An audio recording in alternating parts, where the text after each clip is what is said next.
Let's build a dog out of sticks and twine. I can call you master, you can call me mine. Wrap me in plastic and make me shine. We can make a dollhouse, follow your design. You can call me mine.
Let's build a dog out of sticks and twine. I can call you master, you can call me mine. Wrap me in plastic and make me shine. We can make a dollhouse, follow your design. You can call me mine.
Let's build a dog out of sticks and twine. I can call you master, you can call me mine.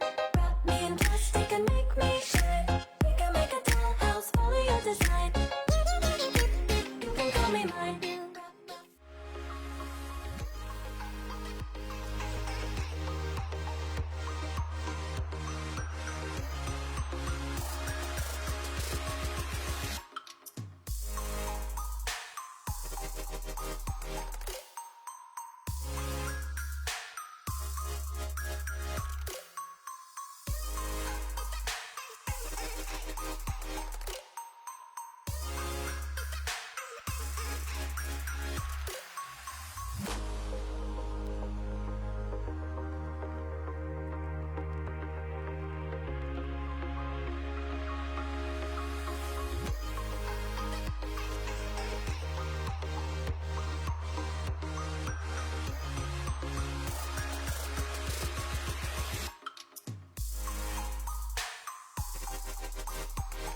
Hello, everybody, and welcome to the AOC Masters Tournament. We are here. We've made it all the way to the playoffs. And by we, I of course mean myself, Mitch, and the beautiful, for the very first time, alongside myself, 𝗠emo. What is up, my man?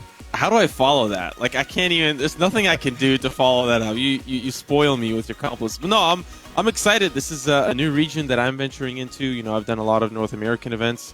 And so for this, it's going to be one of my first looks into, you know, world-class Valorant. You know, there's a lot of events happening all over the world, especially with First Strike just wrapping up, and it's good to see more Valorant. You can never get enough Valorant in your daily dose. That's absolutely true. You never can. And I mean, when it comes to Asian Valorant, it hits a little bit different, similar to over in the CS region, where we'll have looser playstyle, but also some unique takes on how to play things. I've seen no smokes here, so maybe this is where Liquid got it from. We'll never know. But actually, looking back through the groups, I'm sure we'll get a graphic in a bit, but I'll give a generalization for now. I was surprised at how some of these games went down. I covered Group A alongside 𝗏𝗏𝗏𝗏 in Group B. B was more intuitive. A was a little bit wild. We had huge upsets, and then C and D went down behind the scenes. And again, some teams that I really expected to see making it through to today, they didn't. They actually got completely shut down. So we're actually in for a little bit of a shakeup on what I was expecting from the previous time I covered this region, and that could mean that we get very close games the whole way along. Because look, quarterfinals typically are stomps, and yet looking at these brackets, I can see a real potential for us to be here all night long, which is just what you want to hear, 𝗠emo, over in North America. Listen, I love Valorant. It doesn't matter how long, what time. It does not matter. Big fan of watching different regions, especially in this one, looking at some of those groups as you highlighted. Some close matches, some not so close matches. I think that a Group C and D happening off stream. I think it's quite interesting to see a majority of that group run 2-1, with Team SMG kind of taking the biggest round differential across the rest of the teams, and we'll see that team a little bit later on, probably the last match of the day, rather. But you had highlighted AHQ as kind of like your team to watch. You know, I'm coming from a league background myself. I've seen them a lot at the world stage. You know, performing and trying to make deep runs. Of course, trying to really replicate what happened in Season 2 with their own region making it to the World Championship, actually winning the World Championship. But you said this is the team to watch. Now, why would that be here for AHQ? So last time that I saw AHQ, first of all, they won the tournament, which was solid, but they just had such depth to their lineup. You could see that in terms of tactics, they were definitely the strongest team, and in terms of the ability to play off of each other and individuals, they were ahead on every single mark. And I think coming into this tournament, you kind of have to favor them, especially because there's not that much info floating around about the region, but that's why some of these upsets happen. But speaking about coming into this, what is this? This is a tournament. This is the AOC Masters, and let's take a look at the tournament info and how things are going to be going down, what these teams are competing for. Now, there's a lot of cash on the line for the region, but we started things out a long time ago with national qualifiers, where 2 teams qualified from most regions, but 4 came through from Thailand. Then the regional group phase went down, where 16 teams fought in a round-robin format. Group A and B were covered by myself and Tom, C and D by Ryan and Zesht, and we saw some upsets coming throughout those group stages, as we were just talking about, and we'll get into a little bit later. And then we come into the regional final week, and that's where we are right now, 𝗠emo. We've got 8 teams remaining, and they're fighting for a big chunk of change. Yeah, $11,000 really across the board for the prize. Well, $5,000 will go to the champion, $3,000 to second place, third place will take home a smooth $2,000, and fourth place will seal the deal at $1,000. And they will all be receiving AOC gaming monitors. Just the cherry on top. If you thought the prize pool wasn't enough, you'll be getting a brand new monitor sent your way after you've placed top 1, 2, 3, or 4. So a lot of good stuff coming into the way of these teams. If AHQ, you know, the favorite, as we have highlighted, will be the champion, or if we'll see some upsets later on in the bracket. So this is where the heartbreak starts to come through, though, right? You're in the playoffs, you're in the quarterfinals, and you haven't yet made the money. You've got to win your first set of games, and the teams competing to win those games are, of course, the ones on your screens right now. Some teams that we expected to see here: Bren, AHQ, Team SMG, Attack All Round. We're missing Myth, Myth.Attitude. They were knocked out, actually. And then you look at some upset teams. Overtime, TMT, they managed to really shake up Group A, where Only One Word and Super Domineering, two well-known teams of the region, were knocked down. We had Alter Ego make it through instead of Myth.Attitude. And then we had Todak. Okay, they made it through in a group where I expected Attack All Round to make it, and then I wasn't sure which of the others. But what was interesting was they topped their group. They actually beat Attack All Round 13-4. So it was a dominant game on Split, and that sets us up then to have another team that can potentially challenge up towards the top. So we're getting a real treat when it comes down to the regional finals, because anybody could beat anybody. This is upset city.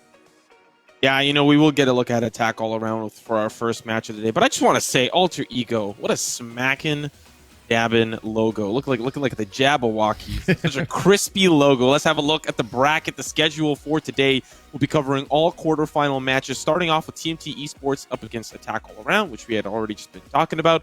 Moving on to AHQ Esports up against Alter Ego.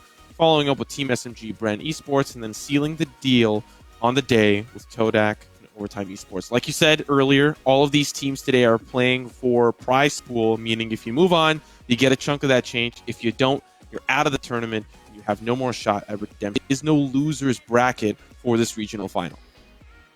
No, there isn't. It is just one and done, right? But that's where the BO3s come through. They're not getting hard done like the EU qualifiers. No BO1s. Single elim here, baby. You're upset. Sounds like you're a little upset. I am. I shed some tears, I'll be honest. I was going to say watching those games, but I guess we didn't get to either. But yeah, that's what EU gets. Regional finals, though, we get to watch every single game. We get to watch BO3s, and we're going all the way through the night. Currently coming up on 4 a.m. for me, and as you can see the times there, 11 a.m. in Thai time, I think. Why did I go in for that when I don't know? GMT +7, whatever that is. So you can see the games and the times that they're going to be at, or you can just -7 for them if you want them in the British time. And TMT versus Attack All Round is where we start. As you said, getting to see Attack All Round. They haven't maybe been on the best of form, considering that they barely won their games and then lost so badly to Todak. They're up against TMT, who again managed to just about edge their way through the group. They beat Super Domineering and Only One Word in close games, and then surprisingly destroyed Overtime as well, 13-7. AHQ versus Alter Ego afterwards, the boys that we favor coming into this tournament to take that crown versus what looks to be a gang of Game of Thrones enthusiasts. Then Team SMG versus Bren, and we'll finish off the day with Todak versus Overtime. And I'm really excited to get my eyes on Todak after looking at their results and after looking at how they absolutely manhandled Attack All Round. I think Overtime are in for a pretty tough game. I think it's also important to note for the matches that we're going to be experiencing today and for the rest of the regional finals weekend, we have to identify that these are best of three. Some of the dominating performances we may have seen may have just really been how the map veto favored the team that was really doing the domination. So now that we're moving into best of threes, we actually get to have a better look at how these teams are going to perform, not only in the map pool, but under pressure. This is, if you're out, you're done. That's it. You don't have a shot at the prize pool, and the team that beats you will move on and will claim those monitors and that cash and escape with the loot. Now, for the teams that do make it through, it'd be interesting to see how the maps kind of develop over time. Do we see, of course, Icebox is not a part of this map veto for this regional final, so we still only have 4 maps to work with, but how do those map vetoes pan out? Is it Haven? Is it Bind? Are we going to be seeing a lot of Ascent? It's really up to these teams and how they want to play that rotation to start. Sometimes series are won and lost in the map veto just before the games even start. We'll get to see that in action for the regional finals.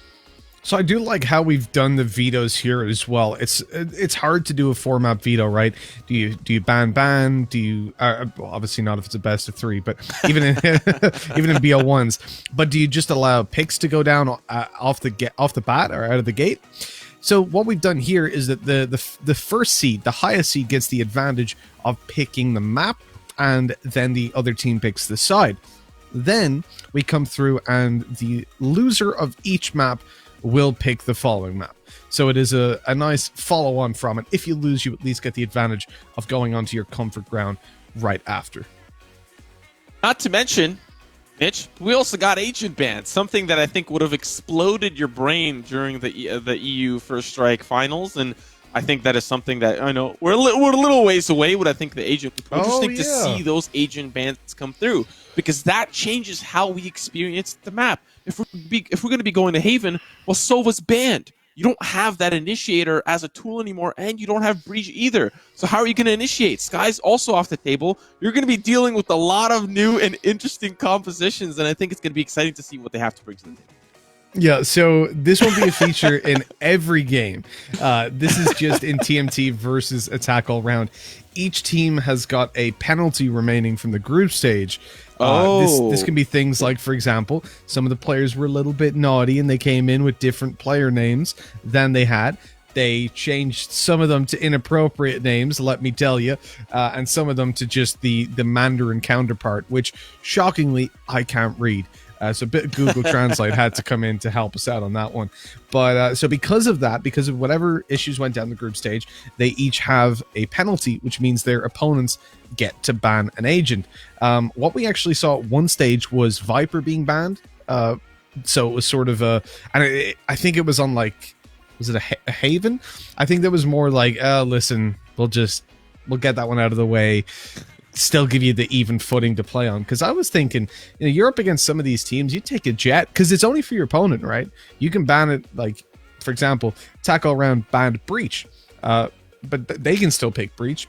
It's their opponents that can't. So that's where you could come in and take some really high value, agents out. And I think that's why you're seeing Breach removed, because those flashes, man, they can be annoying. Yeah, and you'll have to, of course, rely on either the Phoenix, the Omen, or the Reyna, whatever is kind of your poison, how you want to entry onto the site and use those flashes. I'd imagine every region is using duelists, so we'll see some form of flashes still come through. But I think Sova is a much more valuable ban than the Breach, only because of how much information you can get from the Owl Drone, early round scouting, and then potentially mid-round, late, using the Owl Drone to kind of clear certain areas, depending on the map that it is. And of course, the Hunter's Fury, a good post-plant position, can definitely stop a defuse, especially if you've got a nifty little Sova player. There's a lot of tools that can be used, and sometimes you don't get to see those tools used. You don't get those shock darts coming in to stop the defuse. You don't get to see those too often, but overall, having that off the table, man, these are some very good agents to take away, especially for this best of three, where your life's on the line. You move on, you get to be a part of the prize pool, like we highlighted. You don't, you're out of the tournament. That's it. It's over. Oh, could we actually get just clarification from production? Will that be the agent banned for the whole best of three or just the first map? That's an interesting point. But it looks like we've got the info ready for the first matchup, which of course, as we were saying, is Attack All Round versus TMT. And here's the rosters coming your way. Ginny, the hero, the Omen that we have seen again and again dealing the damage. But really, when you look at this lineup, Wannafly is the one that stands out. This guy is a tank when it comes down to Ray's play. You see those showstoppers coming through, and he really does steal the show. Then over towards the TMT side, and as you're seeing straight away, one of these teams, they're jerseyed up. They've got their power stances ready. They've got their professional photography. The other side of it, TMT, they're a new team coming up, right? They haven't quite got their merch on brand, but they're here still to play. And we've seen some of these guys, like Carl, for example, and Nazmi, stand out going throughout the group stages. I think we're actually in for a pretty good game, unless Attack All Round can come out in full force. They do have a penalty. I don't know what happened through the group stages. As I said, that was Group D, which I wasn't covering. So I presume there was some sort of an issue for these teams. From what I remember, TMT was a name change. Attack All Round, though, considering the results, I'm hoping that was like a player couldn't make it or something like that, because otherwise I'm a little bit worried for them as to whether they can deliver all the way to the end of this tournament. I'm excited to see this. I'm excited to see how this, of course, pans out. I know that's kind of like your crutch thing, when analysts say I'm excited, I'm excited to see this pan out, but I truly am. I truly am. Looking at the first map, it looks like Haven will be locked in. I'd imagine there's no bans. It's just picking. It does look like that's how the map veto pans out. So there's no, you have the liberty to choose whatever map you want at any point in the map veto process. Looking at Haven being picked up first, attack all around will kick us off on the defense. And we're still waiting on those other map picks to come in. And it really, it sometimes, especially when you look at some of the series that have happened in First Strike all around the world, as we have highlighted, the series can be lost in the map veto if you don't get what you're comfortable with, or you lose your map pick. Man, you are really fighting for your life in a series. Yeah, I guess, as we said, you know, the second and third map is going to be determined by whoever loses the first, right? They get to fall back onto a more comfortable map, deciding after the map. So that's something that's at least nice for them to have in their back pocket, where, okay, you might get blown out and you have to come back 2-0, but at least you can start that comeback run somewhere that you're super comfortable. And it can also help you on map-to-map reads. If this is your first time playing against your opponent, maybe you get a sense that, oh, well, we wanted to play a split, but their playstyle maybe will work well on split, so let's change it up. Let's go to a different one instead. Chuck an Ascent in there, why not? So it'll be interesting to see how these ones pan out as we get into the agent selection, and this is where I think a lot of the fun comes into it, because in this region they don't necessarily follow the bread and butter or the what we would expect out of agent selection, but for now it seems to be fairly normal. Listen, I'm used to the triple duelist meta, okay? I'm already used to TSM. I'm already used to all that, so I'm ready. Ugh. I'm ready for whatever is going to be thrown my way. I quite favor what you got cooking over there in EU. You know, the Viper's coming back, the Sage is coming back, the revival of all things good and great. But looking at some of the agents being locked in already, very interesting to see. Of course, we didn't get to see, I guess, I'm kind of lost at which team banned which, but it seems like if the Sova is on one side, that means that the Sova was banned for the defenders here. They're going to be opting in for the Killjoy and the Cypher. I kind of miss the theory crafting of the triple scent comp when Killjoy was first announced, and this is kind of the closest thing that we'll get to that for this matchup. Myself and Tom had a bit of a laugh saying attack all round is AAA, right? And TMT, for some reason, is AA. Maybe that's the thing in Mandarin, but TMT, it kind of spells itself and it doesn't have an A in it. So we were like, imagine these teams play against each other. How confusing that would be. Well, here we are. Thanks a lot, TMT. Why have you done this? Now, I'm presuming maybe they were playing under a team. I don't know. There's not even any point in me guessing. But for some reason, they've got different letters than they should have. So, God, it's going to be so annoying. I'm going to make so many mistakes being like, Nazmi for attack all round. Wait a second. When did Nazmi join this roster? Oh, the joys. The joys. Seems like we got a battle of the batteries, you know, AAA, AA. Which one is going to have more of the energy to last out the series? Let's go. You ever see that meme, that Vine, where it was like, he has the AA, AAA, quadruple A, and he just points and goes, Yes, that I have seen. Oh, I love that Vine. But yeah, so we're looking at a situation now for attack all round. To me, they're the favorite team coming into it. We know that they're a solid. Oh, I like this actually. Ginny's playing towards the C side, gonna be smoking off and using that little head peek angle that we've seen used so many times. And then you've got the Killjoy utility there to support him, while the rest of the team is focusing early. What are they focusing on? Because it looks like they should be pushing A. They had 3 players there. The Cypher Cam is put down passively. So I guess they were expecting a rush.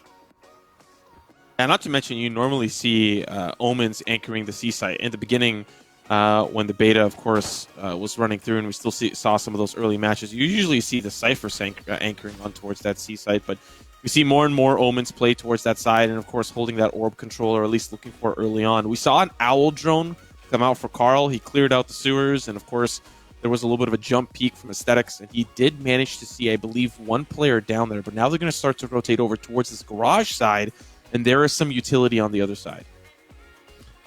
There is some util waiting for them. It's just going to alert, quite literally, it's an alarm bot.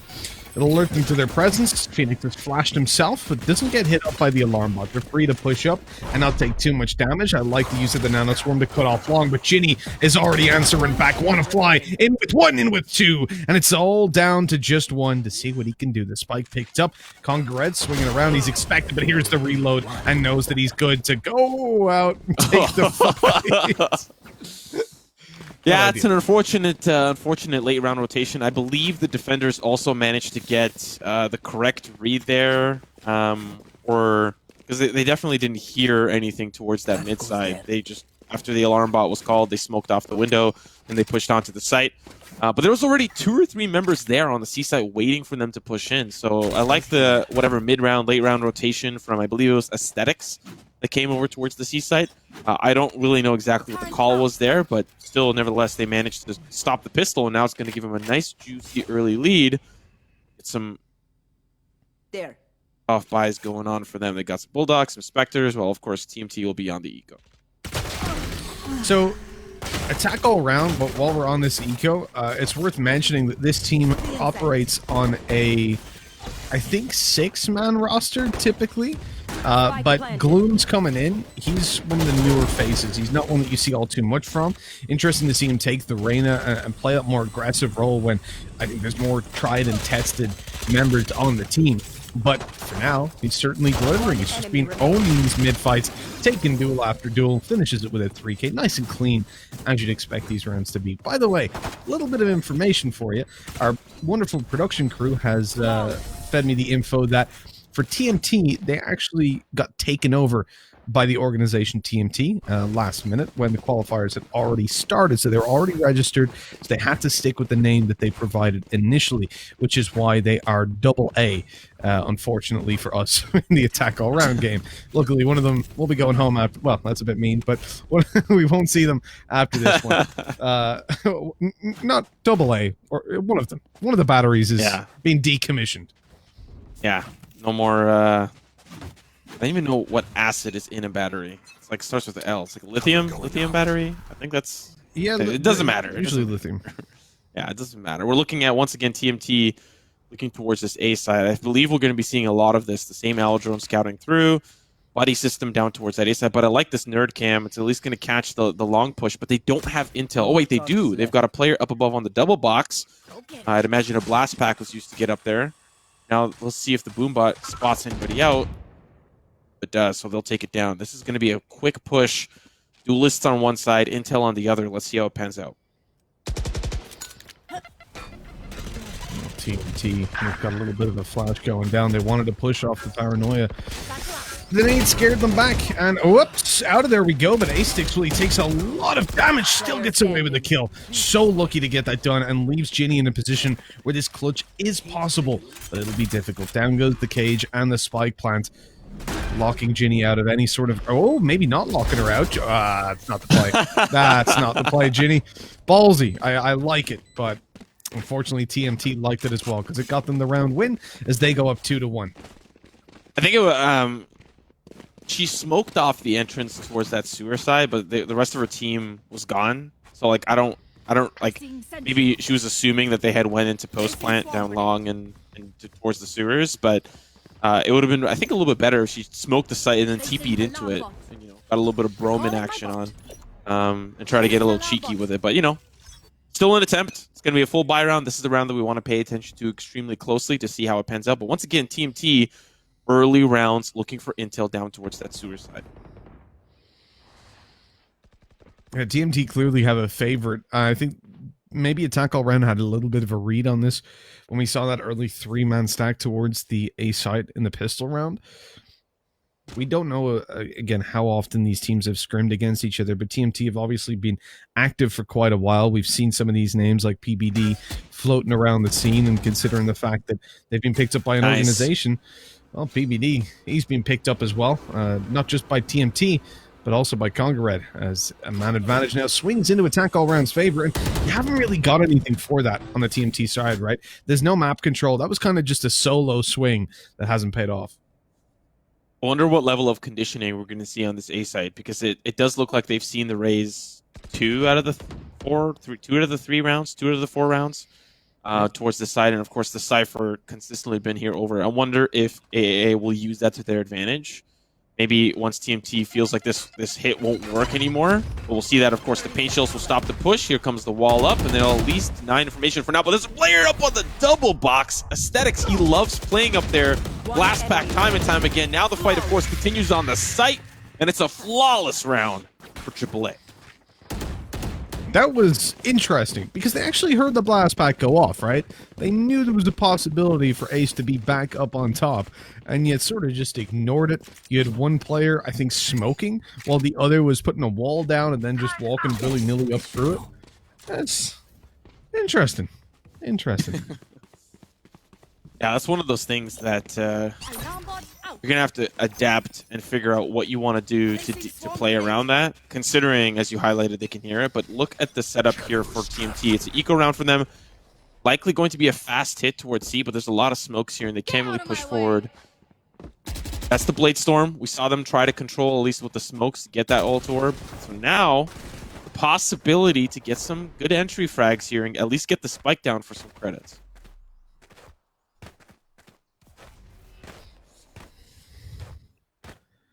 You know, if PBD can get some damage in with these knives, with the Blade Storm, you could be looking at a possibility for the round. The problem is they're looking towards the C site. There's already a two-man stack. And that's with garage control as well. They've got the Reyna around there. So I think they're prioritizing pretty well. You really want to make sure that you have garage and that you don't allow your opponents out of there. So if they get to the site, all of a sudden you're in a lot of trouble. This is interesting. So the smoke's off either side. Because it was a three-man stack towards the C site and garage, they didn't have anybody for B, so they actually allow control to go over to their opponents. Great flash by Phoenix. Blinds Ace completely. Spike goes down. The wall, the TP out. Now they've got control. Yeah, but Glooms is about to get nice and sweaty here. He's about to pop in. He wants that wall to go down. There goes the cage. There's... Well, he's going to use the Killjoy to push them away, but they don't care. It's the eco. They've already done their job. They just want exits now, but so far it's only Josh. He's going to find one. It's traded away quickly. And now it's Glooms, the latest addition to the six-man roster, just one after another. They start to come in. The knives can't do much. Ginny find the last and final frag, but there was a lot of really well-placed utility from AAA's side. Yeah, it's the eco, but the wall, they used everything they could to get that spike down, get Johan out, and at least find some credits. Now it's going to be back to their gun round, but an interesting execute nevertheless. I have to say, if you're TMT, you're walking away with a smile on your face. Sure, you didn't get all too much done in the killing department, but you forced out Killjoy ultimate. Like, the lockdown is very valuable. Reyna popped hers as well. Like, you've made it costly, that's for sure. And there's a real possibility in those kind of rounds that you just get completely smacked out of it. Now, what is happening at the start of this one is a little bit of a whiffed smoke. Ginny's put that one way too deep. It allows them to maintain control of C long and not really worry about giving up that map control. I like how aggressive PBD is. Like, you can clearly see him. We saw it on A long when he peeked by himself. The jet support, or the idea that he has the dash, really makes him feel free to just go in for these peaks. He has no support right now. No players with him. The closest was in window, is backed off to get the spike, and yet he's still swinging and looking for fights. If he can open this up, he drags rotations. It makes it much easier for them to execute in towards one of these sites. But as of yet, I mean, this is super patient play by Attack All Round, knowing that TMT have that full investment and there is likely an op in play. They're completely avoiding giving any opportunities away. I think they've found, especially on this gun round, at least an ability to exploit this B site, but you're seeing Attack All Around also be prepared for it. You've got players on both sides of Link, and the patience from Glooms here especially, just waiting for the push in, and now here it comes, and that's a great angle. You don't need to peek, and you get to see that information for free. Now the blind comes through, they've got to back away. So far, a solid round for AAA.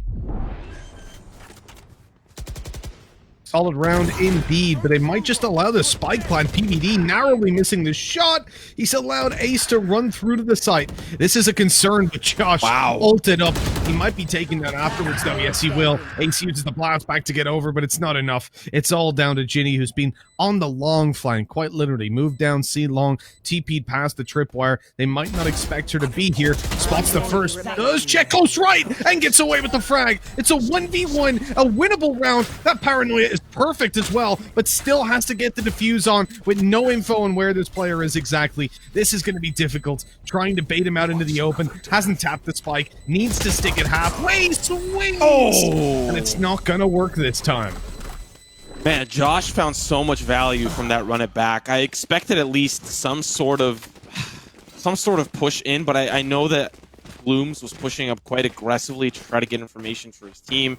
And of course, you had PBD, who still was holding the op and still trying to hold the angle. Aesthetics did the correct thing of going back to the location, but after that point, the damage has already been done, right? Then you trade and you find yourself in that 1v3. Ginny does do some damage, does bring it close, but not close enough. And I think at least for TMT, seeing how well defended this A and C site is, this B site I expect is going to be very vulnerable to hit, and that's why maybe you're seeing some of this adaptation, utility being placed, at least the turret, on the B site to start off. I just double checked there with production that it's not one of their former players here for Glooms. He is, in fact, substituting him for PTC, who substituted him for Pinocchio's. So it's AGON been struggling with that revolving door of a fifth. I do like the new skin. What do you think about it? Oh, it's amazing. It's amazing. Like, I love the Nebula one too, which does look kind of similar. You know, it kind of moves as you move, and now you've got a Christmassy one. If all I need is just a small little Michael Bublé, you know, having a hot coffee or a hot chocolate in there somewhere, and then boom, it's the perfect skin. But you know, those rights are probably very expensive, similar to the rights that TMT have now purchased their way into this garage side. And Ginny gonna hold the line here. Flash about to come through. There's gonna be another one, and can't see a lot of that action. A good paranoia to follow up. There's a recon bolt giving away her position. They're starting to funnel through, but the spike carrier's down. Can't convert onto the second. Now it's a 4v4 with WannaFly in a good position to stop members from coming in from the garage side, but it's taken out by Nasmi. And now here comes the showstopper. Likely he's going to find one here. It's Aesthetics using the paint shells to push back, but the spike's still not down, Mitch. And they have to be worried because that nade went down. They knew Ace could be pushing up. Get that push towards the backside, but what is that from 𝗠𝘀𝗁? He gets away with a double, swings through the smoke. Ace sacrificed himself, threw himself on the sword, so they thought, oh, we've dealt with Garage. It's all good. But then out came 𝗠𝘀𝗁 with the trade ×2. That was glorious. Yeah, you really have to commend Glooms there. He was pushing in from backside, and they were so focused on him. 𝗠𝘀𝗁 just came out of the smoke through the link there from the garage. It was just like, yeah, guys, I'm here too. Did you forget 2v3? Hello? I know I'm a Cypher. I know nobody cares about me. I'm just that lonely anchor for every team. But I got some moves too. Once again, we're looking at another, at least early look towards the C side, just looking for that orb control. Bladestorm not quite available yet, but Ginny's about to be in a world of hurt if she can hold the line here. They definitely hear her jumping up and down. Oh man, we're getting a fast execute with the pistols. It seems to be working out for TMT. They're at least managing to keep it into 3 versus 2. It was a 3v3, but they had to go out for the spike and try to cause a little bit of a distraction as it crossed the site. The trade there again, though. I mean, how they're managing to keep this one so close, I do not know. Out goes the drone to find a little bit of info. Hasn't spotted anyone just yet. Isn't really doing anything, to be honest. Josh is just swinging like an absolute lunatic, and it's working out. He's avoided healing himself because he has the ult. Oh, that is such a good flashback place! But he gets shut down by a frenzy in the end, and the Thrifty comes through. What a round. That was crazy. I feel so bad for Ginny, just trying to get those jump peaks, gather intel, but that early cloud burst from PBD allowed safe passage for the team to really push up quite close. And I mean, it's one of those eco rounds that, like, you've got nothing to lose, so you might as well just kind of be a little cheeky, do a little rush, and those frenzies definitely paid off.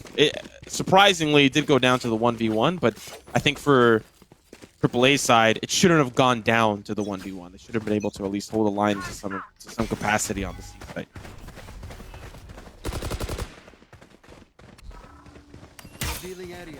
You know, when you look at the situation for TMT, their aggression has been what's won them so much of this. And PBD, he's caught 2 players hiding in a corner from the paranoia that went down, and he's just taking them. I don't even know if he saw 2, but he got 2.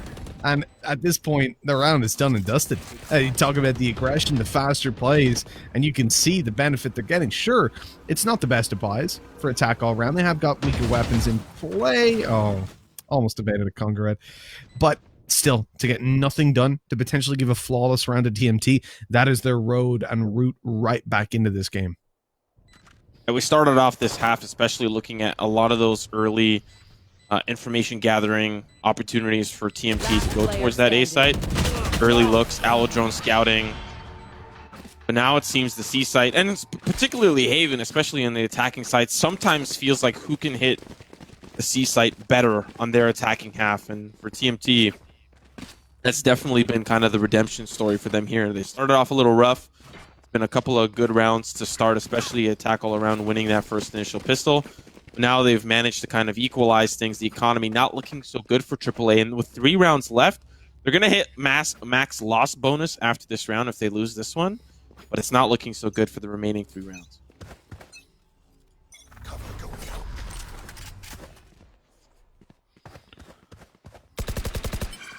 Taking a look at this hold towards the A site, I'm really not a fan of it. I feel like they're just losing so much information, and if you've got a Cypher in play where they've got it, you don't need the 2 players. This is where I expect at least one to be more passive for the faster rotates. It's going to take them a while now to... Ooh, Ginny. I guess didn't know that her teammate was actually blinded up. The TP spots out 𝗠𝘀𝘀, as does the recon dart. Swinging out, has spotted out the Jet, takes the frag, but traded on. Johan doing so well to keep this over into TMT's favor. Ace loves pushing smokes. I know as soon as that one goes down, he's going through it, and he's already got a kill. Nade towards the back of the side, but the swing! Oh! What was that shot? Carl is just being deleted, and it's a 1v2 with no spike planted. Ult pop to get the info, and they know exactly where this final Cypher is. Wow. Ace just carried his team from the depths of despair. I have to highlight, there might have been a little bit of miscommunication between 𝗠𝘀𝘀 and Ginny, because you saw the Nano Swarm go up, but Ginny still peaked anyways, and it's like they're not coming in. So maybe the communication was, I popped the Nano Swarm because they are coming in, and Ginny was like, I'm going to peek, and I'm going to get this vulnerability, and I'm going to, you know, get a 2-piece or a 3-piece, and the casters are going to go insane. But unfortunately, it just gets domed, and it's all down to 𝗠𝘀𝘀 to hold the site. So maybe a little bit of miscommunication, but it was a round that I think AAA needed to win because they were starting to bleed a lot from TMT. Looking at the setup once again, I think I like this a lot from them because they're going to fake a lot of this early C site, and they've got 2 members. And considering AAA plays passive on this A site, they don't really peek towards long or sewers. They're going to gather so much information from TMT, despite the spike being positioned towards the C site. Okay, the 1-for-1 trades. I see the benefit of the A site hold if you're going to swing like that. The bait from the ult orb pays off into TMT's favor, though. They've thinned out the defense. They've dragged a rotate, leaving B completely open. And a weakened C defense, although that Killjoy utility certainly helps out. The double nano swarms, the alarm bot. It's a lot to deal with as you're pushing forward. And this is where you'll see some high-level teams start to use up those shock darts to clear out the utility. I haven't really seen that so far. It seems like we're in a world of shock darts do damage, and that's it. And I think that's kind of like the next level of play. They're going to run right into this util. It's going to be spotted with the alarm bot broken. Here go the nano swarms, and a dash from Jet does get her to the back of the site, but you've still got a lot to deal with. It delays them. It gets the spike over eventually. Oddly, he could have made it there earlier on in 𝗠𝘀𝘀. Well, he's just been shut down. Yeah, you don't normally see those crisp headshots from the Phantom. It's usually the Prime Vandal, you know, beloved by all. But the Oni sent some love. Holy smokes, Nazmi with a great position towards that B site, looking into Link, finds one, it's traded away, down to the 2v3, spike is ticking, and the Empress has been popped, looking to try to commit this round. The Owl Drone will spot out at least one. Now the Shock Dart lineup, so we don't get to see a whole lot of this. It's the Recon Bolt actually that comes through. A showstopper ace! Oh my goodness! They did not expect out the smoke down the swing from Johan. One more! He's gonna clean things up and clutch it out for TMT. Ridiculous scenes. I mean, so much happening in that round. That showstopper looked like it had surely won him. But Ace, was he caught with a nade in hand? It didn't look like he had this weapon out. When that swing came through from Johan to finish it off, they needed to stick the spike so there was no cover there. He was the only line of defense. And 6 to 5, we are getting the close game that we hoped we would have.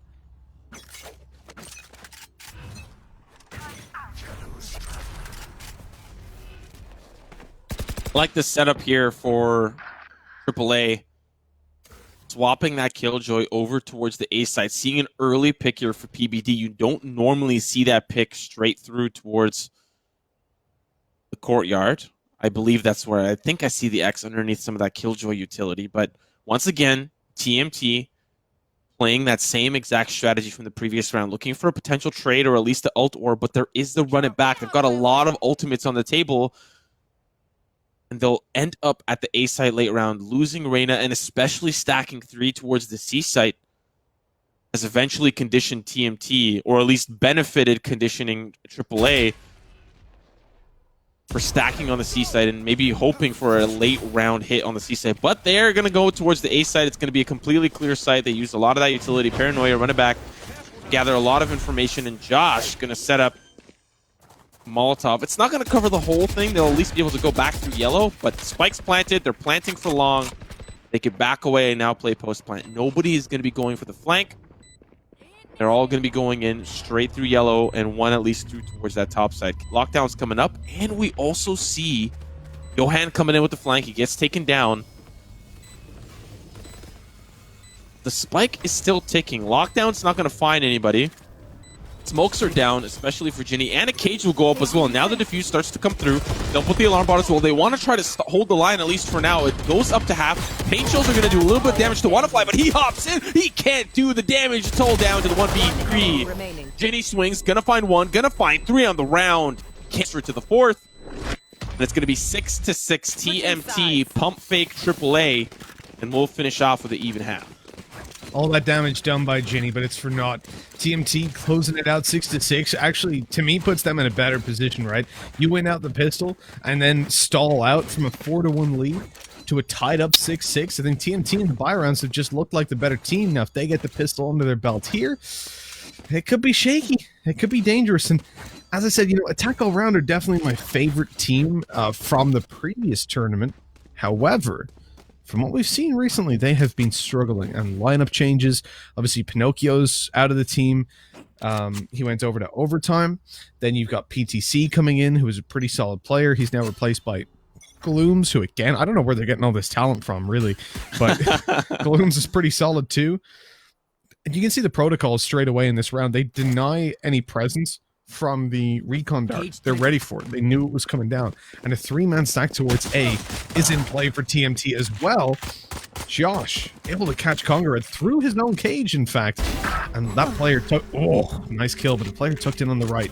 That's where this round's going to be won or lost for PBD if they do decide to move towards the site. He is getting support here from Carl, who's going to swing, and they might likely swing together to try to get the trade. He does have information that there's a player there. There's the swing. Carl doesn't need support, and now PBD does. Pain shells are going to help flush her out, at least for now, but she's going to hide in the smoke. They have no idea where she is. It's a game of cat and mouse, but Ginny will find the cat, or at least the mouse, in the mouse trap. Now it's down to the 2v3, and Spike's going to hightail it over towards the C side. The damage has been done. Now this pistol looks like it can be in the hands of AAA.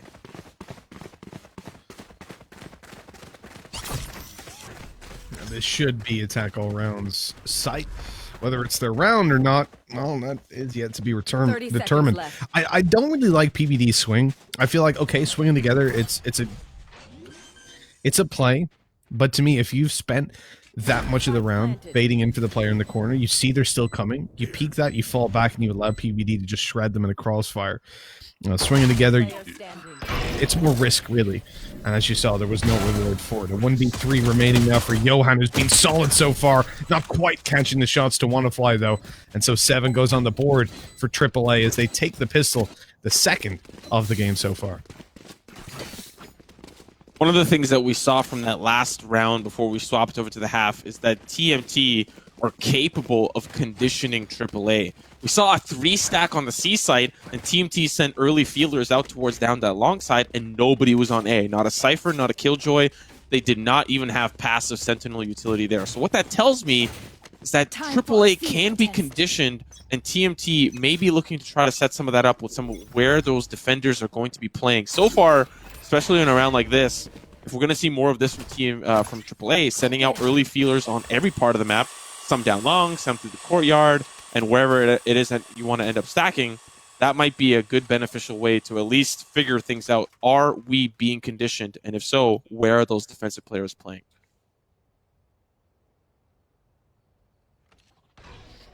Poking and prodding, two-man squads, that's what we need. You know, you don't want to be swinging into these fights alone, getting taken down and giving a weapon over to your opposition. Nice Phoenix flash. One kill for Josh. No trade because everybody was full blind. And then 𝗠me, well, he was supposed to be the man to get a little bit more done, but it doesn't quite work this time around. It's still decent to already have the one kill under the belt. If they can just grab one more, that would really make things worthwhile. Well, especially with Blooms playing this strange off angle, that would be an important battle to win. Unfortunately, does not go into the hands of Johan. One more player up in heaven. A couple of shots here and aesthetics from down below. Like, 𝗠GRAD, don't worry, I got this. Or you can take a back seat. I'm the duelist. I need the ult points. He's at 3 out of 7, but 𝗠GRAD also 3 out of 7. But now this is the gun round for TMT. This is where they find their own redemption arc. If they lose this round, man, this half is going to be brutal for them. We'll have to keep an eye on it because there is a Phantom in the hands of 𝗔𝗎, a Vandal in the hands of 𝗠wannaFly. If they can find some early picks with that, even though we've really been looking at glooms and aesthetics to really find those early picks, might find ourselves in at least an advantage here for AAA, especially being up 3 rounds. But we'll have to see. That cage aced. We know what he does with smokes. He pushes through. He's already gotten himself into the corner. And they might not expect this. He only gets a little bit of a tickle, and it's not... That nade, though, does it do some damage? Not really. So it's not really worthwhile because he got spammed up like crazy. There's a trip. They are going to double back. I like the positioning, but if he wanted to get value out of it, he's either going to find value in it in the mid to late round, or he's going to find, you know, he could have found value in just an aggressive push in towards the site because they were focused towards that long side. Now 3 members have grouped up there. They're going to try again, but this passive hold from Team T means that they're comfortable with the retake. Smoke up towards heaven. Josh may be looking for an early pick, but he'll be smoked off, sees the flash come through. It's all down to Carl. Can he hold the line here? First shot, it's not going to connect. They'll have the site. Josh going to use the run it back to push in. He can't find anything. Now he's going to back up and wait for the rest of the team. It's a 4v4 retake with a spike down. Well, TMT, they've got opponents living rent-free down towards their site, and they're looking to claim it back, claim it for their own. The jump out of heaven, always risky. On the drop down, they do manage to deal with Ace. A smoke. Oh, this is not going too well. 𝗠wannaFly able to delay them long enough. Fade through the smoke. 𝗠me has to do it all. Has to pull it back and catches 𝗔𝗎 off. Now, 𝗔𝗎 was the key player for me there. Out on long, fades through that smoke. The Cloudburst went down a little bit too deep and gave the opportunity for her to really get up in their grill, but just couldn't quite get enough value out of that play. But look at how much damage has been done to TMT. They've all got a rebuy and likely not going to have the armor to boot, or they might want to opt in for something like the SMGs that they're buying and the LMGs. But for the most part, the damage has been done. That was a great round for AAA, and it was incredibly close to winning that all. And that's where I would have been like, well, things are not looking good for TMT, especially, you know, they would have been at that 3rd loss bonus. But now things have been reset. They'll see what they can get done here. Once again, double man peek down that long side, a little bit aggressive, not afraid to push through, at least fire through the smoke. But Josh, towards that courtyard side, we'll see if he pushes up aggressively with enough information from the defense, but they'll back off and play passive on it. Yeah, not wanting to give too much away for free. At this stage of the game, you're in a very critical point. If you throw away this round, your opposition probably walks away with the lead they need to win. Knives, Bladestorm in play down towards short. See, not getting a whole lot done just yet. The shots are missing, but only one needs to connect onto the head. His teammate has fallen, though, so PVD has to fall back. Now playing the A side, moving towards long, picks up the weapon, because he had played with just the Bladestorm. Cloudburst allows him to do that for free. But the problem is they have lost a man. They've lost that man advantage, or given it over at least, to attack all round. Who are now shifting their way towards the C site, which is completely open. Closest player being a Cypher currently on the cam, but they are starting to shift Phoenix back over there, and it looks like attack all round may just have taken a little bit too long. It's such a nerdy cam from 𝗠me. Unfortunately, does get taken out. Smoke not going to cover the whole window, but Josh is hoping to find some success. Psych, that's a turret. You're looking for some biological life forms. Going to find one as 𝗠𝗏𝗎 will find another. Down to the 3v3, and they're trying to get what they can done with the weapons they have. Unfortunately, not going to be super efficient here for TMT, but here comes the Ares saying hello to my little friend. Oh, turret's gone, so just need to take that out. 2 players remaining, and they plant. Very interesting spot, not for long for the site itself. One more player down behind Plat. The shots are going to connect down to 5 HP. Ginny going to reposition. The Phantom likely should be in a position to close out this round, but anything is possible here for PBD. Now an off angle for Ginny. Waiting for the push in, swapping in, tailwind in, backstab for Ginny. Now AAA will lead by 2. Close round, but a round that comes into the hands of the attack.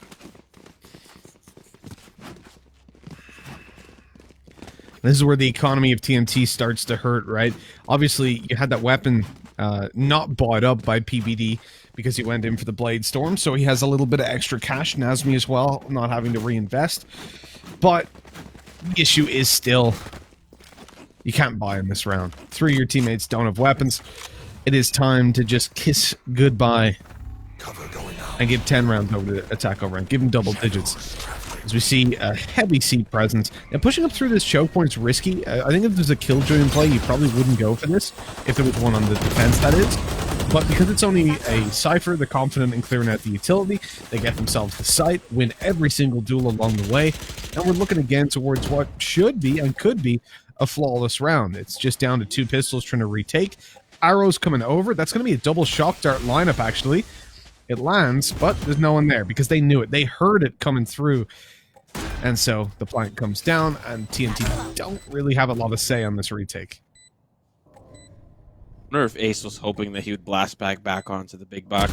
I was really wondering. Ooh, 𝗠𝗏𝗎 finds Value Town. But how many more residents are remaining? There is a player in the garage.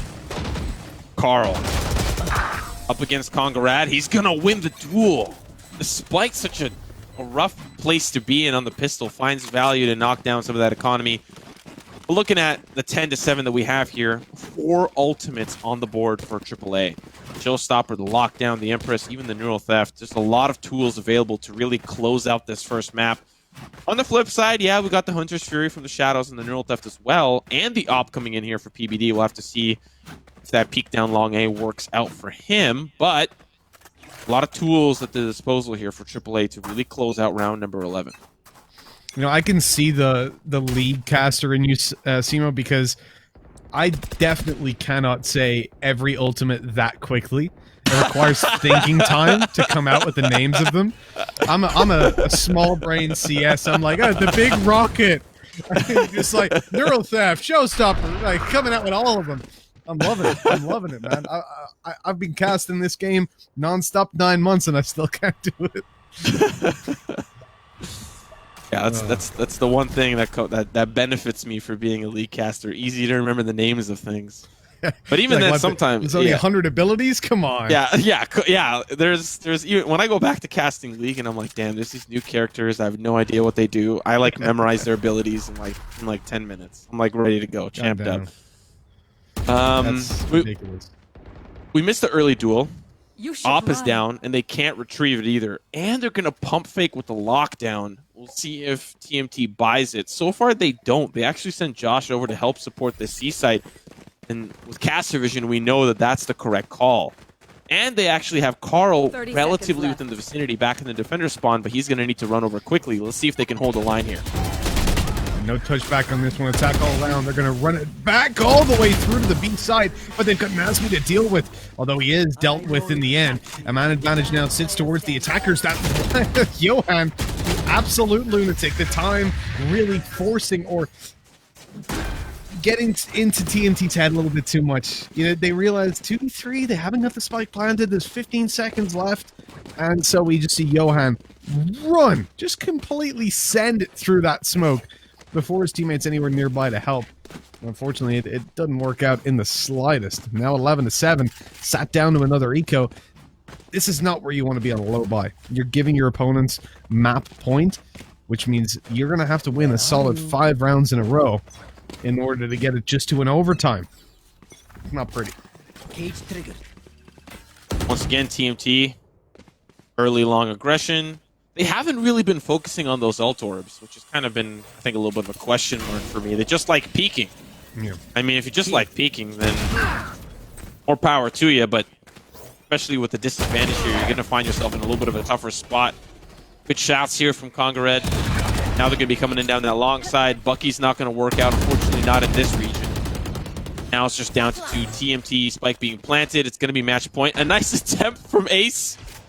Fortunately, the acrobatics not going to work out. Can't get up towards that heaven side. Will stick down towards the hell.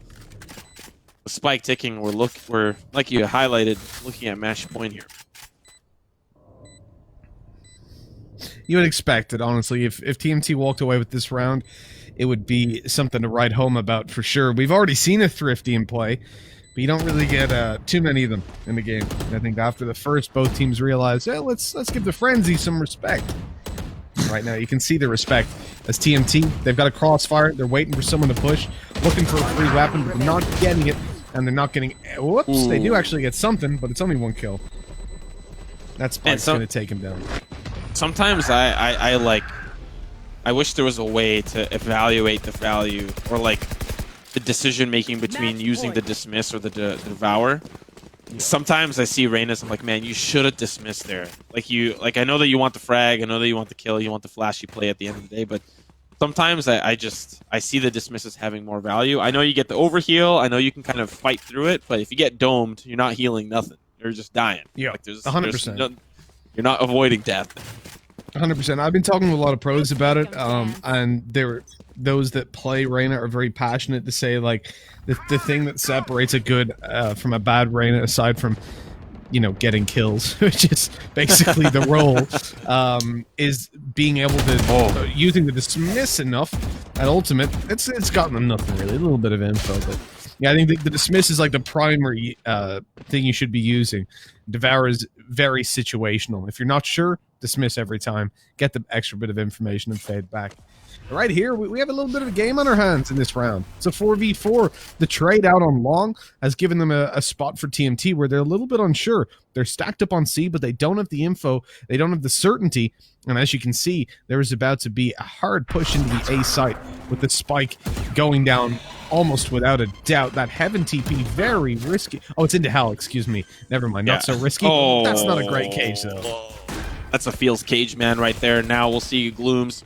He was looking for off angle, but at least holding the line towards yellow. You saw the membership stack towards the C side. They wanted to play retake on the A side, and they were going to leave Nazmi to be the first kind of responder. He's going to be up towards that heaven side, while the rest of the team looking for lurks, looking for flanks, and waiting for the opportunity to push in. But they don't have a lot of time. Recon Bolt comes in. That's going to be Gloom. He's flashed up. Josh with one. Nazmi with another from the heaven side. Down to 2 final players. That's going to be AAA with one that trades it away. Ginny down towards Hell. Can't seal the deal alongside 𝗠𝘀𝘁. Going to be an easy defuse for TMT. 3 members standing. But like he highlighted, we're moving on from 5 to 4 rounds remaining for TMT to tie us up. And that is going to be a difficult feat to do. In the words of Ariana Grande, one more time. That's so many times. We're going to have to watch Wait, this. I feel what? like... What? Wouldn't you... What? Are you trolling me? You're trolling. You got to be trolling. What? Why? Wouldn't Daft Punk be more memorable to say for one more... You don't know who Daft Punk is? I know. You're trolling. You're trolling. Man, you're just... We're in the first... We got a lot of best of threes to cast today, bitch. You're trolling me, dude. Dude, honestly, one more time by Ariana Grande. Absolute banger. And this one here, it could be a banger.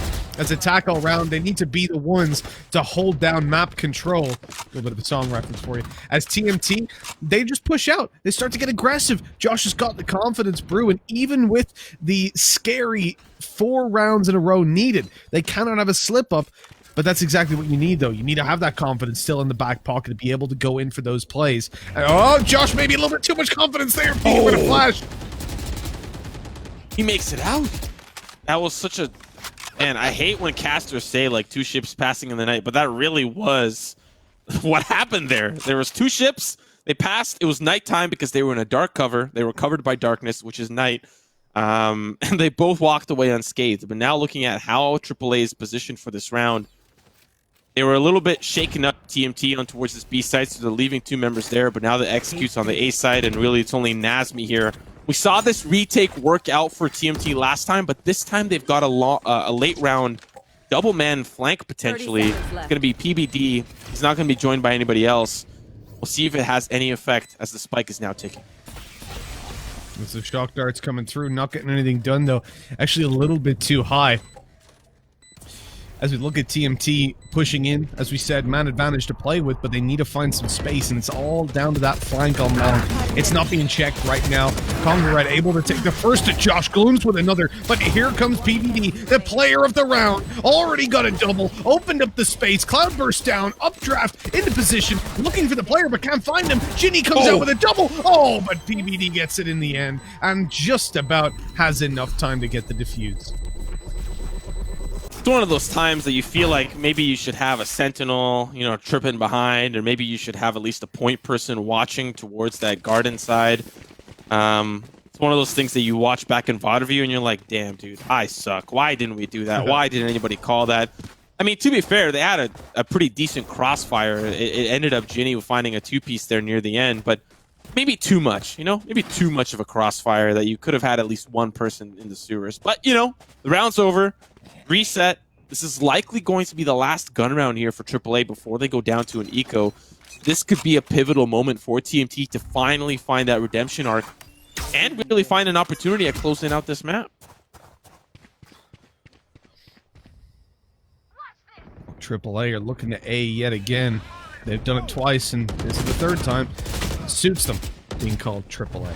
But that ultimate pop, Josh is getting the info. The ball goes through the hot hands, the peek, but not getting the frag as he gets shut down. The fallback, that's his armor disintervaporated. It's gone. It's out of here. And they've lost a player on long as well. So for TMT, this is a... Oh, no. Josh, he's blinded himself. You hate to see it. The only benefit from that is he knows he's going to be one of the first people on the trip to Mars because he can look directly into the sun and feel pretty good about it. But we're now looking at this push from AAA towards the C side. It's for the first time we've seen passive play, but I mean, they already lost 2 members and they were expecting some sort of reset and then another push back in towards the A side, but it's going to be the C site all along. This is looking like a cleanup for AAA, down to 2 final members, PBD and Nazmi. We've seen stellar performances from them, but a 2v5, see if they can get it done here. Yeah, this is a little bit too much to ask. Let's be realistic. If they walk away with this one, I think they might as well just get the map win under their belt. There's so much utility left for attack all round. Nazmi grabs one, but immediately traded, and that's the disadvantage you have, right? They can always come back and trade you out 2 or 3 for 1 and still probably walk away with the round win. So attack all round, despite being a little bit shaky in the group stages, they've managed to take the opening map. But here's the problem, right? They don't get to choose the next one. It's not even predetermined. Now their opposition gets to take a little breather and decide where they want to take it and where they want to fight for the reverse sweep. Yeah, but you know, for AAA, you're in a comfortable spot. You lose this next map, you get to pick from the 2 maps that are remaining. And who knows, maybe this map that's about to be picked is within your map pool and something that you're comfortable with. It's all going to boil down to what we see is going to be ended up picking for TMT. But I have to give a lot of credit to some of the players on TMT. Josh, in particular, had a great performance on the Phoenix, and I'm hoping that that's something that sticks through, maybe in the hands of Reina or something or whatever. If the Phoenix on the whatever map doesn't actually like pan out as a good pick, and maybe you swap over to like the Reina or whatever. But Josh really trying to drag his team through the gauntlet there. But for AAA, all around, this addition of Glooms has been really helping them out, having a duelist that can actually hold his own and really use Reina to great effect. It's good. It's always good to have a good duelist because it means that you're going to be able to push an entry and feel good about your retakes or feel good about your initial site hits. So looking at AAA to, I think, maybe carry this into a 2-0 fashion, depending on the map that we end up going to. I think that's ultimately where we sit on seeing how this series. Yeah, is it in their comfort zone when we jump over there? There's only 4 maps, so really you don't get an excuse. If you're a team like AAA, been around a long time, you've got a lot of experience under your belt. I know this, obviously with the exception of Glooms, this lineup is a core 4 have been around a long, long time. And Glooms doesn't really have a lot of responsibility to slot in. I'll take it if you've got somebody like a Breach. If you've got, well, obviously they don't, because it was banned out. But if you've got, for example, a Smoker, slotting into that role is difficult. if you're a Reyna and you come in and go, guys, I don't really know how I fit into the team, you just kill people. That's what you do. It's very simple. You know, there's not much to really fill into. But talking to killing people, let's take a look at the post-match stats and see exactly how the numbers panned out for these players. For me, Ace was the MVP. I don't know if that'll show through, but yeah, 21 kills on the board.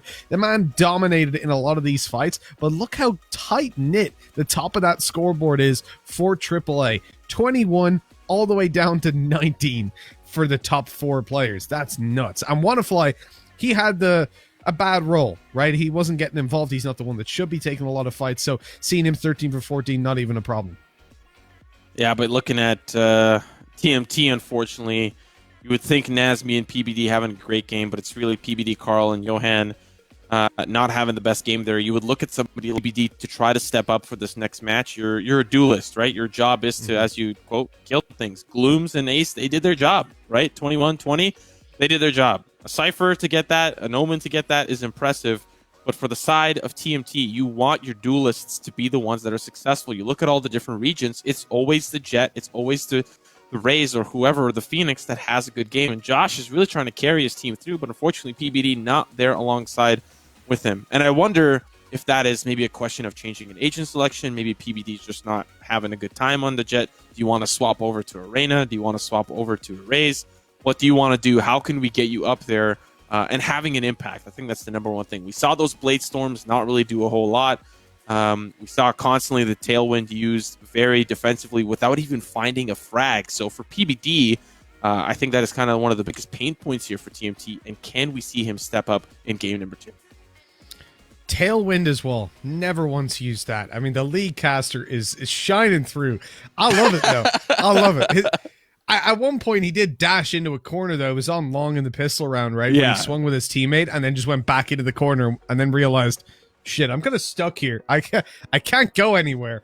And ended up getting shut down with a bit of a sneaky attempt inside the smoke. So I agree. PBD didn't have a lot of value for me in that game on the Jet. There's two kinds of Jets. I wouldn't have said this a few weeks ago, but Scream has shown us that, you know, a rifling Jet that plays in as a secondary support is definitely something that's viable, but PBD was not playing that role. He was the operator. He was the one looking for early fights and just not finding them. So it does definitely need to be improved on. And even that said, where I say Scream stepped into supportive roles, dude dropped nearly 90 kills in a best of 3. It was 89 in total across 3 maps, which is just disgusting. Here's a game summary for you. The winner, as we know, was AAA, taking it 13-9. The MVP being Ace, as we expected, 21 kills on the board and 280 average combat score. Not even that high, but that's because the rest of his team was right up there with him, dealing the damage. Yeah, looking at it, especially Josh, highlighting him as well. 5 first bloods. Definitely told the tale of how he played the Phoenix. You know, sometimes flashing himself, but when you're on a ticket to Mars, you got to learn how to look at the sun, and he definitely got accustomed to that throughout that match sometimes. But looking at Ace, especially some of those performances in the first half, that showstopper, that double kill, and then really sometimes being in that 1vx scenario, finding some value himself, did a phenomenal job of keeping his team afloat. Well, definitely, I think this team for AAA is feeling very comfortable, despite after, like you highlighted, a little bit of a rockier start, especially in the group stage. I think they have the momentum now, especially to close this one out. But Ascent, like you had highlighted, especially at the beginning of the pre-show, we don't know a lot about what these teams are comfortable and are not comfortable with. But we're going over to Ascent, and AAA will start us off on the defense. They get that side selection as TMT have picked the map. What's interesting as well, though, is AAA on this map, they do not have a Sova. They're not allowed to have one because of the ban, provided it carries through to the best of 3 series. I actually didn't check that, but if that is the case, which it seems to be, then no Sova on Ascent, that's going to really hurt. TMT lose a Breach, but I don't think that's anywhere near the same level of impact on Ascent as having no Sova is. So that one's definitely going to be a little bit of a kick in the delicates for them. Certainly would be for me. I love to play with the Odin alongside those recons. So yeah, a B-side defense would be weak. Yeah, they're probably going to have to opt in for the Cypher and the Killjoy, something to what they did on Haven. Try to get as much information as possible, right? But on the flip side, we don't have Breach for TMT, and I know that some teams love to rock the Breach, especially with the Rolling Thunder being so handy in entering onto a site. It's a great initiation tool, and not having that on, especially a map that is so tight knit that gets a lot of value from a fault line, from a Rolling Thunder. It'd be interesting to see how they supplement that. But as you had highlighted, I think the Sova is probably worse off not being in the comp pool for AAA, especially when you're looking at some of those B hits on the attacking half. Man, that recon dart towards the tree on backside gets you so much information for who's hiding behind the boathouse, who's on the boxes, who's on the dirt on the ground, and not having that. Wait, I think you might be right. I don't think it extends for the whole series, because look, we see Ace there on the Sova. That's definitely going to be incredibly helpful. So a bit of a tell then, if Josh is going on to Breach, was he out of his comfort zone on Phoenix? If so, that's just insane, because the dude played so well. He was getting involved in so many opening duels, which typically isn't the role of a Breach. So quite surprised, honestly, that he had such a good game, if that is how things have been going. Now, obviously, Sky is not allowed for use during this tournament, so you can't replace flashers with the likes of a Sky. Your agent. And Ace picking up that Sova, confirmation from the admins there that the banned agent is only for the first game, but obviously we know that with Ace picking into Sova. I'm a bit disappointed, though, I will be honest, and for the simple reason that I saw Johan select a Viper, and he pulled off of it, and I would love to see that. Yeah, I still think it's one of those things that people are just too afraid of, you know? They want to play with the tried and true, and to be fair, there was a year of League in the competitive scene where we saw that teams just playing the same comps over and over again. And we've seen that in the Overwatch League as well, in the GOATS meta, just picking the same thing over and over and over again. And I know that you are definitely a big advocate for exploring and looking at creative ways to play this game. Looking at some of the compositional choices here, we do see that Breach come through, and we do see the double duelist come in on the opposite side. Will that, of course, pan out for them? You know, we saw PBD, at least on the opposite side, not have a great game on the Jet, but on the opposite side, want to fly off the Killjoy on the Phoenix. A little bit of a switch up for him, and Bloom swapping over from the Reyna to the Jet. Have to see how that, of course, unfolds for AAA. They'll be starting off on the defensive side with both duelists on opposite sides of the map, but looking in at least towards the courtyard. Before somebody calls me out, and it better just put the caveat there of I wouldn't immediately be an advocate of Viper play on Ascent, but to be honest, at this point, I'm so starved, I'll just take Viper play on any map. I don't care. Pull it out on Ascent, pull it out on Haven, for all I care. Let's do it. I'm gonna get behind you, I'm gonna hype you up. But no one's done it this time, as we do look at attack all around. A little bit of an issue, a tech issue, I presume, coming through. Either that, or we're gonna see the biggest brain pistol strat you've ever seen, Simo. And I mean, coming from the North American region, probably doesn't take too much. Wow, you're wow. And listen, to be fair, I'll side with you on this one. The amount of interviews that you hear from NA teams, they say, "Oh man, our pistols are horrible. If only we could win a pistol. Man, if we could win a pistol." Like the amount of times that you hear that in North America just means that teams are more comfortable on the gun round and really just hate those ecos. But there's some teams that can explode on the eco, and we might be looking at that here as just likely a dash flashpoint combo that we'll see come in here, as the rest of the team is going to take them some time to follow. Look at that paranoia follow-up. They're looking to flash the entire front side, and as they come in, they'll actually be burned alive at the crisp. The hot hand stops it. Wannafly swings, he'll get traded, but now it's all down to Ace. He'll try to hold the line, drops down into sight. The rest of the team is here, but can they stop them from getting in onto the site? Frenzy of Ace doesn't get a whole lot done, as he just gets completely shut out of that fight. A 4 versus 3, all the remain. Attack all around, having a low HP on Ginny, trying to get back into the site. It's not going to be easy. I'm surprised at how many frenzies we're seeing coming into play. They seem to be massively favored within this region. Way more so than in others. Longer, I didn't stop the player down below. I mean, he's dead at this point. Should be caught off guard. And with that, the round comes to a conclusion quite quickly. Nazmi does indeed get away with it, having not been spotted by the cam. You know, Simo, I came up with a really good analogy, but I didn't want to use it I didn't have the balls to use it on Twitter yet. Maybe I will someday. But because some of the NA players started following me, and I was like, if I tweet this now, I'm gonna get flack. You're gonna lose them all. I am. You're gonna lose them all. So it was Europe is a color caster's dream, and North America. Wait, no, hold on. This is what it was. It was North America is a play-by-play's dream, but a color caster's nightmare. Ooh.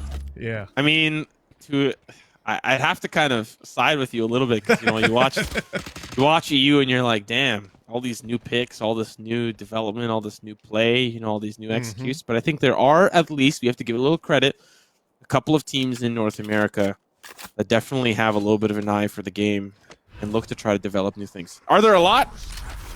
Probably not. But are there some? Yeah. I mean, we've got G2, so what can I say? But like, they're lunatics. They're madmen. You try to color cast a G2 game, good luck to you. It's like your analysis can be anywhere from, well, they knew this happened, they analyzed demos, blah blah, to artists just went, boys, screw it, I'm gonna push up A along and see what happens. Like, genuinely, you listen to their call. We've had games where we're like, oh my god, it's so smart, they must have had a read. And then I watch back like one of their streams, and on Mixwell's stream, you just hear artists go, boys, I'm feeling it, I'm gonna just rush them. And it's like, oh, okay, cool. So there was no logic behind it. You're just confident as hell. But like, honestly, best game hands down I've ever cast was FPX versus Summon in First Strike. That was unreal. The two of the most tactically sound teams I've ever seen going head to head. It was like a game of 5D chess. And man, I just hope we get dude, I'm so excited. Like, I want to fast forward. You ever see the movie Click, where he starts like fast forwarding life? I want to just go 2 years into the future and see where Valorant's at. By then it'll be FBX versus Fnatic. Looking at how this, of course, is panning out for AAA. You see 𝗠𝘀𝘁, he managed to pick up an upgrade, but this is one of those standard eco rounds. You lose 2, that's value for AAA, and the next round's going to be a little bit tough, but they managed to keep 2 Phantoms for TMT, and that's going to bring them 4 assault rifles. This actually is very possible for them to crush it onto that 3rd round conversion. I'd be a little bit afraid for AAA and maybe show a little bit of respect, but there's no way that they could have known that this was coming, or this is how this this 3rd round is carrying through. 𝗏𝗏𝗏 has 1 point away from the ult orb, but probably going to play passive on the A site, not maybe looking towards that control. In fact, nobody's looking for that control. Just passive play in general across the board for AAA. They don't want to play a little bit risky until they have a round under the belt.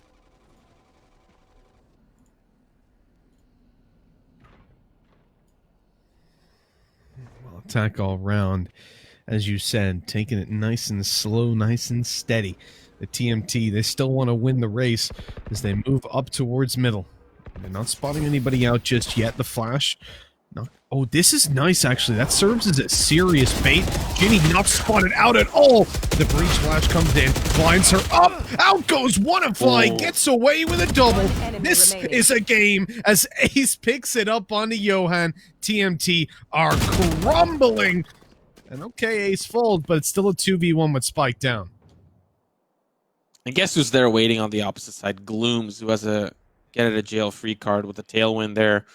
He's going to back away. Does have the support now from his fellow Cypher. Neural Theft is going to give him a little bit more information. He wants to win this 1v2. He's determined. He's going to be wrapping around to the defender spawn. The 𝗏𝗏𝗏s, unfortunately, caught a little bit unprepared, looking towards that center, thinking they may have been coming to the fruit market, but 𝗠𝘀𝘁 to try to wrap around. He can't fit through that spot. Now, oh, the jump through. Now it's a chase. Cypher v Cypher. Man in the mirror. Shot's going to be good. 𝗏𝗏𝗏! Oh my goodness. And the plant to boot for those extra credits.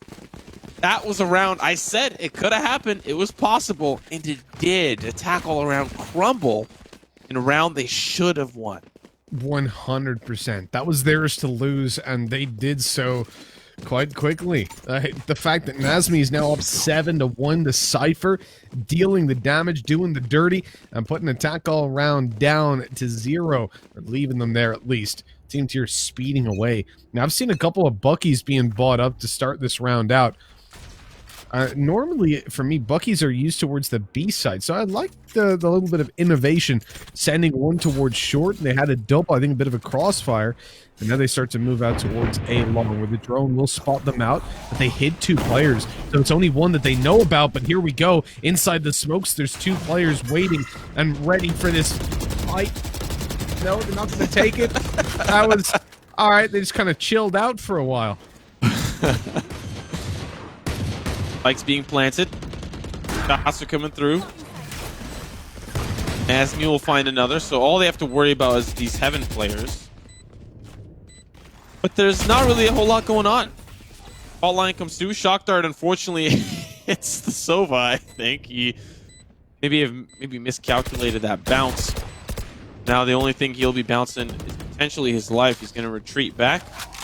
Or at least fake his retreat. Now they're going to start to chase him down. This was a round that I think AAA could have played it a little bit more aggressively. It's the eco just trying to take some of those weapons out, and it ends up being a flawless. Not something I think AAA had a plan for, especially with 4 members on the site as the hit occurs. I don't know, expected a little more out of AAA.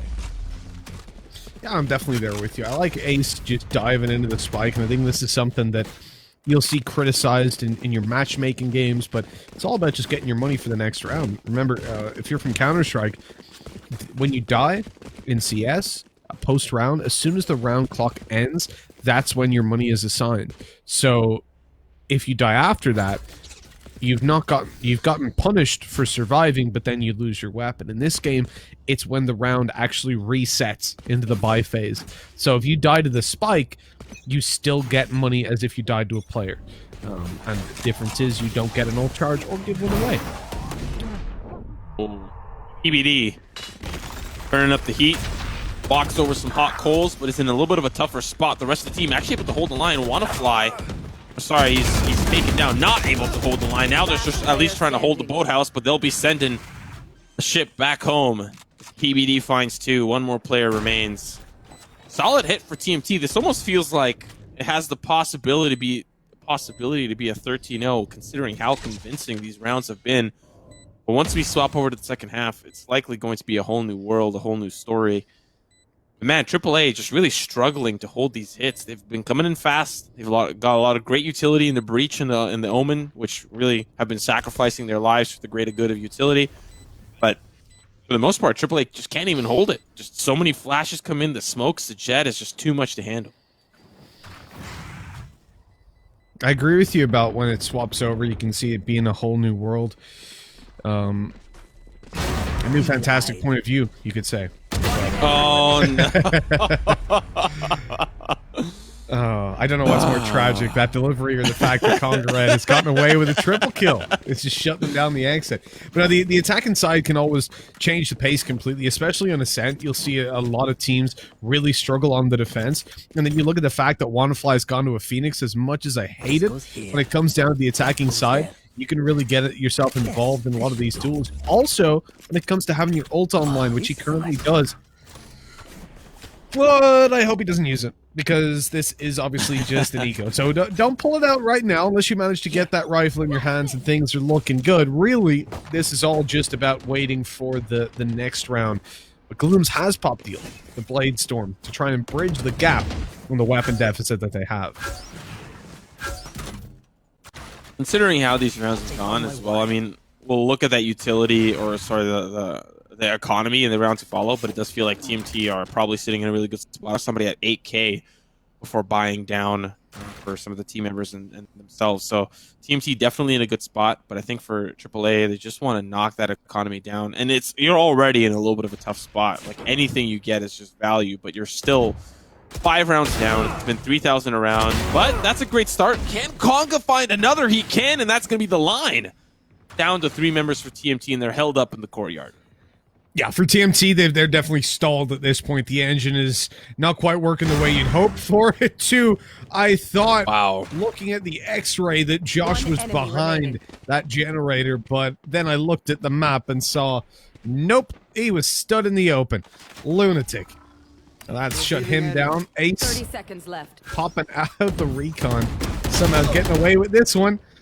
Oh, this is a disaster. I don't know how he's allowed to just throw that down without even a peek coming out. And now everybody's so... Don't throw this one away. Nasmi, he wins these. He's won them before. He's fallen back, but 12 seconds, no spike. They'd have to push him, and it's just not going to happen. They sacrificed for nothing. Solid round from AAA. It all really started with Konga peeking down towards the A main side. Finds 2 picks. I have no idea how. And then walks his way through Catwalk and finds a member of TMT with their pants down. Hopefully those have been picked back up for this following round. But a little bit of a weird one. Konga finding so much success in that round, and I have really no idea how that unfolded. I think maybe TMT just did not respect Catwalk for some reason. I don't know. The potential for somebody to be there or to peek into the courtyard, but we're looking at a 5 stack towards A main. They're going to be running fast. They're going to be running dirty. They've already flashed off the player, and the tailwind used early. So this angle that's going to be held from Konga can actually stop the jet. Well, he seemed a little bit lost shooting the floor to destroy the cage that he was caught in. Now down goes the door. Having not destroyed that at the start of the round, honestly, it's always weird to me when defenders don't destroy it in the very beginning. It can only cause problems. You never really see it used to the benefit of the defensive side. So I just get rid of it right at the start.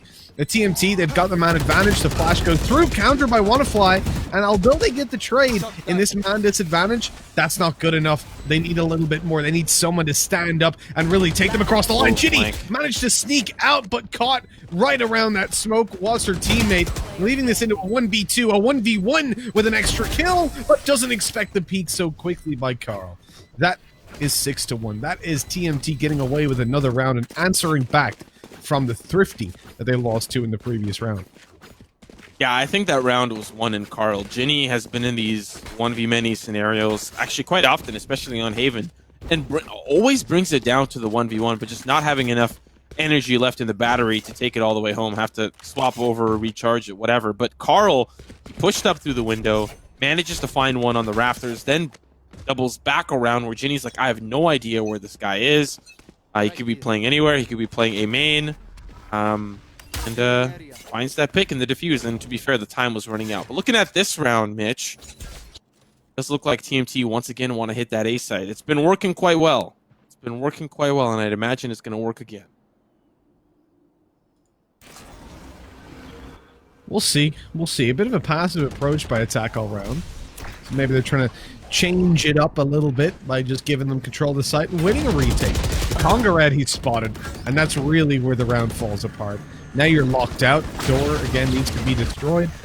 Oh, they've spotted the cage go down. They can, or the tripwire, excuse me. See, I still trip up on the abilities. You're naming ultimates like it's reading a menu. What's this about? Well, I'm hoping I get a little bit of run it back with the side of my curveball here, as we're going to see Ginny try to prepare the paranoia, at least to start. Aftershock will stop the push in for the Raptor side. There's the Hunter's Fury getting a little bit of damage, but nobody's going to get tagged up as Josh holds the line from the top side. No collat with the op, as once again, it's member after member falling apart here for AAA. A flawless for TMT, and 4 ultimates still held that round. So TMT, I think, in a great position to seal this one 11-1. 10-2, I think, would be a best case scenario for AAA, as they just have had no success in holding these guys. All right, you know what? This is a 7-1. It's not entertaining right now. This is just dominant for TMT. So we're gonna play a quick fire quiz. All right. This is I'm gonna name an ability in generic terms of an agent, and you give me the name of it. All right. Okay. Here we go. So we'll go from easy, right? Brimstone smoke. What brimstone? Or from the skies, I think. Sky smoke. Close enough. Sky smoke. Oh my! I haven't seen brimstone in a long time. Okay, you tripped me up there. You got me. I did. Razor's nade. Paint shell. Oh, there we go. Okay. Cypher's ult. Neural theft. Yeah. Here's a little bit. I'm curious about this one. What about Sky Splash? Oh no. Player standing. It's like orb something. No. I'll tell you something. When I saw the name that I said, I'm never ever gonna say that out loud. In a thing. I think it's called Guiding Light. Yeah, Oh. it's called guiding light. How are you gonna get... And Sky with the guiding light? No. Sky's flash. That's where it's going. Sky's flash. Damn, you got me. It's almost as if in the play-by-play, I'm just naming them off, and then once a quiz comes through, yeah, it's just like I'm like a classic university student, you know. I'm much better than my grades are. Okay, Exactly. I can perform much better in the workplace. Boy, give me a test, I crumble. Oh man, yeah, that was because it was the ults that got me, man. You just like popped off like 6 ults in a row. I was like, dude, I can't do that. What the hell? What is this about? I'm like, Hunter's Fury, I know that one. Carl's popping it off. Doesn't manage to tag anybody up. Josh in one on Ace, just pulls it back. TNT were at the deficit, but now they've got side control. They've got the spike as well. They're putting it down, still be main. So that gives them an alternate angle to fight off of as well. Wannafly, he's dead, but he gets traded. At least gets the kill in the first place. Ginny threw the smoke on a Johan. Somebody check her config. That was a nice little shot. 3v2 develops. Now the ult goes down. They're going to spot out where these players are. No wall bangs to go down successfully. Double swing to Ginny. No one there to trade. Oh me, oh my. Gloons is shut down. 𝗠𝘀𝗁 as well. Josh in with a massive play. And that's just a disaster. It seems like even when attack all around and everything going their way, the round falls apart. Yeah, holding that cave and then of course Nazmi playing point defense, you know, looking towards the left side, the right side, and a spectacular hold from TMT. And you saw, I think, you know, a glimmer of hope for AAA. They were trading their way back into the site, but unfortunately the retake just, man, too tough. Not enough juice left in the tank, but now it's 9-1. Still a possibility for a 10-2, but it's looking less and less likely as the rounds continue. Unfortunately, 𝗠𝘀𝗁, he's going to have to get in line, back away from the paranoia. Red carpet's going to be rolled out, but unfortunately no one's going to be there to greet TMT. They'll have control of the site. Spike going to go down. It's going to be a 5v5 retake, but watch the flank. 2 members. They want revenge. That spike planted. That kill is invaluable.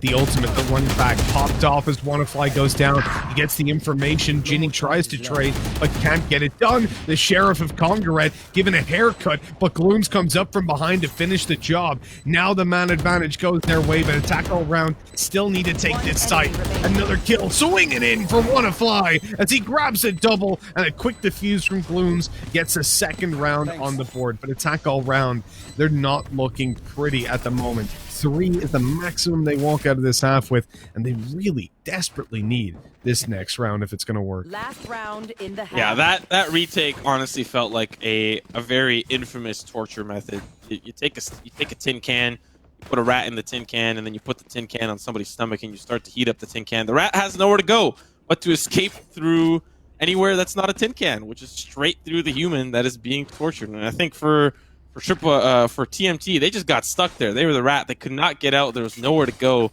And AAA were the fire around the tin can, just breaking in from the rafters, the tree room, A main. They had all possible angles covered. TMT could not get anywhere. And now you're probably wondering, how does he know how this is an infamous torture method? Listen, you watch a lot of mafia movies. You watch a lot of, you know, you learn some things, especially Russian mafia movies. Man, you learn some stuff you probably didn't want to know.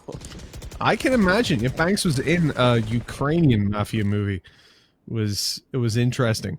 I can't remember his lines, but they were interesting. I could imagine him as a Ukrainian thug. I could picture it. He was the mob boss. Yeah, yeah, perfect. Yep, I could see it.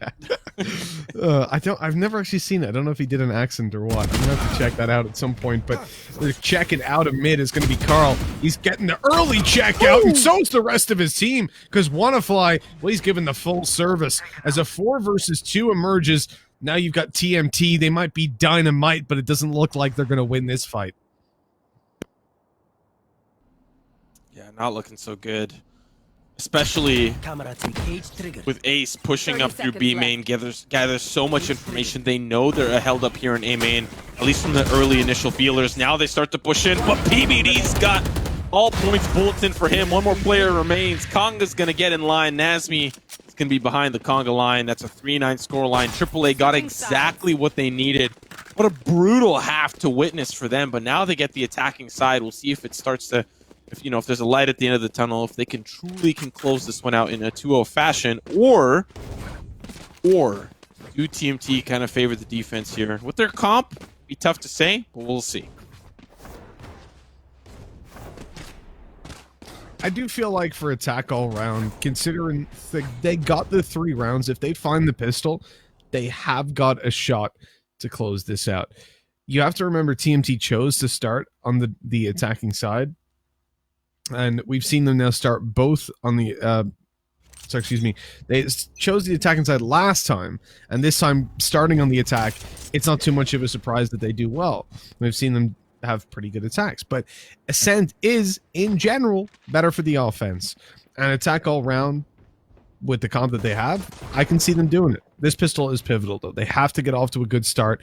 They have to really deal some damage. Again, we're seeing Glooms be the one to poke out and look for these early fights. Again, that dash always going to be the thing that gives you that little bit of extra security in taking these duels. If it gets a little bit froggy, you're always good to bail on out of there straight away. He spotted a player up close, worried about someone being in mid, and here we go. The right click about to get a free execution. Glooms doesn't know there's a player on long, though. The shot swift. Johan looking to be traded. The rush up by Wannafly, but he's going to be peeked from heaven, and that is a great bait and switch. No. And that is just so unfortunate for AAA. Now it's down to 2 final players. Ginny alongside Ace. They're pushing in. This B side feels a little bit more open since they heard a lot of that commotion towards the A side, but Ginny going to hold the line as the plant will go down, but the swing is so crispy from PBD all down to Ace pushing up. Spike's still not down, but 1v4, the odds are definitely against you. And TMT up by 7, winning this initial pistol, honestly could be in a huge position into that 3rd round to just really close up the map. 𝗠𝗏𝗔 is just having such a lights-out game as well. Dude's got 19 kills at the moment, playing a Cypher, and was 7-1 at a point. And for TMT, without him, they would not be in this position. I mean, he's even won out clutches, the few that there were to win. If you're attack all round, I think you might even be thinking about the next map. Certainly, if things don't go your way in this round, if the force buy comes through, the push, PBD going to be shut down after just 1. But look at that push through B main. If the stun goes in, nothing you can do about that. And the 1-for-1 trade's not good enough because the advantages are already firmly in TMT's grasp. That is 11-3, and that is exactly the start to this half TMT we're looking for. And now we're in a window of possibility. Economy in a tough spot for AAA. They forced up that round, at least for the soft buy. Yeah, this game could be as good as gone within the next 2 rounds. And I know we've been having a little bit of fun, but it does feel, lights out difference from what we saw in Haven. A little bit more of a closer match, but as we had highlighted, now that after the group stage is done, we get to see a little bit more of like a longer series, an elongated battle between 2 teams, more maps in the pool, agents come out to play, different agent selections. We're seeing some of those swap around. You see a completely different story of how teams are playing. Oh man, I mean, this aggression from attack all round, it just never seems to work out flawlessly. There's always someone left to trade, and then 𝗠𝗏𝗔 gets involved, and that's when things spiral completely. It's left down to just 1. The Jet of the attacking side trying to clutch it. Glooms does pick up the first, and it's 𝗠𝗏𝗔 shut down. A second swinging his way, and Carl's AFK, so that's a free plant. But on the flip side, I don't think Glooms is fully aware. Oh wait, what is happening? They're both now moving. Wait, Glooms is really that concerned that Carl is AFK? Well, he might not be AFK. Might be. No way to know. Blink twice. You're still there, Carl. Can someone check on Carl? Is he all right? I'm just picturing Carl from Jimmy Neutron. Just Carl. picturing. Are you? He's just gonna save the gun. Maybe intentionally, unintentionally. There's no way to know for sure. Definitely intentional. 3 versus 1. AFK B main. 100% the play. I can get behind it every single time. Big brain from TMT. You see what they're doing right now? It's just mind games. Blooms is like he comes for this, right? Wait. Wait, is he waiting here? Is he playing? Wait, he's coming for it. Wait, no. Is he long? He must be. No, he's not here either. He's got no idea what's going on. This is like when someone types AFK in chat and you're just yeah, nice, bro. It's real funny. But no, they're legit AFK.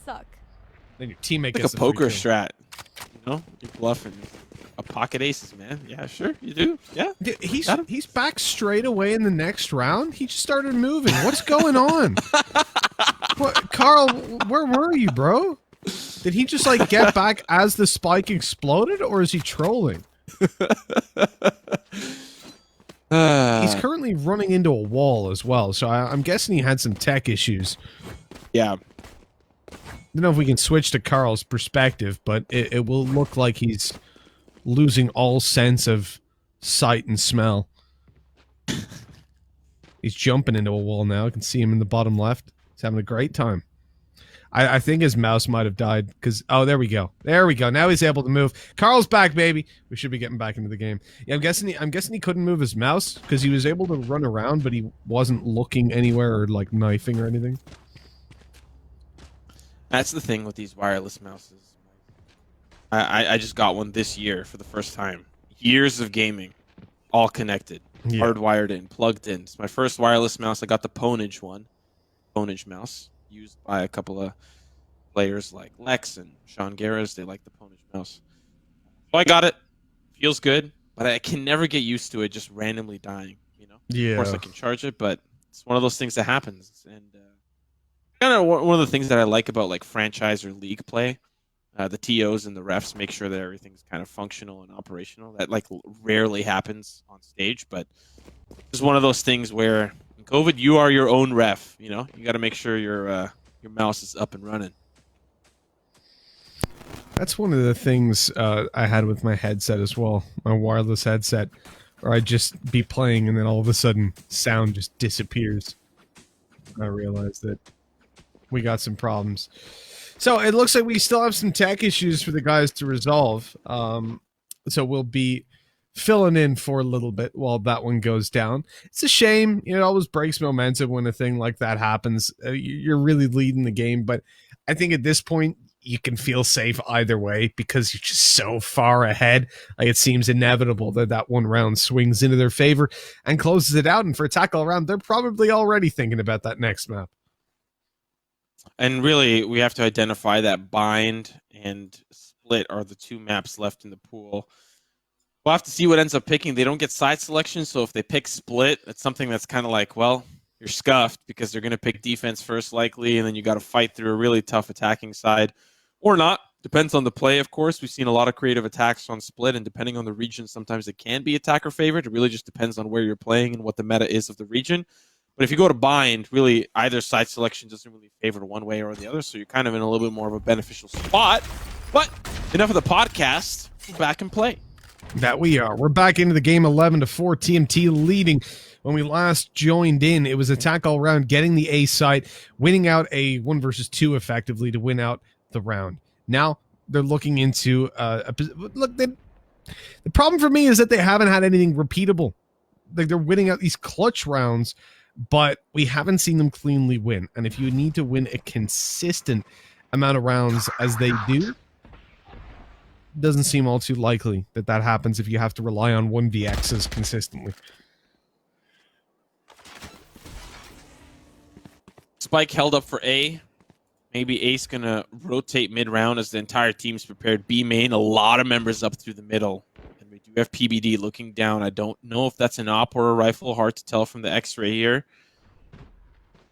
It still has an angle towards the mid, nevertheless. Likely a player about to cross. But he doesn't have that much of an aggressive angle. Flash towards the right side, and they might have a control here. Can the player in Cave hold the line here? It's Carl, player who did not participate in the round. It's a great crossfire set up as the entry. One to the right, one back sight. And now 2 members remaining. Likely going to be a pretty simple round for AAA to pick up. It should be, and this is what we were looking for, right? A consistent, repeatable strategy around win that was as clean as could B. 𝗠𝘀𝘁 didn't see anybody down in spawn, but there was a smoke down, so he should be aware of the possibility. Pops another flash, swings through. This time, he catches both of them and closes the round out nicely. 5 on the board now for attack all round, but there's still plenty of time for TMT to pick up their final 2 coveted rounds. And I mean, it's only a matter of time before 𝗔𝗎𝗎 pipes up again. Unless dream, the Ascent dream, the no pun intended, literal run it back on the rounds. 5 to 11. It's possible they have 1 round that they can bleed just in case things do get a little crazy. But we'll talk a little bit about that if we're at like 9-11, you know? Or oops, or like 10-11. I didn't mean to. I didn't mean to say it that way, but if we get a little closer to the rounds being tied up.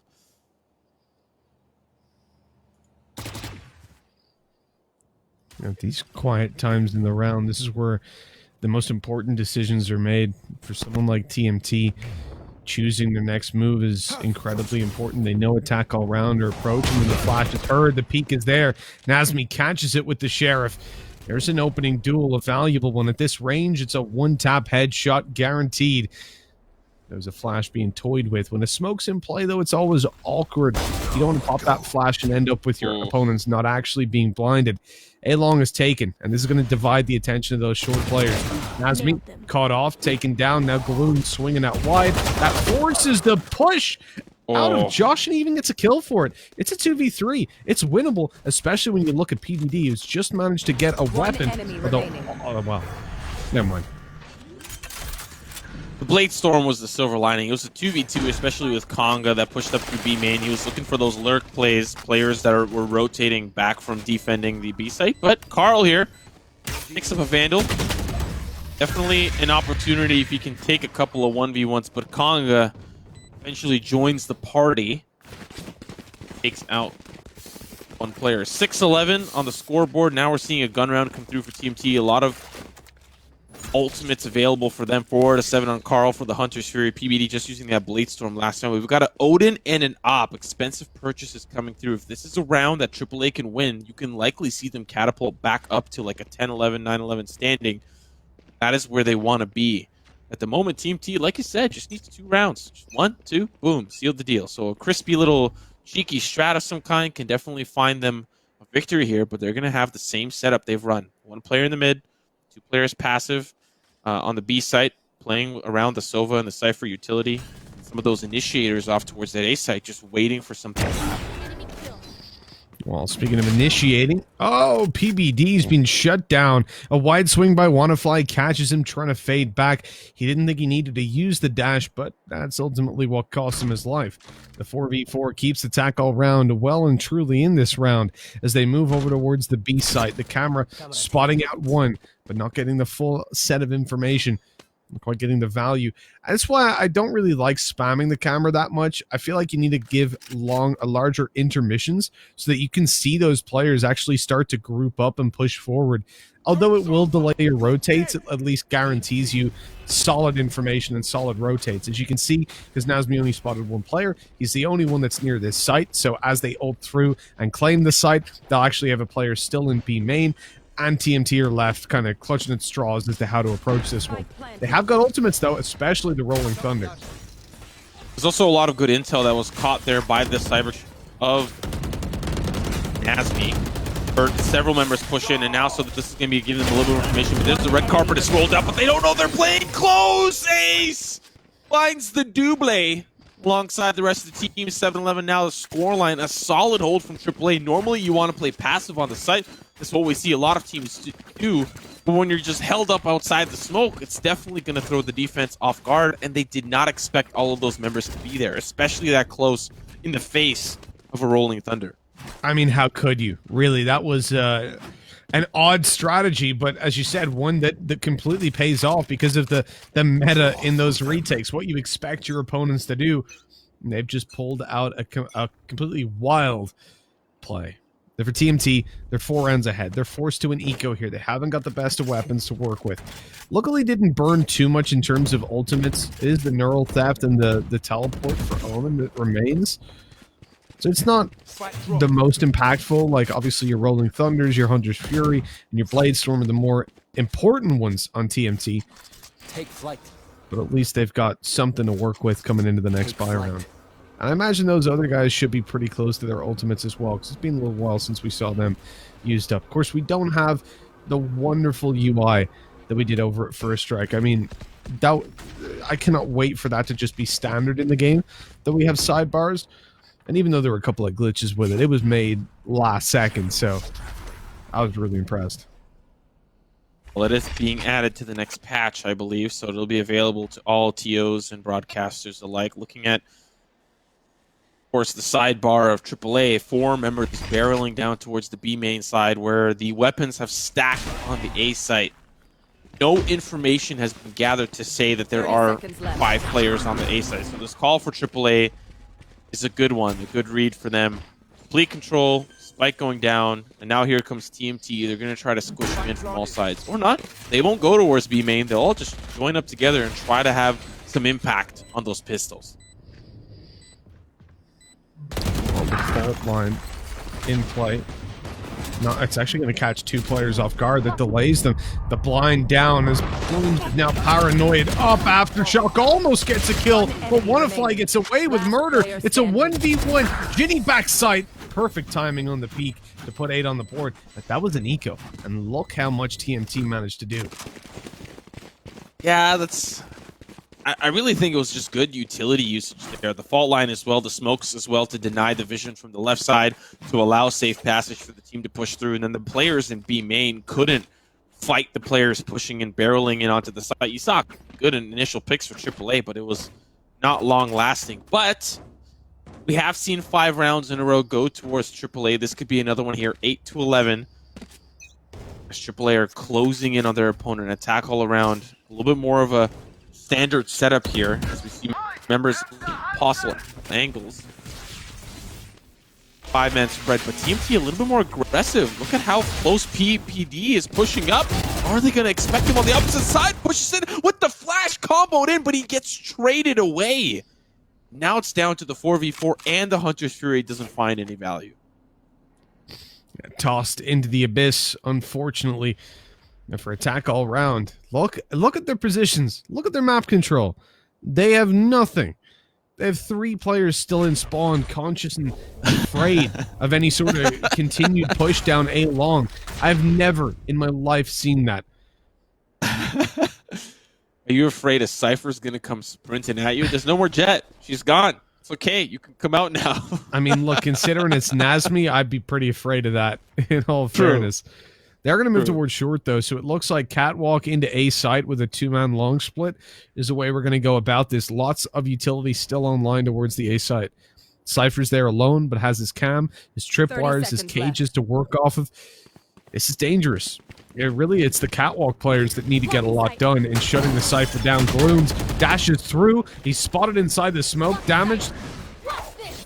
But it's surviving for now, at least. Pops the ultimate big play, opens up space, but nobody able to capitalize the cage, keeping Nazmi alive a little bit longer. Ultimate goes down, 8 seconds remaining. They push, and Carl's won the round. He destroys the planter, and 12 on the board for TMT. Big mistake. They thought they were safe because they popped the Neuro Theft, but then as it revealed the player, they realized they were just about to be pushed. It was a little too late. Yeah, 𝗠𝘀𝘁 really needed to pick up Carl there, who just Superman jumped into the site. Yeah, it didn't even really matter the other players coming in because he find the double kill there behind the generator. That goes there. Man, tough position to be in. Down 4 rounds now. Gun rounds still coming through for AAA, but this could be the last impossible round we see. Finally, TMT have found their swing. They've given 5 rounds up to AAA, but now this is where they really start to play a little bit more aggressive, something that we've seen them do a lot. One first pick comes easy. There's one more player back in spawn. They're still afraid of TMT, who are popping like dynamite, opening up on the first pick here. Still nowhere to go for AAA. They're going to try their hand at this A site.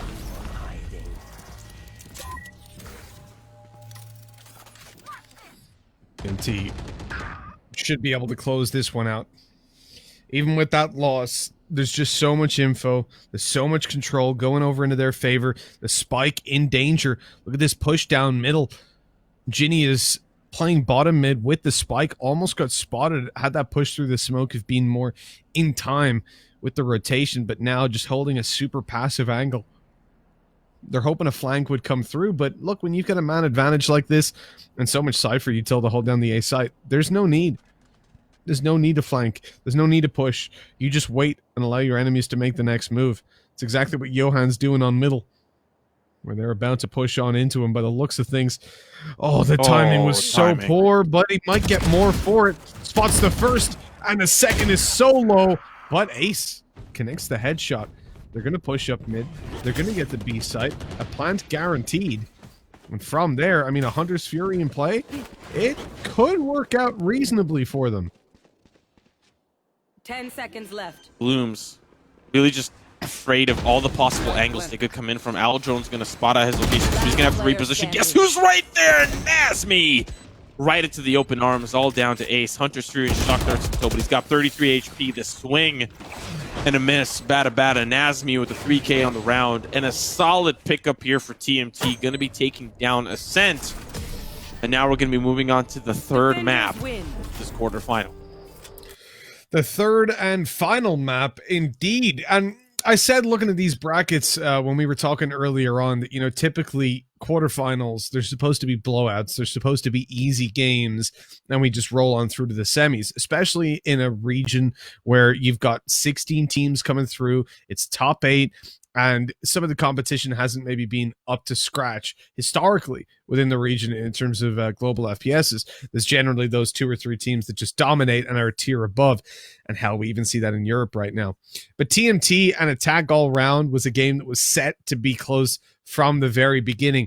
And I say that, like, I think Todak will probably ruin overtime. Like, based on the results that we saw, I don't know the Todak team, but if they did that much damage to Attack All Round, 13-4, that's a one-sided game. AHQ Alter Ego, probably a one-sided game as well. And then SMG Bren, that's another close one to close it out. So I think we've actually been gifted some pretty good quarterfinals games. And I think, obviously, this series is already proven that. The big question now becomes for us, at least, what's going to happen on that third and final map? What's going to be selected? What are the side selections that we're going to experience? We've already seen some of that agent selection kind of swap around a little bit. Glooms from the Reyna to the Jet, and of course, WannaFly from the Killjoy to the Phoenix, and a couple of swap ups as well on the opposite side too. Josh from the Phoenix to the Breach.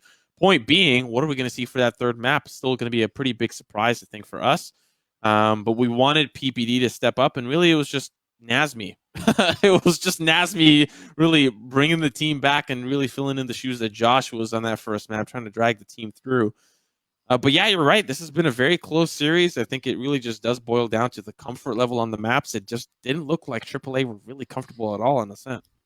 No, it didn't. And I think when you look at AAA as a team that's been around so long, I can't really give them the excuse. You know, they should have been that little bit more comfy on Split. They've got a lot of practice under their belt. Or on Ascent, excuse me. But as we come in towards the final map, that's where things get interesting. We're down to just 2 remaining. Surely it must be a comfort ground for both teams. And so a nice, long, and close map on hand. But speaking of maps, let's look at how that one there went down. We've got the post-game stats to roll on through and have a look at the players that we need to highlight. And of course, it comes as no surprise that 𝗠𝘀𝘁𝘁's up towards the top of that board. Yeah, one of the things that I think surprises me, especially from moving on from the first to the second map, is WannaFly's performance. I think especially on the Phoenix, and if I'm going to be completely honest, something we don't see a lot of in the agent selection pool on a map like Ascent. Really played it quite well, but not really well enough in combination with the rest of the team on Glooms, Ace, and Ginny. Ace had a phenomenal game number 1 on Raze, and then swapping over to the Sova really kind of made that first performance a little bit more flatter in the bigger picture. But the rest of the team really showing up. PBD not too far behind 𝗠𝘀𝘁𝘁, but still kind of, in my opinion, maybe tailwinding it in inappropriate moments. But nevertheless, a victory. A Dubs, looking at some of that game summary, it's of course 𝗠𝘀𝘁𝘁 the MVP. It could not be 𝗠𝘀𝘁𝘁𝘁. This man is unstoppable on that second.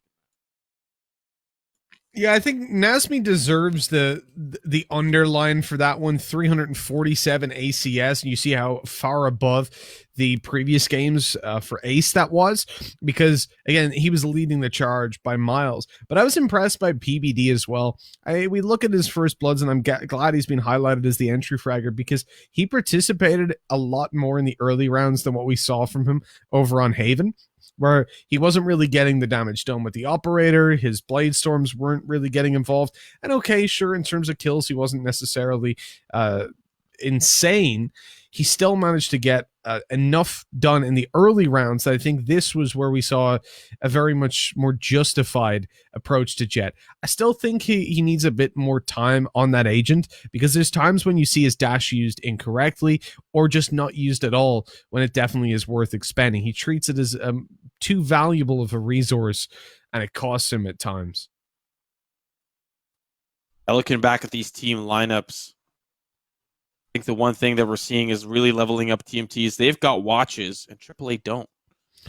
That's, I think, the biggest. Yeah, they're able to tell what time it is to turn things up, and boy, have they in that second map. But maybe AAA could benefit from a Rolex or two to figure out when is it time to turn things up. And this is now. This is that moment. Third map, do or die. You're out. No losers bracket. No second opportunity to climb through. And for TMT, after that first map, they definitely are thriving in this opportunity to take it to that third map. We saw definitely a better performance out of them in that second map, and we're seeing now how AAA are adapting. We'll see what map they end up picking, as we're still waiting on that update, because it hasn't come through quite yet. But man, what a series. Like you highlighted, we expect it to be a little bit more stompy, I guess, in nature for the quarterfinal. But we're seeing a very competitive series. And like you also highlighted, once these maps are done and out, we're going to see, the cream rise to the top. Bind is what we're going to see selected, and Team T will get that first side selection on towards that defensive side. When you take a look at how... oh, no, wait. So TMT won that map. Yeah, so Bind picked by AAA. They're pushed down to the attacking side. I'm curious where we're going to see the agent select swing towards. I've been impressed by Gloom so far. I think it's amazing to me that you're in a region like this, you're looking for a stand-in, a second stand-in actually, past PTC, and they managed to find Gloom, who is insane. There's so much individual skill within this region, and even within teams that didn't make it. Like I said, Myth.Attitude, a very, very solid team that didn't make it all the way, to much to everybody's surprise. We've seen Legends, Only One Word, Super Domineering, all disappear. So this is a real underline for me, and just how strong this region can be. Here we are in Agent Select, though. And as I said, I'm curious to see where we're going to be going with this. Want to fly back to his well-known Raze. That's why I was kind of surprised to see him on the Killjoy starting out on the previous. I guess PTC would have been pushed into a Killjoy role instead. Over on Haven, excuse me. But now he's got the Raze out, and this is what I know him for. Wanna fly? You know him for the Raze. This is what he's comfortable with. Yeah, well, he wants to fly and doesn't play Jett, so gotta use the blast packs. You know what I mean? Oh man, man, you've been nabbing me every time. I gotta get you back tomorrow, the day after. I gotta level up. Listen, you've got the punts. I'll give it to you there, but I've got the abilities down. I know that's not a lot to work with, but I'm gonna be proud of that, because it's the only thing I got going for me right now. Oh, you got more than that, Simo. Don't be modest. Don't be modest. But like, we're finishing out the agent select, and you're seeing Raze coming out on both teams. Not a surprise, considering it is going to be Bind. The real difference here is PvD on the Jett versus Glooms on the Reyna.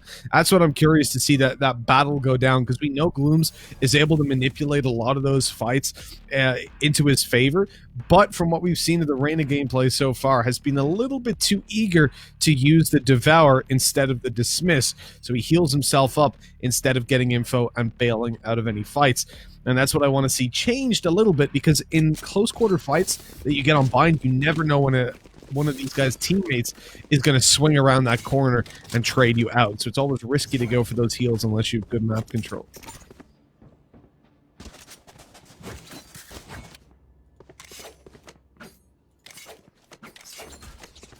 We also have to identify the side selection here. Core T picking the map. AAA will opt in for the attack first. Considering their composition, they want to get off to a hot start, and imagine they can do that off of the back of a player like 𝗠𝘀𝘀 and a player like 𝗠𝘀𝘀𝗍𝒂. Now, I've been hearing a lot, especially around First Strike, how teams opt in to defend. Usually you'll see some sort of 3-2 split. Maybe a stronger hold on the A side or a stronger hold on the B side, but an aggressive push from TMT right down long. They'll find one with PPD. Doesn't even use the dash that time to get out. Have to tip a hat whenever a tailwind is not used correctly. Or sorry, rather not used at all, but used correctly in nature. Pick early is going to put TMT in a great position, and they've got 3 members here and a lurker towards the A side for AAA, but this 3-man hold, it's going to be an even fight. I do like the decision to stack up the B site and push. I think if you are going to 3-man stack B, you have to push off the back of it. They're using Cypher to defend the A site. Gives them that extra little bit of security in case there was a heavier push and presence towards this. But look at this sneak out. Cypher's managed to get himself over to the A site. He's managed to break a tripwire, though. It gives away his position, so never mind. They know he's there. They're going to deal with him. Johan's coming up behind. Nice and easy with the frenzy. Maybe not quite as clean as it could have been, but a 5v2, and it looks like attack all around will be forfeiting the pistol, short of some absolutely massive plays.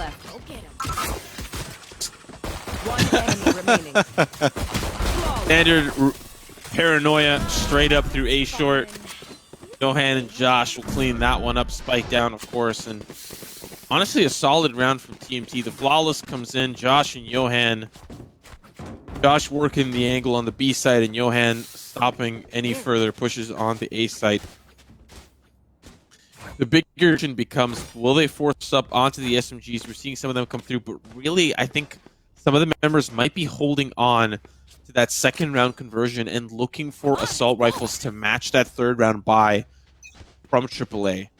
Only a Stinger and a Spectre come through. Yes, there's armor across the board, but 3 members will be able to buy very competitive third rounds. So this actually is very doable from AAA's side, because if it's pistol against pistol, there's a chance that they could catch this second round conversion and kind of sweep it off its feet. Johan going to hold the line here, sets up a one-way to help 𝗠𝘀𝘀𝗎 from the opposite angle, but now that cage is going to gather a lot of information. There's a lot of players that are going to be coming in through. But look at this. Josh with the flank. 𝗠𝘀𝘀𝗎 is able to find one. They're starting to come. Josh is there with the flank. Finds one. PPD as well will hold things down. Looked possible for a moment there for AAA. They found the 4-man push through the showers, but overall it's still TMT that blow up the dynamite on that second round. Can I get a drop? Moving into the third, though. Op comes in for PBD and the heavy armor. Holy smokes, who bought him? That looks like 𝗠𝘀𝘀𝗎. He drops down to 100. Another assault rifle comes through. So you could see this investment did pay off. The kind of double down where they only had 3 pistols and 2 SMGs. Now they can afford an op. Now they can afford rifles, and they want to rival AAA here on this gun round. Exactly. This is where they need to take the fight, and that's exactly why PBD's going out so aggressively, trying to take these peaks. Going to use his dash. You can see he commits a cloudburst to it as well. Like, he really does not like giving that away early on. And when you've got the operator, I can see why. It gives you the ability to hold much more aggressive angles, but pushed back by those swings and spams, you know, of attack all around with the man advantage, pushing towards the B site, gaining control. You've had the drone go through, clear up close. And I like this angle by PBD. He's holding super, super passive.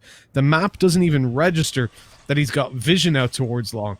That's how tight of an angle he was holding, and he goes out wide, catches a kill, and out he goes. Even without the tailwind to play with, he's happy to play aggro. Yeah, one more pick, you'll get that back, and that might be towards this 𝗠𝘀𝘀𝗎 side. There's a player lurking around, but pay attention to Conga Red. He's working his way up through towards A, but there's a lot of tripwires here, and 𝗠𝘀𝘀𝗎, definitely not the player you want on the opposite side, is ready and laying in wait, and he has a camera in the shower, so he has so much ground covered, and he sees the player loses the duel. This A site is wide open for AAA. Open for the taking. Johan gonna be spotted out as well. Oh my god, what was that fight? I don't know how he's gotten away with that. Free upgrade on the floor as well if he can close in the distance, which he certainly can. There's no one here to harass him. Paranoia goes through, but there's no follow-up. This is just ridiculous. A 3v3, a winnable situation for TMT. PBD with the operator, looking to grab a quick kill. And when that smoke fades, he might just have the opportunity. Paranoia pushes the Sova back. But he's now the last player alive, trying to stop them from getting this defused. And Carl quickly deals with him. That is a swift conclusion and attack all around. They're looking down at the moment. Yeah, I think this kind of brings back to that conversation that you and I had in the pregame leading up to this map. There are no excuses if you're unprepared for a map, right? And looking at how that unfolded, that was the round, especially. So the second round, they didn't force up on SMGs, and that was a risky play, right? Because if it's pistol v pistol, anything can happen. But AAA 4-man stack through showers, and it doesn't work out. But then on that third round, they can force up because they played that way, right? They can force up and have a rivalry gun round, and then you see what happens when they take that risk and it pays off. And once again, look at this control consistently from TMT towards this long side. They set this up from that second round. They set this up from consistently peeking it and consistently punishing AAA for even showing face towards that fountain side. A nice little double bite, Josh. Obviously just pistols that they're up against, but I do love that we're seeing PBD really find his feet on this operator, playing much more aggressive. Actually, no, I think he's playing exactly as aggressively as he did in the first map. The difference is now it's actually working for him. He's able to find some value out of these pushes that previously just left his team with a disadvantage. Made the swing and the 4K. There we go. We knew it was coming. It's only the revolvers, the sheriffs. There's the thing, you know, in Counter-Strike we have the one dig, but in this game I guess it's the one sheriff. That's the best we could come up with. I think you've been hanging out with too many final strikers, you know, many Europeans. You're starting to pronounce things, you know, kind of in a different tone, a different language. It's almost as if I don't even know what you're saying anymore. Sheriffs? What is that? One sheriff. Let's go. One sheriff, por favor. I don't even know. I'm combining languages now. Una cerveza, por favor. That's all my Spanish out the window. Oh my god, this is so smart. This is such a good setup. You rarely see this used. So the Jet's baiting, gonna try to find a kill, dash back, and focus their attention. If this works, there's not going to be any follow-up. That's the thing. So he hits this shot. There you go, done and dusted. He's running back going, hey, I'm on the site. Please don't push me. I have an operator. And then, boom, you get shot in the back. But they won't get any reward for it this time. What is this cam? It's like he's investigating, seeing if the solar panels are up to code. It does look like they're fine. You don't get a... Yeah, you don't really get to see a lot, though. You do see them pushing in from the octagon.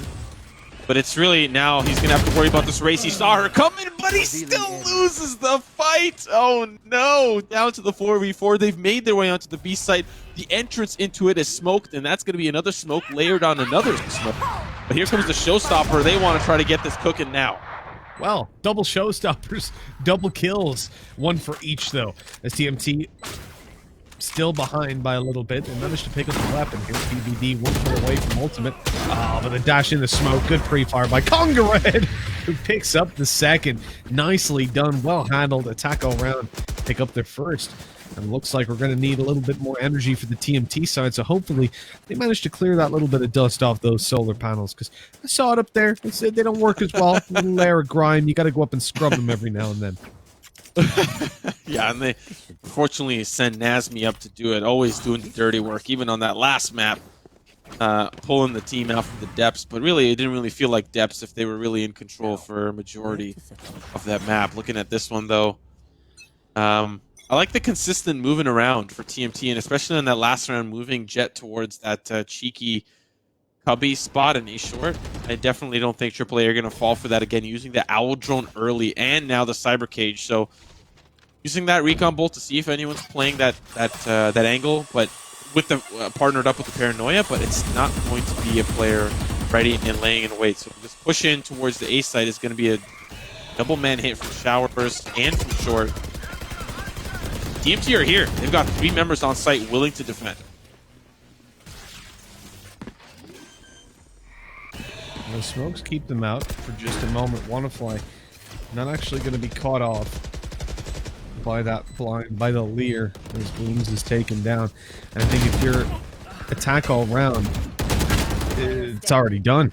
They're being attacked all around. there was the attempt to pop the leer out, right, to swing. And it seemed like it was a very solo play, shall we say, because 𝗠FLY stood there, a leer went down beside him, his teammate swings, and he's just like, I'm just gonna hold. I don't know, at the same time, actually, I can't put that on 𝗠FLY, because they were still planting the spike, right? Someone could have pushed through the smoke, taken down the planter. So 𝗠FLY had the responsibility of watching it. You had 2 players pushing in towards the, towards lamps to try and clear that out. So nobody could actually swing with Glooms. He just popped that leer and swung by himself. So I guess in that situation, you hold on to the leer 2 more seconds, you have 1, maybe even 2, because the spike planter teammates that can swing with you and take that fight together. So it seems a little bit reckless to go for it solo. Uh-oh. You're in trouble. But unfortunately, Josh was just, unfortunately, in front of the scope. Can't aim at what you can't see. And unfortunately for PBD, he just saw a whole lot of billion rays. Could not see the other rays hopping in through the skies. Karl, though, hold down the octagon, the only true fighter, heavyweight class. Now here comes a couple of players that want to contend for the title. Karl is going to get out. There's a player in hookah that he has to worry about, especially after hearing those shots come through. But this push for AAA is not really working out. They're losing members one at a time, and they're not pushing together as a team. They're not working as a team. Now Glooms is going to find at least one to nullify some of that pain that's been coming through. Yeah, I don't quite know what Josh was thinking, pushing forward on that one, getting a little bit too greedy, I imagine. They have a lead, but attack all round are definitely capable of pulling back into this one. Well, that's not the play. Glooms just ignores the cage completely, and 𝗏𝗏𝗏 gets a nasty little spray down. 6-1 we go. One of the things that I love to see from players, especially in a 1v many scenario, and on the site, 𝗏𝗏𝗏 was in a 1v many scenario, despite the team kind of coming in for the defender spawn, is after you find the first pick, you continue the spray onto another angle. He didn't swap over, but he never let go. And some players, they might find that like small moment where like, oh, I'm going to let go. Oh, wait, I got to start up again. But he just held it down and killed all 3. So good finish there. Good solid completion. Solid, I don't even know what I want to call it. It has a name, but once again, it's 𝗏HAN on the opposite side, who also knows how to hold down the trigger, finds one early, but this looks to be an eco, at least a fast one for AAA as they're coming into the 8th. They're blitzing their way on through, and I think 𝗏HAN, he swung around the side to catch Conga right off guard, attack all around, just don't seem to know the rules of engagement on this one, much like Josh. But I guess that was a 300 IQ bait, so his teammates could trade him out. That's exactly what Josh intended there. Just up on top. I don't know how it took so long for them to kill him as well. He wasn't even looking. The 7-1 either way. And disappointing. You know, my OCD's going crazy. 30.01. So close to a flawless defuse. But they left at 0.01 of a second too early. I know this seems kind of like a little bit of like a picky caster thing. The amount of times I've seen PBD dash to the spike to defuse it, I just find that so intriguing.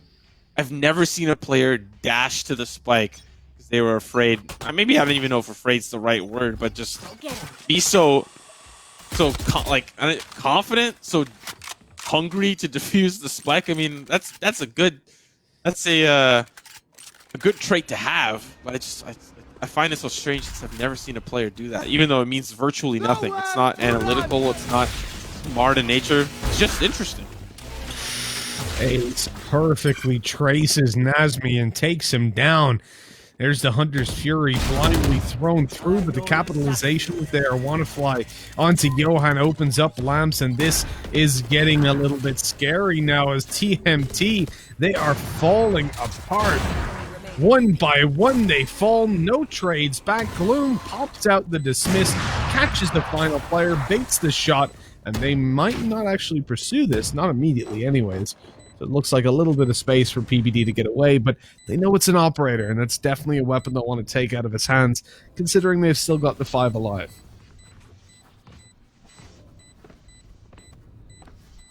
Still going to hold the angle towards the defender spawn, and I'd imagine for AAA, the hunt will go the opposite way.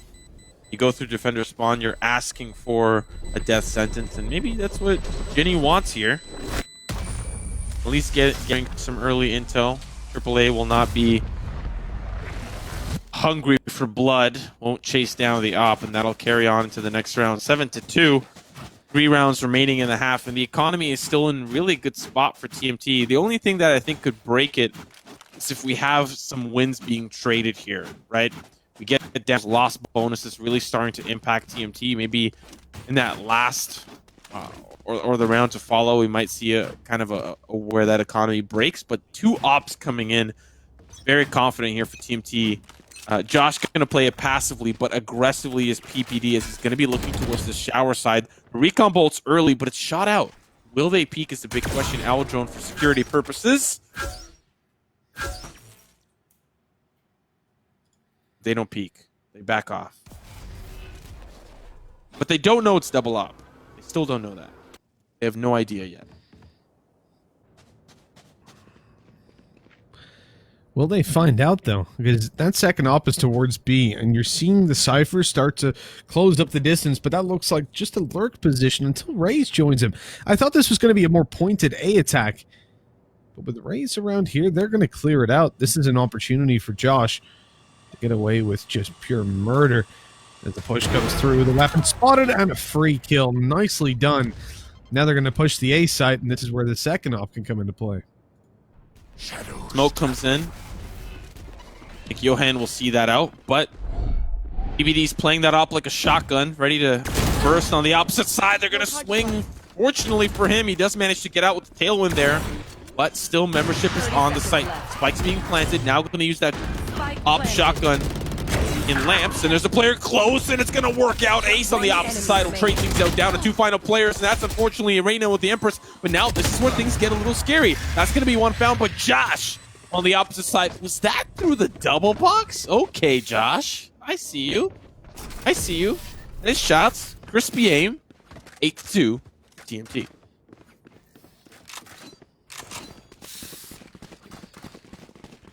Well, I'm feeling kind of let down, Simo. I'll be honest. We came in. We said how, you know what? Close game. You're on the third map. It's got to be a mid-ground for both teams. And it's not even the same formula as before. TMT on the previous map had Nazmi just decimating attack all around. Now we're starting to see PPD get involved in those early fights. We're starting to see their Raze just wreck face when it comes down to a lot of these duels. And, well, PPD got involved in the early fight, that's for damn sure, but maybe wishes he didn't. What happened to that double op? Didn't they carry that in? But I'm a little bit confused as to where that went. Unfortunately for PBD, he's out of commission.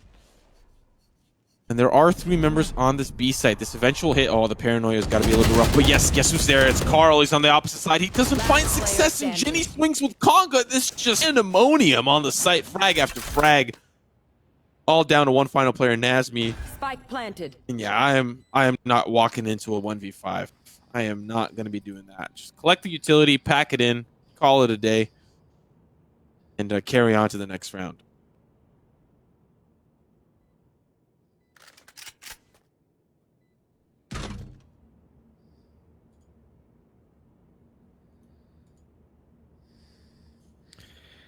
For TMT, I do wonder. You were saying about that second op, and I think so.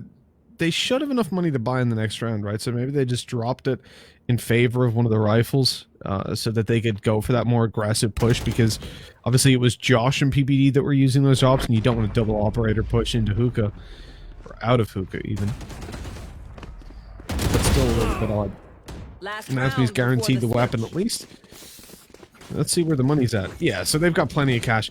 It's even odd that Nazmi saved as he did, because they, like, your chances of winning a 1v4 are low, but you don't really lose anything by going for it.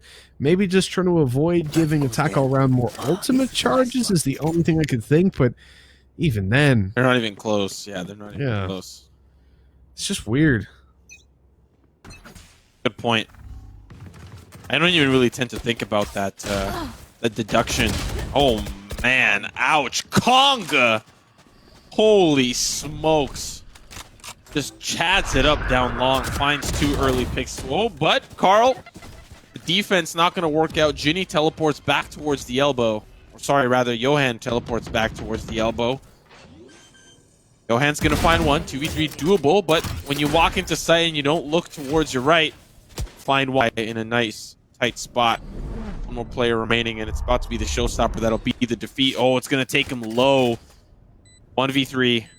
Likely going to be the 8-4 finish unless we see some heroics here from Johan. Wannafly swinging on in and closes it out. There we go, 8-4. It's winnable. It's doable. It's just tough, though, really, when you think about it. You're moving to the defensive side, which typically has been where the least amount of rounds are picked up. And most of these maps tend to be attacking-sided. Obviously, it depends on the team, but from what we've seen, at least in Europe, the attacking side tends to take the cake the majority of the time, and I think that just comes down to how fast-paced of a game this is.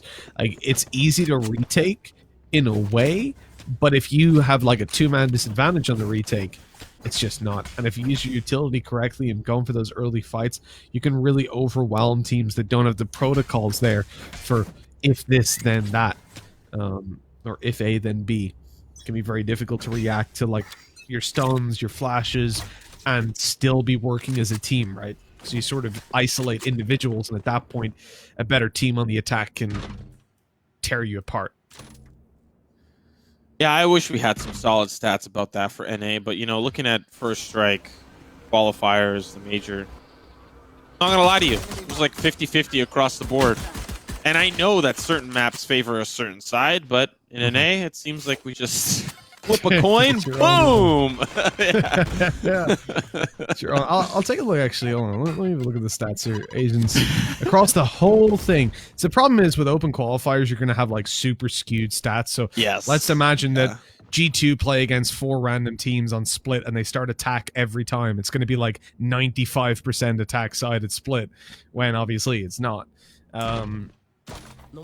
So actually, I'll mess around with this a little bit, and I'll take out some of the open qualifiers. Well, while you're doing that, there's action on the site, and Conga's gonna get in line. 3 game 4 on the round. Conga just stopping the showers, push clean off, dust it down, and it's a great start here for AAA. All right, so looking at only the quarterfinals onwards, as well as the main event, you're looking at it's generally defensive sided on an average across all maps. Icebox 50-50, Split 61% defense, Haven 53% defense, Bind 51% defense, Ascent 52% defense. What's going on in NA, man? That's just lunatics. I don't know. But look at that replay, man. While you were looking at the stats, calculating the math, there was a lot of math going on in Conga's head, where to put the crosshair, calculating the hypotenuse, whatever, looking to the right, looking to the left. 4K coming through. Conga's going to really bolster the truth for AAA. They needed some sort of confidence boost. The finish line, you know? Not necessarily, well, at least for today, right? Win here, you get to watch the rest of your opponents, and you get to really... I think this is really the best quarterfinal to be in, because you confidently know that you've moved on. You can watch your opponents and VOD review their matches and listen to casters and see what brilliant things we say about their play. And really get to just hang out and know that you're in a good spot for the semifinals tomorrow. It does look like at the current moment, at least, TMT in a really solid lead, but winning the pistol here for AAA is going to really narrow that gap. It's probably to an 8-6 when the gun rounds finally start. And we'll see what economic tricks both teams have up their sleeves. We saw in the first half some adaptation from TMT trying to get those ops and rifles into that third round, sacrificing some of that soft buy mechanic that we normally see from teams on the SMGs in that second round. We'll see if that happens this time, because it's definitely a possibility.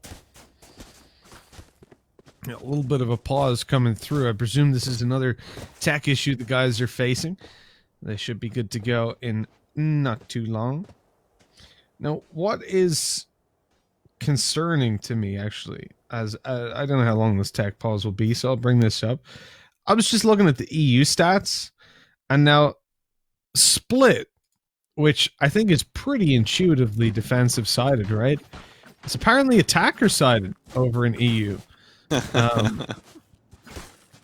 I guess this is what happens, though. At this early stage of the game, we're in a position where, you know, a lot of the games that are played out are just complete mismatches in skill. So it's always impossible to really give generalizations, especially considering even down to things like agent compositions are changing so much. Like Bind, we're seeing the emergence of Viper in EU, and it's going to change gameplay a lot. So it's very difficult to make those deductions, but I guess what we can do, or what we have to do at this early stage, is basically look at it on a team-by-team basis, match by match, and not kind of generalize, oh, Split, that's 70% defensive-sided, because no, in a certain matchup, it's probably 90% attacker-sided or something like that.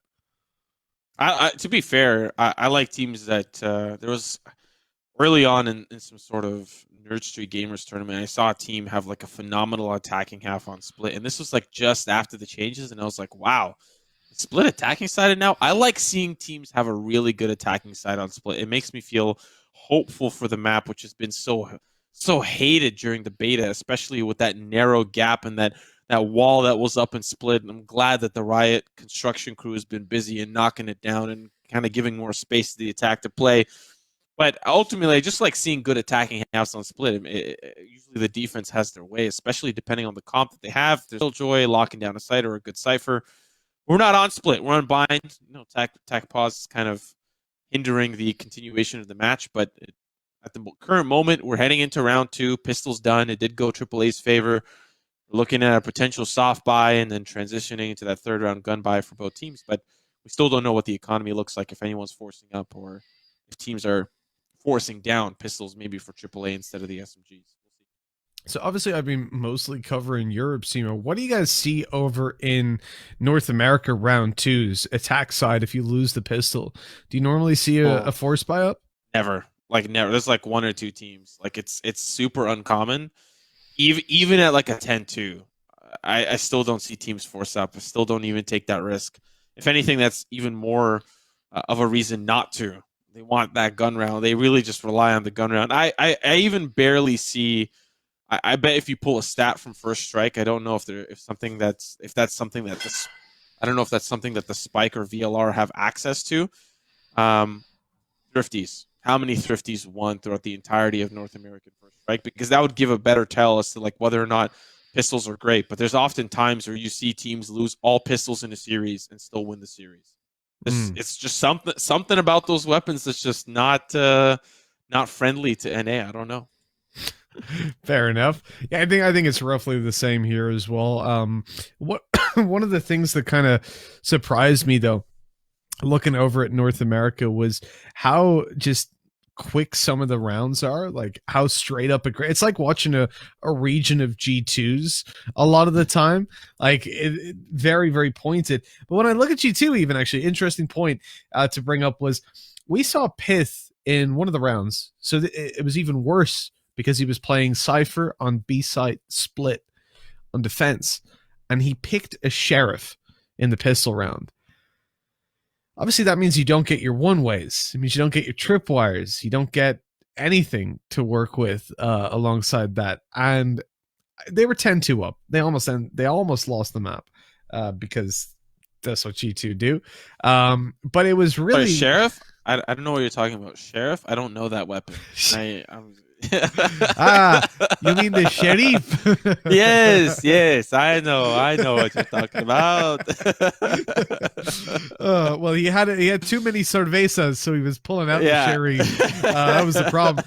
But I remember I spoke to him after, and I was like, "Yo, I'm just," because myself and Lothar were walking home. We're like, surely there's no viability to the Sheriff, because we'd had the conversation the day before. Then Pith took it, so we're like, is there in a pistol round? Is there benefit to taking a sheriff? We're like, no, the ghost is fundamentally better, or armor and utility.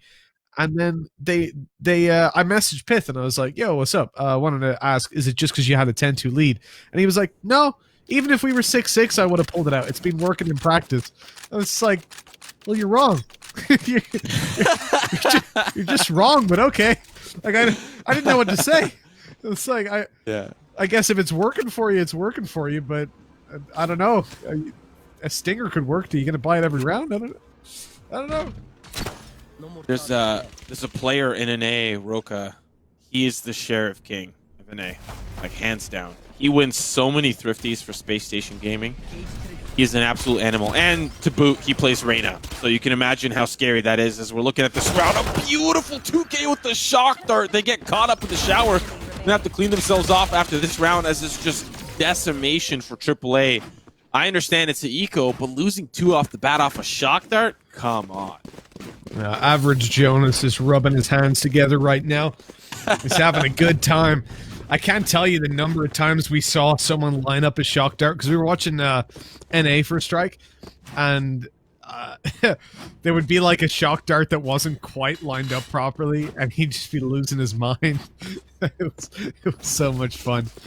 And but yeah, no, I think one of the things that's almost shown there, the point that we were making about utility on pistol rounds, and obviously that was the second round, but still, you're looking at a similar buy, right? A lot of players without armor, some of them taking armor and an upgraded pistol, and when you're in that position where you have shock darts, the damage you can do is absolutely huge. I still feel like, though, the majority of teams, and this isn't in this region, this is just globally, do not use their Sova correctly. Clearing out utility is so easy with the Sova. If you're up against a Cypher, for example, you just need to do 1 tick of damage. So your shock dart, the entire radius, will destroy a tripwire. So it's massive. Oh, Glooms in with an opportunity, but he whiffs it.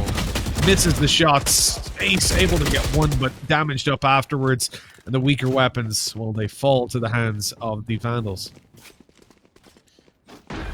Still doable, but unlikely for AAA. Coming in from the defender spawn, they're caught up by this smoke, thinking about a paranoia, but there's 2 members that are likely going to swing from the elbow. I think this paranoia will reach them. I think it should. No one's swung quite yet, and there is a player looking in through the hookah side. They'll push in, and they've got to worry about these elbow players. They've actually had safe passage relatively, pushing in, finding out a player towards that hookah side, and now the defuse coming through. But pros don't fake. Shot's going to be good from Ginny. 1 more player in the elbow. The spray's going to find him. 1 more player coming in from the Lamsa, from the defender spawn. Conga! It's traded. PBD will find Ginny, but Conga will answer back. There's not much time left, but look at that 3rd round conversion from the defense. 3 rounds in a row. The round should have been won by TMT, especially in the post plan, but AAA secure it. Massive, absolutely massive to take those kind of bonus rounds. With 3 under their belt, attack all round, now able to fully invest in weapons while they're up against weaker ones. This is their opportunity to build their economy into a better position should they lose a round later on. And what essentially should be an 8-8 scoreline. TMT had such a strong lead. They were up 8-2. But now things are starting to spiral out of control. Let's see if they can do anything with the pistols. Again, we cannot count them out, especially based on what we saw in the previous round. There is some serious potential. When you're on the attacking side, of course, you can stack up together and use your numbers to your advantage. That's at least what TMT are hoping for this time around. Don't see a camera for Conga. Don't know where that ended up going. He's going to put it up now, looking towards that shower side, but there's a player going in deep. PBD's looking to actually get the spike planted. We'll see if the shock dart finds him. It will, with the spike planted. Not really a lineup as it was just off the backboard, but they're a player down. The eco spikes down. They've already won. They just want picks now on the way out. Well, they're not getting any. It's a shutdown. Ginny wrecking face alongside Conga Red. And with that, they have conquered this round. Oh, put it up 8-8. I can imagine you and Tom casting just like It's a terrible. nightmare. Yeah, it's not. I mean, in a positive way. Listen. I mean in a Like, if negative way. I love dad jokes. They're great. But the fact that you're just banging them out one at a time, Tom has them for every 30 seconds of a match. So, like, I'd imagine it's just craziness. Well, you know me. No, I can't make that joke. Can't follow up on the beautiful setup. You teed it up right next to the hole-in-one. I could have just... I'm not going to do it. Not going to do it. You're itching. The dad inside you is itching. Oh, I'm itching. Got the sketch ready to barbecue up on a nice Sunday afternoon. You're ready. You got the whole dad fit going on. A lot of people are in that position, though. You know, they're, as you said, you know, banging them out one at a time, and then they're itching afterwards. It happens a lot. Dad jokes, you know, and then they want to make more. That's what I was going for there. Tackle around 8-8. The fullback comes in from TMT as they tried to fight back. The shock darts not quite finding the same impact as we've seen before. But TMT have very passive map control. They were sitting outside of B long. They're sitting outside of bathroom, outside of mid. Let's name a couple more places. Outside of hookah. They're outside of everywhere. Just waiting. These are the defaults because they're expecting a tackle around or hoping that they get aggressive. In the end, though, they have to look for their own control, and Josh falls. They default towards this A push. Oh, this is a dangerous play. Spamming with a Vandal? I don't like it. Oh, it works. Yeah, I mean, you don't like it. Doesn't mean it's not going to work. Ace from the opposite side from Tetris. Going to make those pieces fit and fall in line.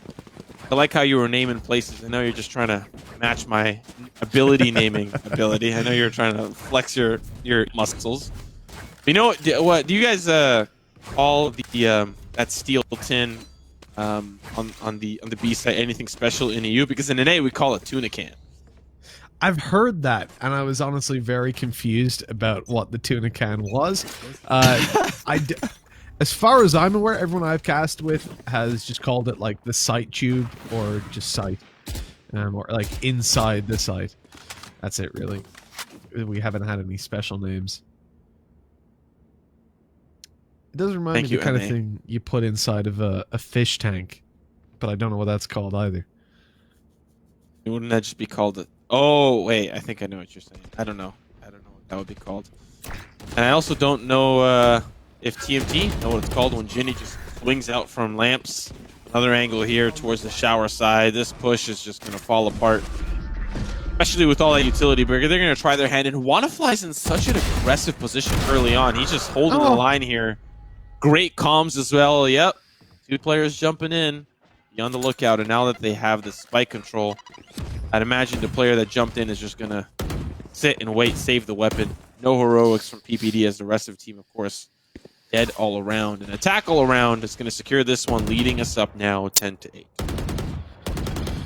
Well, you know what? I really do believe he can touch the sky, because he was thinking about it. Maybe not night and day, although I suppose for us it's night, for him it's day. That's a shame. PBD tried to spread his way inside that TP, but in the end he flies away. Into the next round, where it's 10-8. Attack all round have made one hell of a comeback. Just look at that timeline. It was looking very dominant for TMT, 8-2 in the lead, and then all of a sudden, attack all round, they came with full frontal aggression. 3 rounds now left to secure the victory up against Pistols, the weaker buy from TMT. And again, it's a team effort for AAA. They got 3 players up towards the top of that scoreboard who've had their rounds, 𝗠𝘀𝗖 in just the previous, saving them from having to go for that retake.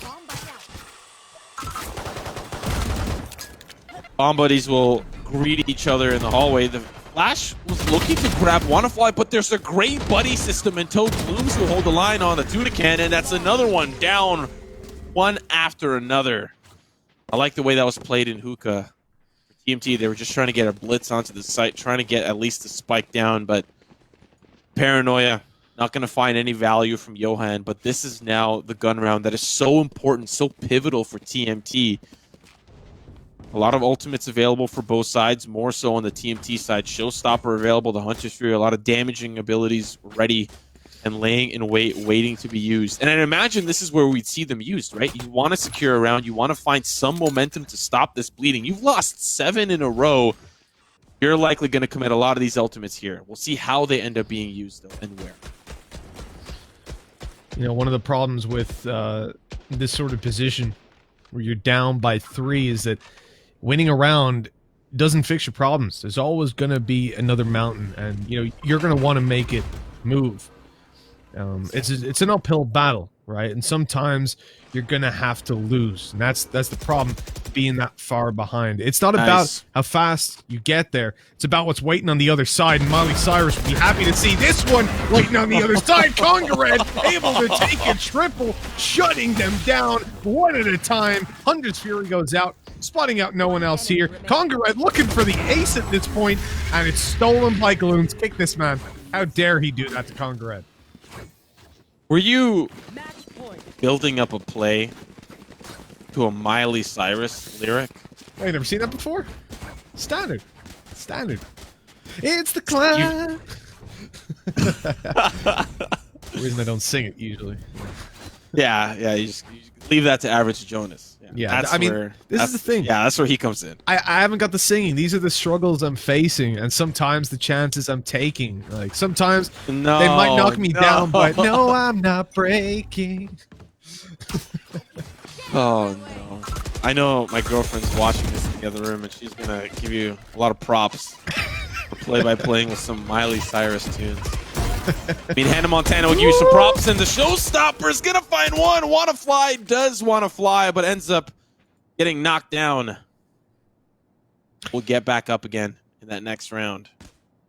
Yeah, that was a real shame because it looked like he was soaring, flying. There was, anyways, 12-8, 1 round needed for attack all round. 3 players on the B side. They have made the prediction game. All their eggs are in one basket, and they're looking to make a stir fry, a little bit of egg fried rice in there as well. Yeah, it's going to be fried rice egg. You know what I mean? I don't know what I'm even saying anymore.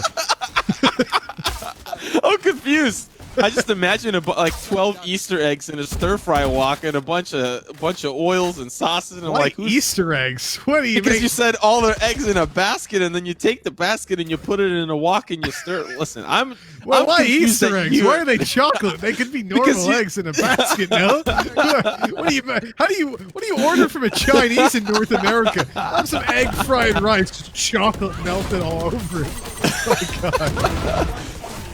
Well, unfortunately for TMT, they're about to be melted all around, as well as Glooms will glaze down the last and final frag. 13-8 on bind. Attack all around will win all around, as they'll find and secure that final map of this best of 3. Move on to the semifinals, and now they'll just sip their pina coladas and wait for their opponent tomorrow. And they get to see that matchup later on today to see who they will end up facing in that semifinal bout.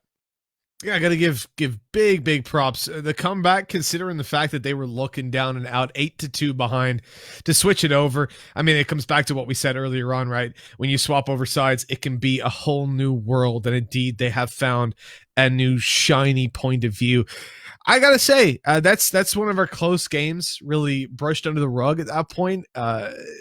We thought it was going to be one-sided in the end for TMT, but the predicted team goes through to the next stage, and they'll be facing the winner of Todak in overtime. And honestly, considering what Todak have been able to do so far, I see them as going straight through to the finals. And I'm saying that without having even seen this team play. That's just based off of results. Well, sometimes you make those guesses, sometimes you're wrong, and we'll see if Mitchman is right or if he's wrong. That's something we'll have to kind of keep. We don't unfortunately have fancy prediction stats, you know, like Blast does for their CSGO matches and leagues and whatever. But we do have some stats ready for you on the flip side. No predictions, but we'll see what the stats looked like for this matchup. And I'd imagine Kong is going to be right up there alongside Ace and Wanna Fly. But I just have to say, man, these ciphers throughout the entire series, if it's not Nazmi, it's Konga. Yeah, Nazmi had one great performance, but really Konga's been shining as a bright, shining light throughout the entirety of this best of 3. Yeah, and let's not forget that his ace was completely stolen by Glooms. I mean, listen, if you're a stand-in for a team, there's no quicker way to guarantee that you're not going to be on the main team than stealing an ace. That's obviously a little bit of an exaggeration. I can imagine a couple of things players could do to get themselves booted off quicker. But I don't imagine Red was all too happy, but look, he will be happy at getting the win on the board 13-8 and 2-1, guarantee themselves the place in the semifinals. When we look at the MVP here, 250 ACS for Red, the man, the myth, the legend, basically had 20 kills if it wasn't stolen, but he wasn't the entry fragger. No, that was back to Josh S.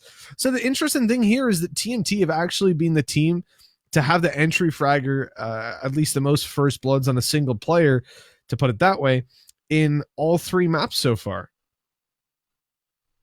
Yeah, it's been very interesting, especially with Josh having a similar performance on the Phoenix on Haven, and then swapping over to, I believe, the Breach in that second map on Ascent, and not really having that same success as an entry, leaving that up to PPD, who found a lot of great success with the op. But really, Josh stepping up huge when his team needs him. Unfortunately, it just was not enough against the Attack All Around, who had, fortunately for them, Conga, who really just put on a phenomenal performance, able to anchor down the sites, which really, he was on that A site for a majority of the bind map, and that's really where Attack All Around, that's where TMT really on their attacking half focused a lot of their attention, and they just couldn't break through. Ginny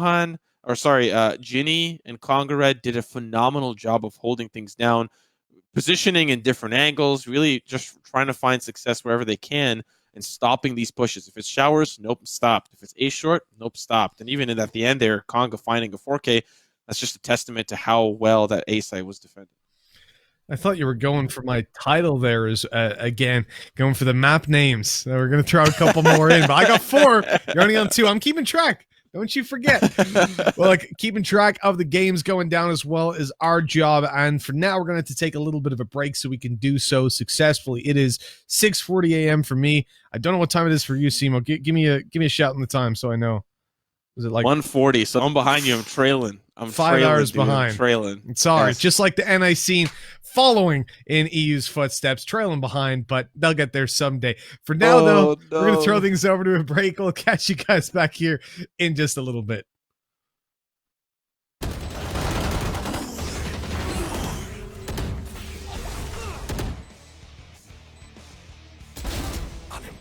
One enemy remaining. No charges. One enemy remaining.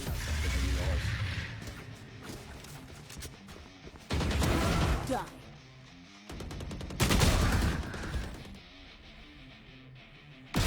Got their own. One enemy remaining.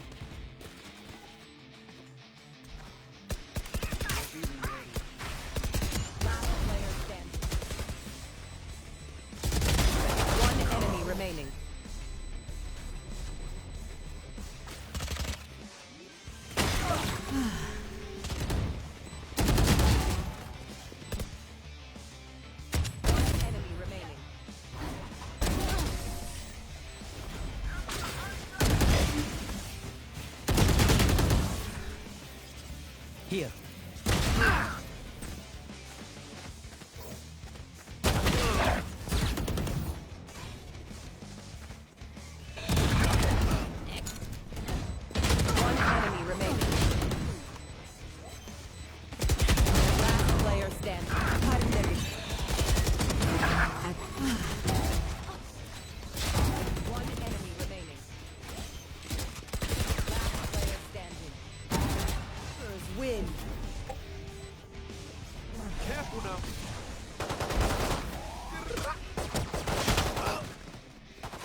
30 seconds left.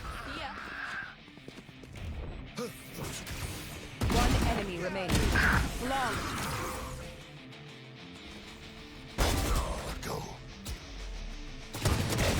Nailed them.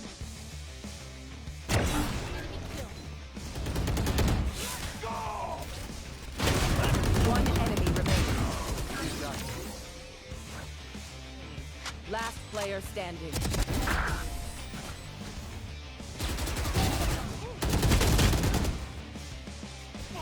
Where is 10 seconds left. Last player standing.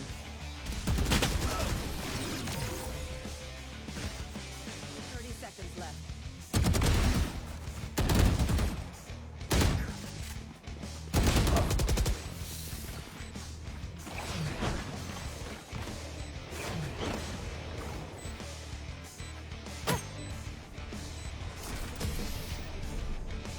Defenders win.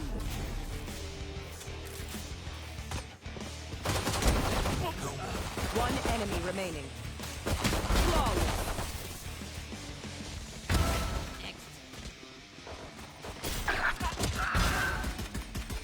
One enemy remaining.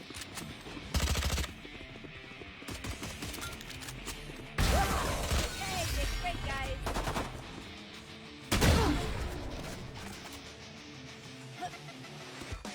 One enemy remaining. Long.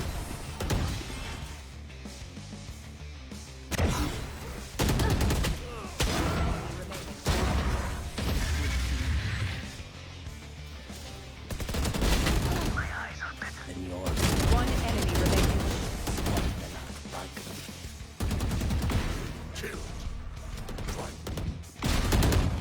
I know exactly.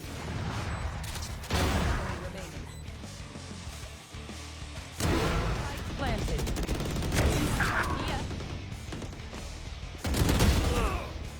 Last round. Enemy remaining.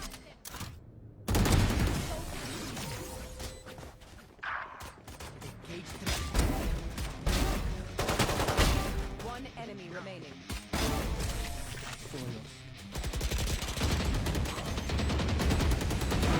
Remaining. Last player. Remaining.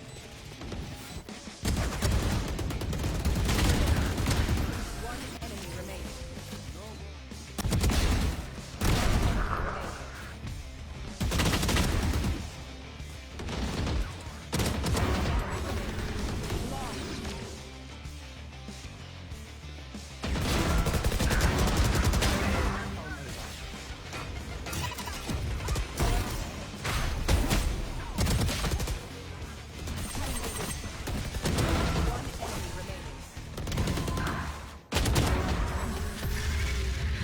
Defenders win.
a dog out of sticks and twine. I can call you master, you can call me mine. Wrap me in plastic and make me shine. We can make a dollhouse, follow your design. You can call me mine.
Let's build a dog out of sticks and twine. I can call you master, you can call me mine. Wrap me in plastic and make me shine. We can make a dollhouse, follow your design. You can call me mine.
Let's build a dog out of sticks and twine. I can call you master, you can call me mine. Wrap me in plastic and make me shine. We can make a doll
build a dog out of sticks and twine. I can call you master, you can call me mine. Wrap me in plastic and make me shine. We can make a dollhouse, follow your design. You can call me mine.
Let's build a dog out of sticks and twine. I can call you master, you can call me mine. Wrap me in plastic and make me shine. We can make a dollhouse, follow your design. You can call me mine.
build a dog out of sticks and twine. I can call you master, you can call me mine. Wrap me in plastic and make me shine. We can make a dog design. You can call me mine.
Let's build a dog out of sticks and twine. I can call you master, you can call me mine. Wrap me in plastic and make me shine. We can make a dollhouse, follow your design. You can call me mine.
build a dog out of sticks and twine. I can call you master, you can call me mine. Wrap me in plastic and make me shine. We can make a dollhouse, follow your design. You can call me mine.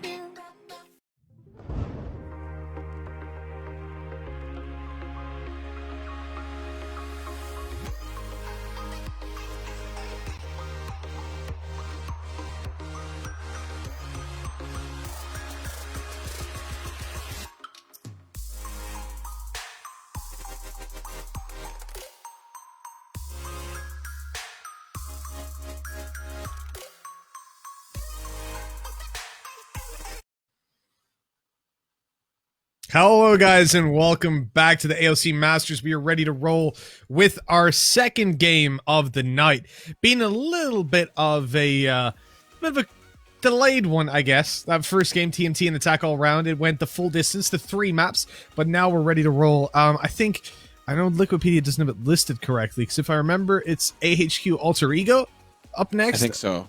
Yeah. I think you might be right. For me, that game should be pretty one-sided. Alter Ego got smashed by Myth Attitude. They came back then to beat Kingsman and beat SMG, which is pretty exciting, to be honest. The fact that SMG are being challenged, still topping out the group. But Alter Ego, just in general, not really. Oh, wow. Myth Attitude actually forfeit the game to SMG. That's how they ended up going out.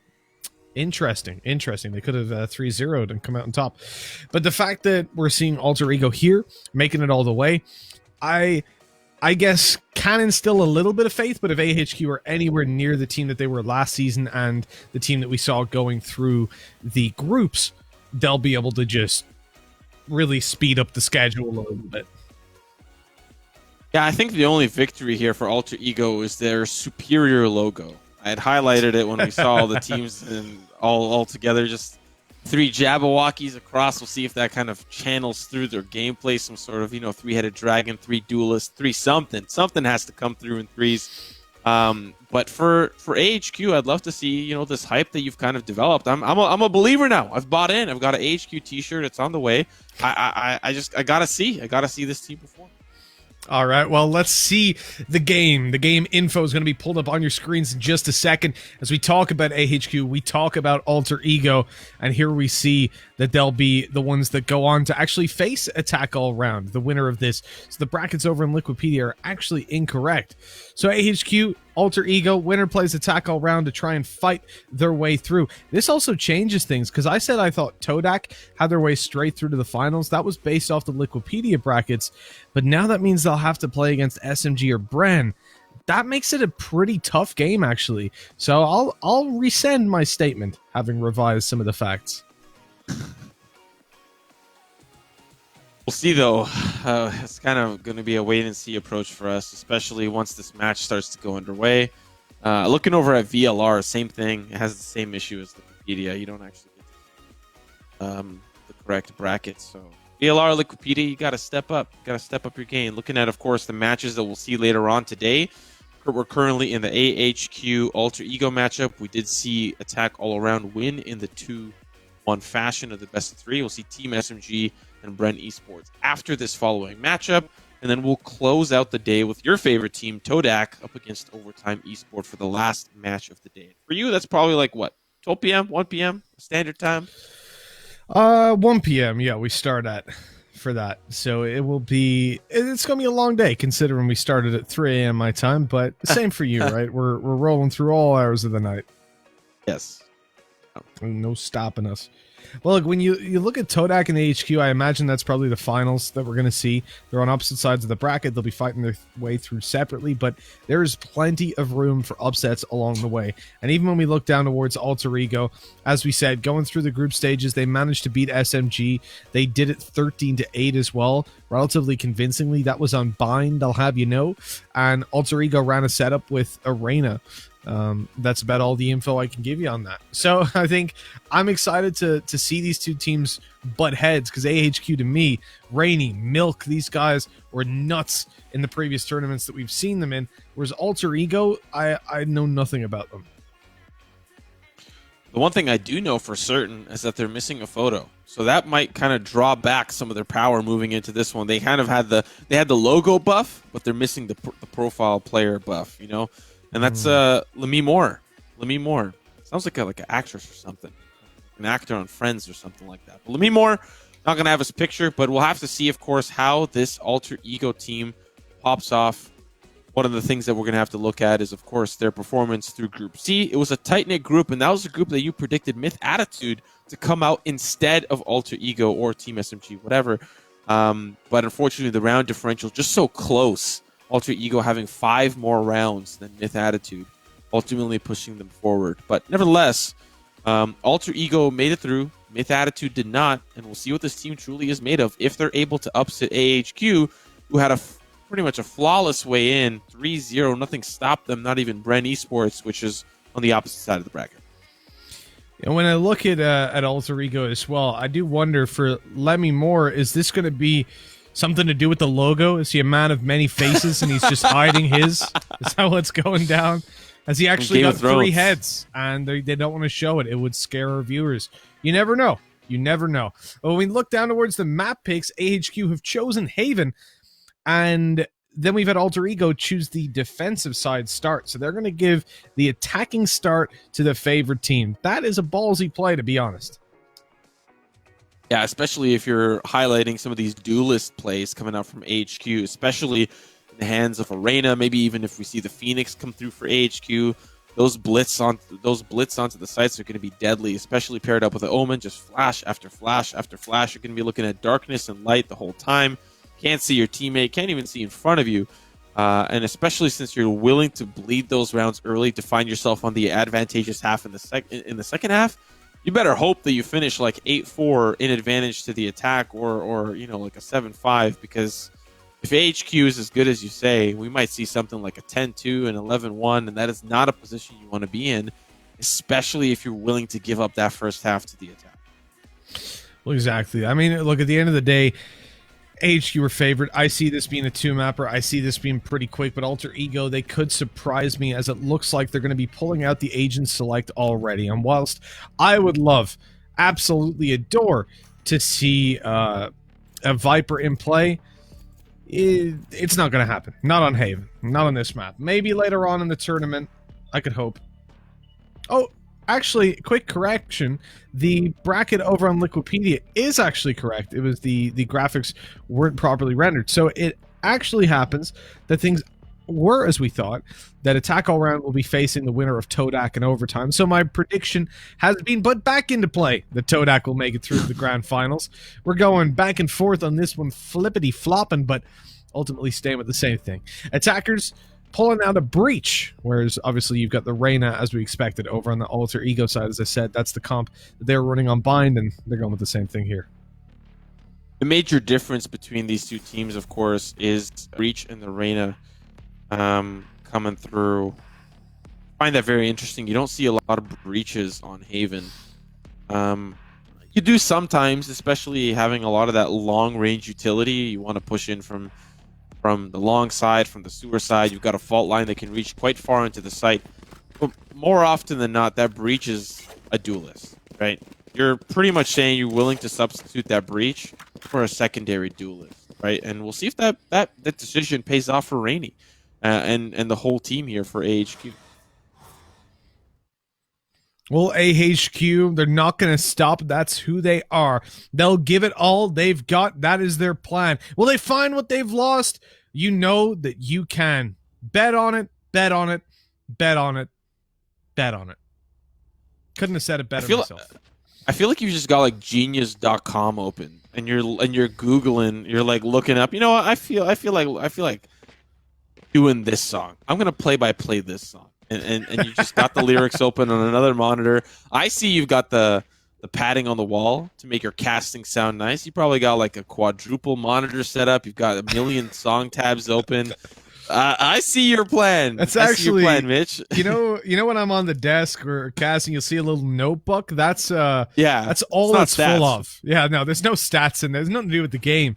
I just have song lyrics on every page. Flick to one randomly. I'm like, this is what we're going with. That, of course, was Bet on It from High School Musical, for those of you that don't know the best songs on the planet. But listen, AHQ, I don't know if they dance, but I know they can, and we're going to see them dance into victory here today if the predictions are correct, because Alter Ego, they're starting out on the defensive side. They're going to be under pressure from the very get-go. We've had a little bit of a pause, but we're ready to dive on into the game. And with AHQ on the attack, this is where, as I said, I expect pressure to be applied. I expect them to assert dominance off the bat. But they've got a Reyna to worry about. And again, when you pull out the Reyna, you're telling me you're a strong individual player. You're going to be able to deal the damage, deliver the duels. And what's interesting to me is that this Reyna, it's actually opted for a Frenzy. Now, this might be the first time I've seen a non-armored Frenzy in play for Reyna. Usually it's a Ghost alongside some of those abilities up. Aleer not even bought that much when it comes to pistol rounds. I'm quite shocked, to be honest. Aldrone will spot out the bottle. Now the paranoia comes through. This is a standard execute paranoia from the sewer side, but they still haven't managed to find an early entry. They'll find one, but it's traded away. Frostmind with 2. It's making it difficult to get the spike down. Berserks from the side, as EU will also trade things out. Down to 1 final player, sees him up in heaven, and that's exactly where he'll be sent. Spike not down. EO's going to pick it up. He can really just get out if he wants. He can push through the sewers and run over towards the C site, but he gets tagged by the Owl Drone. Recon bolt in 15. EO swings from the box, but shoots through the window. EO is going to make it outcho as he'll find that first round. Alter Ego lose the pistol. Now the question is, after losing the pistol, do you go in for the full force buy and send it? And the answer to that is a resounding no, no, no, no. You gotta stick to the stuff you know. It's better by far to keep things as they are. It's what I always say. Don't mess with the flow. No, no. Oh my what you gotta God. do in these kind of rounds is stick to the status quo. And that's exactly what Alter Ego are doing. Investing lightly, a sprinkle of utility, a dash of weaponry, but for the most part, it should be decimation from AHQ. Look, if you had one shot or one opportunity to seize everything you ever wanted in one moment, would you capture it? Would you let it slip? That is really, truly the question here for Alter Ego, and unfortunately, they'll let it slip, having some sweaty palms, some weak knees, and some heavy arms. Oh, there might be vomit on the sweater already. Here comes the swing. Can't, definitely can, as they'll death this ace site push. One player in yellow, he's holding the shorty, but a shorty he will hold no longer, as Milk will spill it all over the table. Headshot will take him down. 1 player remains. Standard soft buy round for AHQ goes definitely in their favor, as I'm trying to rival the lyrics here. Mitch McBride. The battle of the bands, so to speak. You went for a different approach there. I will say my quotes have been somewhat more light than the M&Ms were pulling out, but I was eating my Skittles earlier, so I guess we are just on different brands. For AHQ, 2-0 is where they're at, and now we're seeing the full weaponry, the full force of Alter Ego come to light. They get out the Vandals, the Phantoms, a Bulldog going to be coming onto Lemmy Moore. And when you look at AHQ, obviously, they're not going to have those kind of weapons. They're actually on some pistols, Spectres, and the Stinger. You might be wondering, Mitch, why would they do that? They've won 2 rounds, and they've got weaker weapons. Well, this is what we call a bonus round. This is where teams come in with the weaker weaponry. They don't invest anything extra, maybe a little bit of utility, refresh some armor. But for the most part, you're expecting to lose this round. You see, if you can win it, it'd be a big bonus. Hence the name. And if you don't, you still built up a lot of... Oh, that's a terrible arrow. That's a terrible, terrible arrow. Oh, but I like the crouch. It's going to find 2. It's traded by the Ghost, but still, so far so good as they managed to make their way up to the site. But there's only 1 player remaining. Spike doesn't even get planted, and this bonus is not looking so bonus anymore. To Bottle, going to take out EO from range. Standard answer back, and this is usually what we tend to see on that 3rd round conversion. 2 down from those soft buy weapons, and it kind of balances things out for kind of one of the first competitive gun rounds that we tend to see from both teams.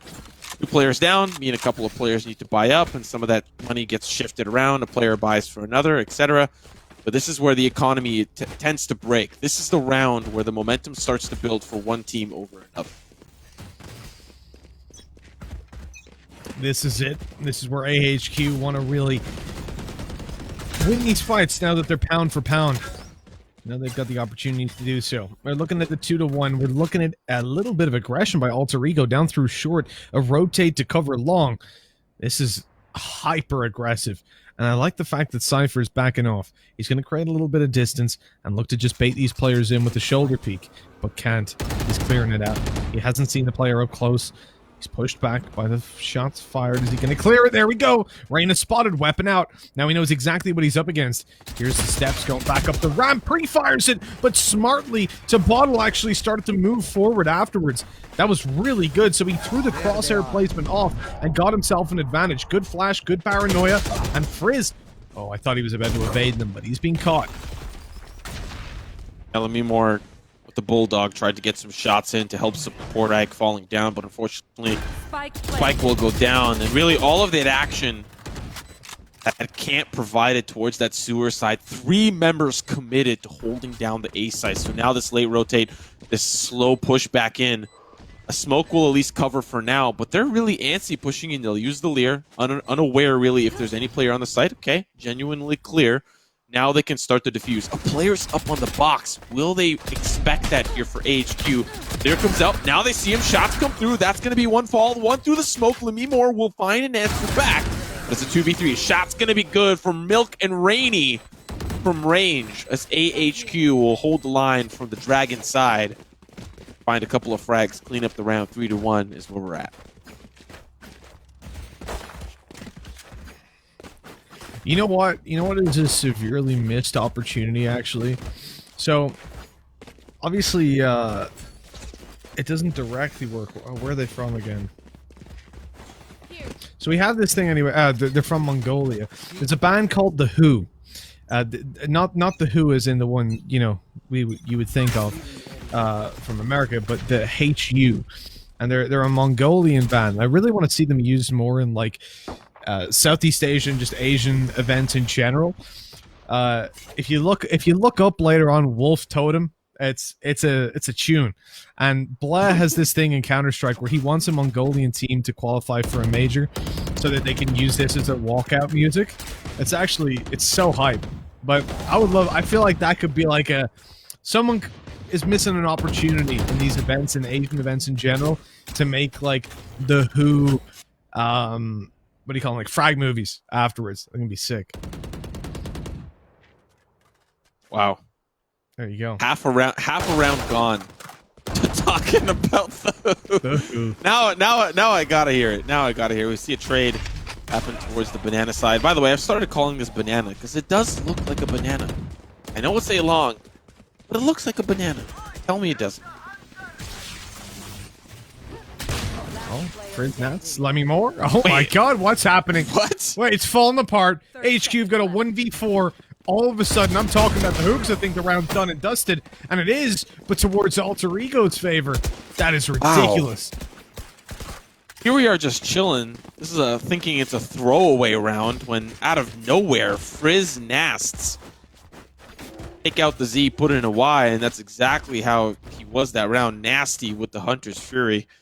Unfortunately, that doesn't actually work out. He's Natsy. That wouldn't really work out. But nevertheless, the Hunter's Fury, man, finding so much value. I wonder if that's going to be a common theme across this series, right? If he's able to find consistent multi-kills with the Hunter's Fury, well, then I'd be afraid of this man every single time I hear that call. Especially on a thrifty like that, finding 2 and then converting with the Sheriff.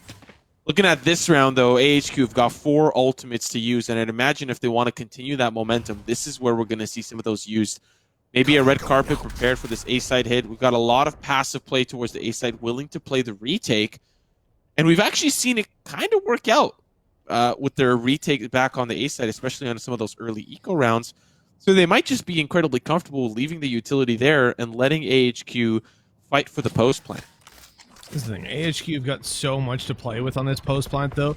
I feel like you can't really allow them to set themselves up in a round like this. They've got the Rolling Thunder. They've got the Blade Storm. This is where the round can spiral out of control. You try to push back in. If they limit your time, all of a sudden it's gone, and they've managed to win it. It could be chaos. And for Alter Ego, I don't know about this. I feel like, you know, you can have that. Are they going to play AFK? No. Okay. I feel like this was a lineup. It was a terrible lineup, but it was technically a lineup. Not one that has worked out, but they still managed to find the kills. That is ridiculous. And for AHQ, they've misread their own utility. I mentioned that on a round like this, I don't want to see passive plays, because you need to have a read on what ultimates and what utility your opponents have, and then make the game plan from there. And it looked like Alter Ego had gone without taking that into consideration. But then it looked like AHQ did exactly the same thing. When you have the Rolling Thunder online, that is your... Especially when you've got so many ults, you want to pop them, you want to get them already spent. playing passive is the way to go. You don't take the fight before they've even come out of spawn, especially not through smokes and beside them. It just adds too much chaos to it, and you can't control the situation the way you need to. And especially as Breach was one of the players who was taking such an aggressive stance. I see that as a big mistake on AHQ's part. I just gotta say, man, like their retake, I'll quickly touch on it, was great. Paranoia from the side, Jet tailwinding in, and you had a Cypher drop down, just very well coordinated. Looking at this early round, we saw early pick go to the favor of Alter Ego. And man, I'm really starting to really guess and wonder where you thought AHQ was gonna do a great job, because they were getting outclassed. Okay, never mind. Maybe not. Maybe not outclassed. See if he expects another lurker, though. Do you expect two? Yo! Sen! Okay, I see your AHQ fandom coming through. That's some great stuff. But this retake, it's standard, it's textbook. Do they read the first page? They do not! Milk! Gonna find the 2%. Finds the frag onto Berserks. 𝗏𝗎𝗄 trying to hold the angle. Frostmind finally takes it down, but it's a 2v3. Yeah, there's a breach waiting on the opposite side. He's ready. Hunter's Fury's popped.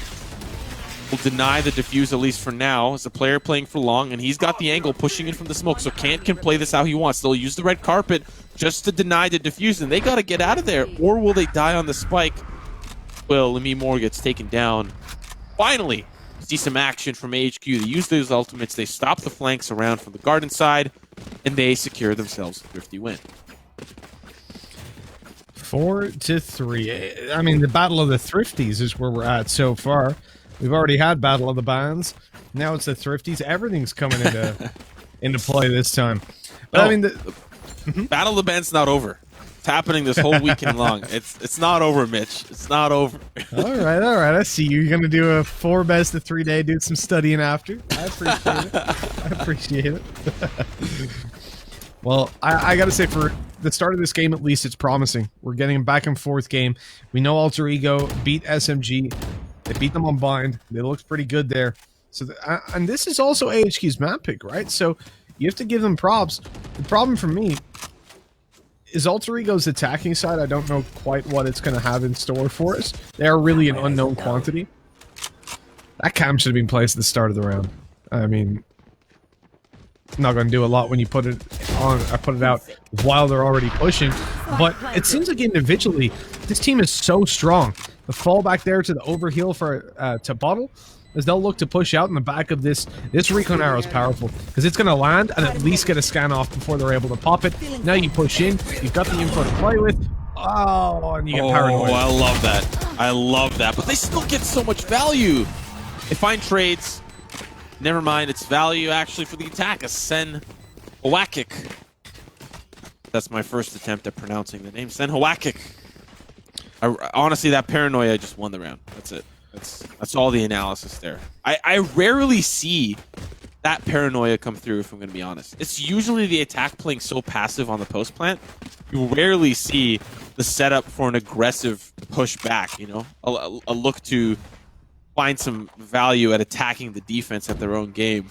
And I wish I see more of that, because that worked super well. It denied 3 players pushing into the site vision, and ultimately just netted them around it.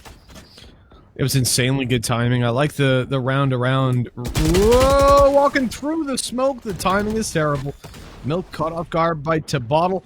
And now we're back into a spot where Alter Ego have the advantage. I was going to say, I like the change up, because AHQ, they played aggressive. It didn't work. They go passive to play off the Hunter's Fury and the Rolling Thunder in the post plant on A, and then in that previous round we see them go back to the aggression when they don't have those ults to work with, and it's all around the timing on the paranoia. Oh, that drone's giving it away. You're dead. Yeah, I don't understand the positioning here of that second player. Like Sen needs to be closer to really provide any value for that. Frostmind. Rough. But 𝗁𝗏𝗏𝗏𝗏 is still here. The paranoia, once again, there's just so much value from these paranoias on both sides, whether it's 𝗠𝘀𝘁𝗁𝗏𝗏𝗏 or 𝗏𝗏𝗏𝗏𝗏. But to be fair, I think by now AHQ have to sit and they have to scratch their heads and say, okay, how many times have we seen 𝗏𝗏𝗏𝗏 in Suwon? Like, please. Like, come on. Right now, it has to be And that's actually why you're seeing, I think, 𝗔𝗀𝗖 swap things around. He's overplayed he's overstayed on the sewer side. He's got to switch things up a little bit because he's conditioned them to believe he's going to be playing that 50 and that he's going to have support from Frostmind. Well, this time, Frostmind's all alone. He's not going to have that same support from the Reyna. Instead, the Reyna is going to push up long and have support from Frizz. So he put the countdown and pulled it back quickly, I guess trying to bait them into shooting at it if they were there, but getting it back in time. Oh no, it got destroyed. Never mind. I see the timer is actually, it was 45. I thought he pulled it back. I think he attempted to. But either way, pushed out into heaven. Frostmind can't really provide any value to his teammates from here. They're going to have to play for the retake yet again. 5v5 retake. And it is a super passive approach by 𝗠𝘀𝘀. Now that they've left short, and AHQ tried to exploit it. I guess they thought the conditioning had paid off, but it absolutely hasn't. They're just being smoked out in heaven. It's going to be a super delayed one. You're going to have the fault line going through in just a second, but hold on, drop out of heaven, and 𝗔𝗀𝗖 able to grab a kill. Smoking off long, smoking off the spike, but he's left alone, and Milk is able to take him out.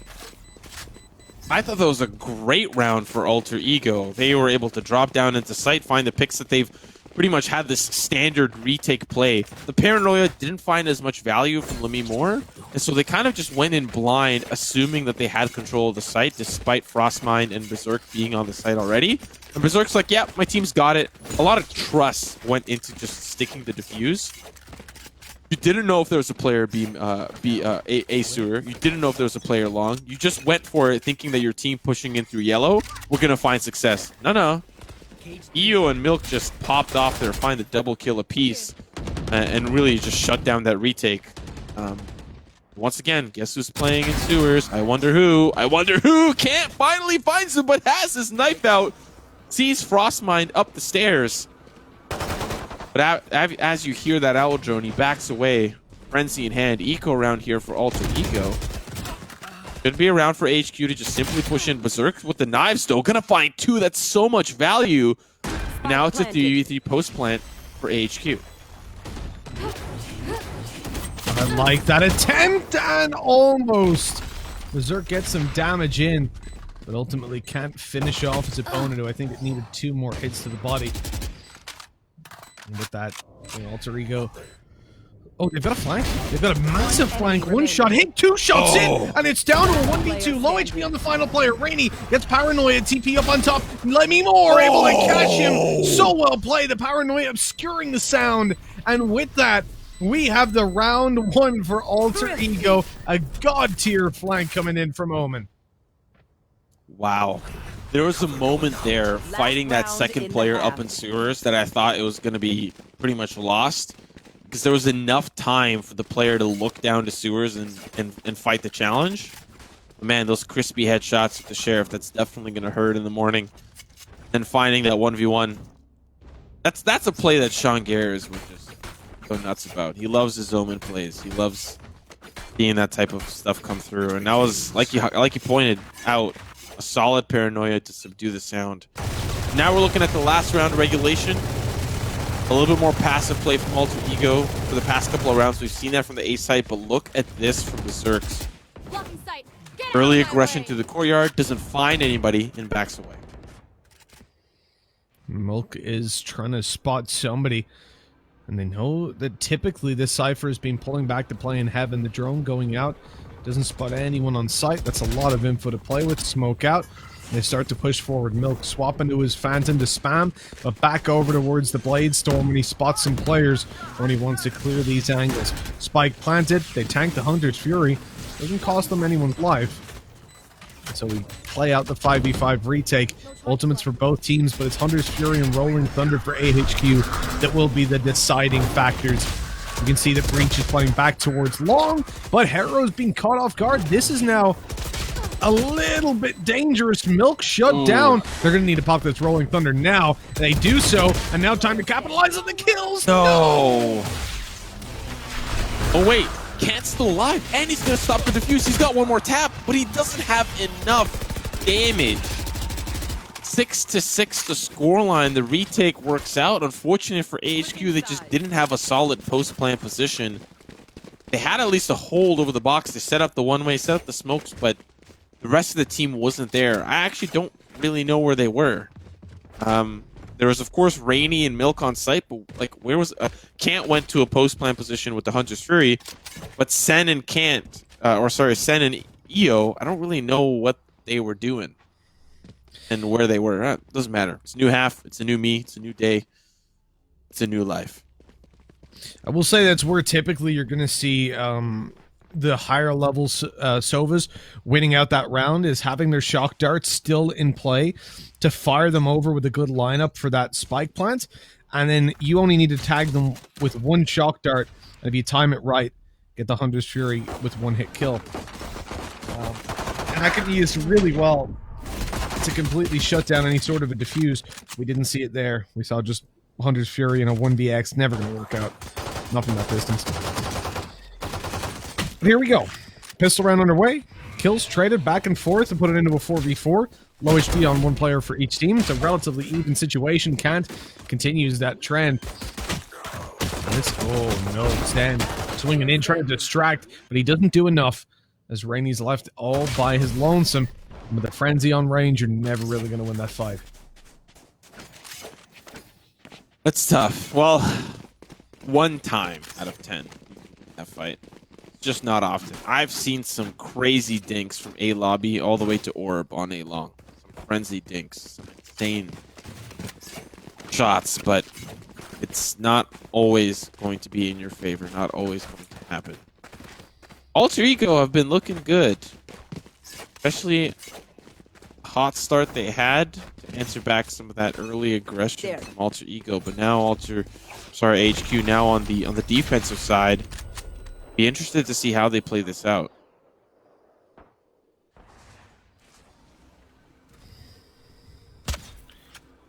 Well, you can see heavy focus towards the A side. I think two of them at least have been spotted out by that count, and the heavy rotations are coming in because of it. Both of these teams seem very, very fond of the A retake scenario. I'm quite surprised about that. I know A is relatively easy to retake when you consider it versus the likes of your C or B, but what AHQ are coming for right now is a two-dimensional push.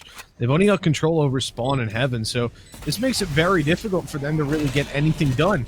The utility's still in play because it's such an early take, gives Alter Ego a lot to play off of, and they're winning every single duel. I mean, that is interesting, to say the least. To not even have one player to try and harass them as they push forward. Yeah. I don't really have much to add. It was just a cluster of utility thrown onto the site, hoping that it sticks, hoping that somebody gets caught with a flash of some kind, and then pushing in with the pistols. But this is the round that we have to pay close attention to for AHQ. We want to see what their defensive half looks like. Of course, for Alter Ego, they were able to keep a lot of those weapons moving into this one, so it's a good bonus for them. This time, not really showing face towards that A site. And I love these B hits.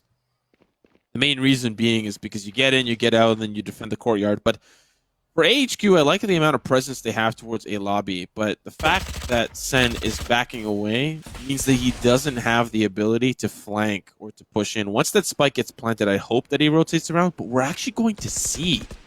Just using B as an information tool, or at least a contact point. One player down is a good start for Alter Ego. Lots more to be done by Alter Ego. We're just two player. Oh, Rainy. Has he managed to get the timing perfectly? They seem to be conscious of it on the spike planter, but nobody else looking towards middle. There's the swing, but the timing is bad. Rainy gets one, but now he's in trouble. Out goes the fault line. He's caught two players with that. The potential. Oh, perfect clear, but no. The swing comes in at just the right time. Flash out. The swing leaves him and sends AFK. How many times are we going to see an AFK player? That is really... Well, maybe the last time we saw it, it was accidental. It wasn't intentional. I wonder if they typed in chat. The bottle's going quite confidently. He does look back to spawn. Maybe he's got an idea. Oh. Oh, no. They know. They know. Well, that's interesting.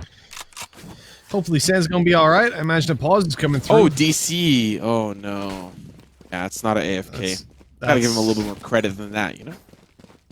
Yeah, DCs are terrible, though, at this stage of the game. They cause some issues. I think, can you rejoin yet? In custom games? I'm You actually should not be sure. able to. I know you weren't able to for a long time. If you DC, you had to reset the lobby. So, let's hope he's able to get back online.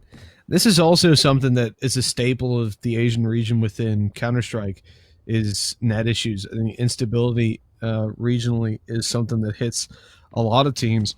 You also have to remember, considering how spread out the whole area is in Southeast Asia, you actually have teams competing on pretty hefty ping loads a lot of the time, especially if they want to get any kind of decent practice. Because, as I said before, there tends to be a handful of good teams, and then the skill level drops off really fast.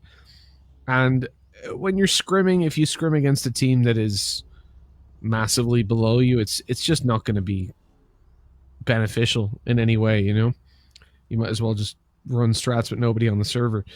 So a lot of the time these guys will play scrims and sometimes even tournaments on like 100 to 150 ping, which is crazy. I remember speaking to some of the CS pros about it and asking, you know, how do you guys deal with it? And they were like, we ain't got a choice. We just get on with it. And then I'm thinking about me when I hit 50 ping in a matchmaking and start wanting to break stuff. I'm like, oh, maybe I need to grow up. Yeah. I mean, it's also a testament to some of the regions that whether or not they have servers, they might opt in for other servers, especially if there's a better ping. So like players from Turkey, for example, maybe playing on EU servers because they feel like they've got a better connection, right? Instead of playing on their own server. Or their own servers don't even exist yet, right? That's always been a thing, especially with new games and new esports coming out. Servers might not be as well flushed out quite yet. Takes time, especially for even though for Riot you've got all these league servers, and then you've got all the servers. Well, that's a nice paranoia to bottle. So winging through a Berserk Frost, able to crack open the site. And now it all comes down to a 2 versus 4 retake. For AHQ, the flank, the TP across it, the shadow step past the tripwire, and this could be huge. It could be massive, but he's not able to convert the kill immediately, and Frostmine gets away with it. Oh my. AHQ, regional favorites for sure.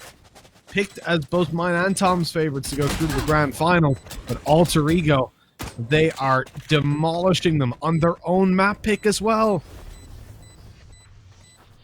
Yeah, I mean, this is a little bit of an eco round for HQ. I was going to say EO was going to be the saving grace. The Owl Drone did not spot out where he was playing. Milk just looking for a couple of exits, but the Bucky, of course, can't do much from range. Still trying to escape. Being tagged out here. Oh, yeah, there's a player right there. Oh, wait, whoa! Let me more! A little too close for comfort. Milk definitely could have had some damage dealt there, but now I would say this is the turning point, Mitch. This is the gun round. You lose this 11-6. Your economy isn't in the greatest spot. Yeah, you're at max loss bonus, and a couple of those numbers might carry you to the round to follow, but your economy is still waiting to be broken yet again. So this is a huge turning point for AHQ fans. If you want your team to be feeling good on their own map pick, we need to see a 10-7. Well, you know what? Let me more. It's those shots I adore. But Sen's going to be opening up this one as AHQ pull it into a man advantage. Sen's just backing off. He's on his way. All the way back to the A side. He can solo hold that while they rotate one over to hold down the B. And 2 players in the garage where currently it's looking like Berserk wants to move into, and he gets taken out very, very quickly.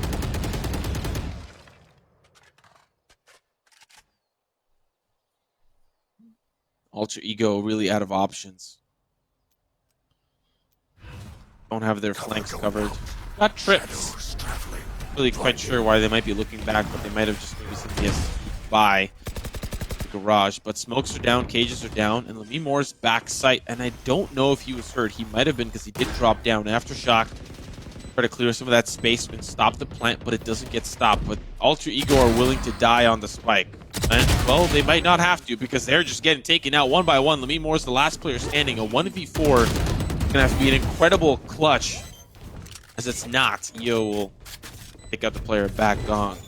Now we're 10-7. AHQ fans can breathe a sigh of relief after a convincing win, but it really was just some individual first picks that were caught out by AHQ members that brought it down to a 3v5, and then the man advantage was on 𝗠𝘀. AHQ got a lot of work to do, though. You know, when you're over on the defensive side, it's hard to really dictate the pace of the game. You're kind of at your opponent's mercy, and with how 𝗠Ego have been playing so far, with Berserk dominating in a lot of these duels, especially because he's the first guy in, right? He's dashing into a site and still shredding them apart. And it's partly because of the supportive elements he's got there. The paranoias have been on point over on his side. I like that dodge. I like the push, but 𝗏𝗏𝗏, he's blinded up. And I talk about paranoias. Well, Sen's able to get himself a kill on the back of his own. Frizz and Berserk were there to trade. And oh, the Hunter's Fury, okay. It's catching one kill. There we go. He's got it on the board. Yeah, the game plan here for HQ is an aggressive push through the courtyard, a quick trade, and the Hunter's Fury to follow up. Actually puts them in a great position, really foregoing any control of the A site. They've got their utility, they've got a camera, and they've got a player that can quickly rotate around EO playing an A link. But 𝗠Ego with this disadvantage are going to play back towards the B site, and I think there's player can't, he's prepared for it. It's traded away. There's going to be the Cypher rotating from the A site, who's prepared in Link. The Neural Theft spots out where those players are. TP comes in back to C Link, and oh, that's unfortunate for 𝗠𝗎𝒻ore. Rainy hears that audio cue, turns around. He's exactly what he needs to. 10-8. AHQ are nipping at the heels of 𝗠Ego. 𝗠𝗎𝒻ore. That breach gave him a fright. This is a nice spot. Ooh, Are we doing nursery rhymes now, or are we going What? back to? That's what are you nursing rhymes? This is all about summer nights, baby, from Greece. 𝗠𝗎𝒻ore. Did breach give you a fright? What a song. What a movie. Well, like AHQ, they're looking to make a movie of their own. It's one of those fairy tales, one of those comeback stories, the underdog's tales, as they move on through to a 10-8 AHQ. It can be done. They can get back in the game. And with that tag, it could just come through. There we go. Frizz trying to connect the kill, but he only gets the damage. It could help out nonetheless as they move in towards this B site. 𝗠Ego have got the spike plant, but 𝗠𝗎𝒻ore on very low HP. The flank going to be attempted yet again by Cypher, moving in through Garage. A two-man pointed push on the B side, and oh no, Rainy's been wrecked, leaving IO to push through late, but they'll be conscious of it. They're watching it, and it's all down to Sen. He's got a 1v2 to try and win. Smokes it out, but look, they're just marking out the spike, and they'll be able to easily spam him down.Ams come through, but this is an opportunity. Here's the reloads come through, but unfortunately, Frizz is just too nasty with it. Then will be taken down 11-8. You know, we saw a glimmer of hope, especially HQ winning 2 rounds in a row, and now they've at least put themselves in a position to force up again, have enough to buy. Eventually, 𝗠Ego can break that, and with the loss bonus being reset, I'd imagine they would sooner rather than later. But 𝗠Ego need 2 more rounds. That's all they need to close things out. I think there's an opportunity towards the A site. We've seen a lot of courtyard battles. It's been strange. You don't normally see a lot of courtyard battles. The defense too risky sometimes to push up. That's why you see passive op play on the B site, maybe just a player in the garage. But you're seeing AHQ like push out, like find value, and even fight for that B site. But I think the A site can be exploited quite handily. There's these smokes that go down, but not really anything on the opposite side. It's just Sen holding the anchor.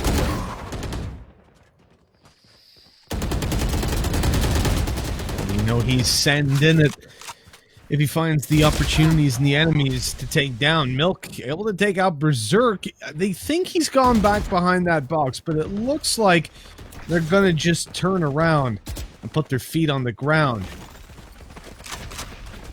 And then right after that, you'd imagine they'll take a hold of their soul and turn it loose. Footloose.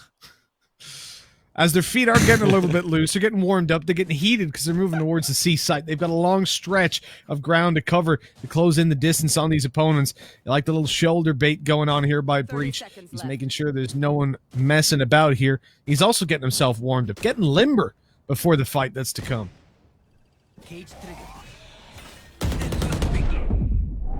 Oh, here comes the recon bolt. Now as they'll start to push in, TP onto site. A lot of control here, but unfortunately it's just AHQ caught in a landslide. No escape from reality, but open your eyes. You'll see some frags come through for Alter Ego. But all is down is just to Sen, a poor boy who needs no sympathy. Will these frags come easy, or will they easy go? A little high, a little low. That's exactly how he's going to feel, especially as any way the wind blows. Match point. I appreciate it. That I do. And you know, the thing is, though, for AHQ, they're playing it so cool, obeying every rule, but really they've got to dig way down, way down, because they're burning, yearning for some rounds. Somebody to tell them that life ain't passing them by. And listen, I'm trying to tell them that it will if they don't try. But they can fly if they'd only cut loose. That's right. Get out of my way. Footloose. Because they got 4 rounds left to go. They've got to play this one a little bit more confidence. We're seeing them on the defensive side. They're looking that little bit stale. This is their map pick. I want them to own it in this moment. They own it. They got 1 shot. Everything rides on tonight, and you know that AHQ, well, they just might have what it takes to make this comeback happen. Especially because Alter Ego, they're taking this one super slow now with the man disadvantage. And 𝗏𝗏𝗏 is the one that's trying to find an opening, but no one has given him a chance.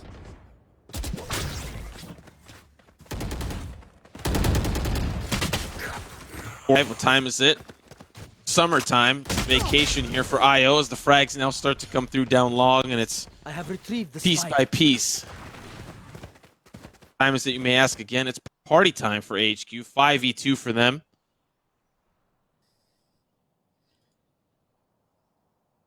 Turks walking down with the blades. Actually uses it to break a trip. Still has a couple more blades left. Unfortunately, the close combat not going to work out for him. Usually you'd think knives would work out in close combat, but it seems like the steel is mightier than the knife. And there you go. Well, I ain't got no gun, ain't got no knife. That's why I won't start no fight. But that's what these boys are here to do, because they're TNT, they're dynamite. Although TMT were on earlier, and they're gone now. They're not around anymore, unfortunately. But we'll see them at a later date in life, perhaps. Who knows? This goes here. 3 rounds. That's water needed, and for AHQ, look, they're off to a good start. They're getting the ball rolling, there's no doubt about that. But if you're Alter Ego, attack inside, you'll have faith, right? You know that this is something that you can make happen. There's no doubt in your mind. You've got at least 2 opportunities, 2 full buys to really just bounce in here and deal the damage. And bouncing, I mean, look at Omen. Lemmy Moore bouncing up on top of those hay bales, looking for a victim on top mid. But no one's presenting themselves just yet. This is a very passive hold by AHQ. They haven't got a lot of info to play off of. They're trying to play contact and reactively. Wow. And that is perfect by Kent. Jesus. Wow.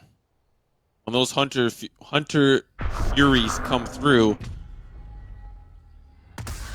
they're coming and they don't stop coming.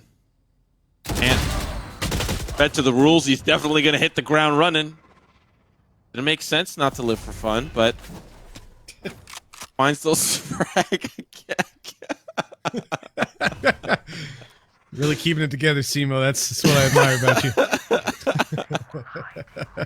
30 seconds. Milk. Oh, he's whiffed it. Great movement by Berserk. Pulling it back into a 2v2. It's damn close at this point. The retake now for AHQ. Planted. Not going to be an easy one to do, but perhaps if they kick off their Sunday shoes, they can get this one done. Sen pulling out, but he gets shut down. 𝗏𝗎 trying to close this one out, trying to finish the game, and he's going to have to do it all by himself. He's tucked in on the side, 11 HP 𝗠mo, one opponent. He doesn't know where he's coming from. He's starting to get a little bit antsy, a little bit nervous, but he hears him now. He knows where he is, swinging around the wide side. He spots him, but what a shot by 𝗏𝗎! And that will be 12-10. Man, what a close moment in time there. 𝗏𝗎 bringing AHQ one step closer to tying this up. And looking at the economy for Alter Ego, this is likely going to go down to that 11th round for AHQ. Only Frizz is able to buy up here. Ultimates That goes there. available for Alter Ego, but don't think those are going to end up being used until the last and final round of regulation. The last opportunity to close this one out. If this goes to overtime and AHQ pull it back, well then really everything you've said is true. But I think already this has been closer than initially anticipated. Alter Ego have definitely given AHQ a run for their money.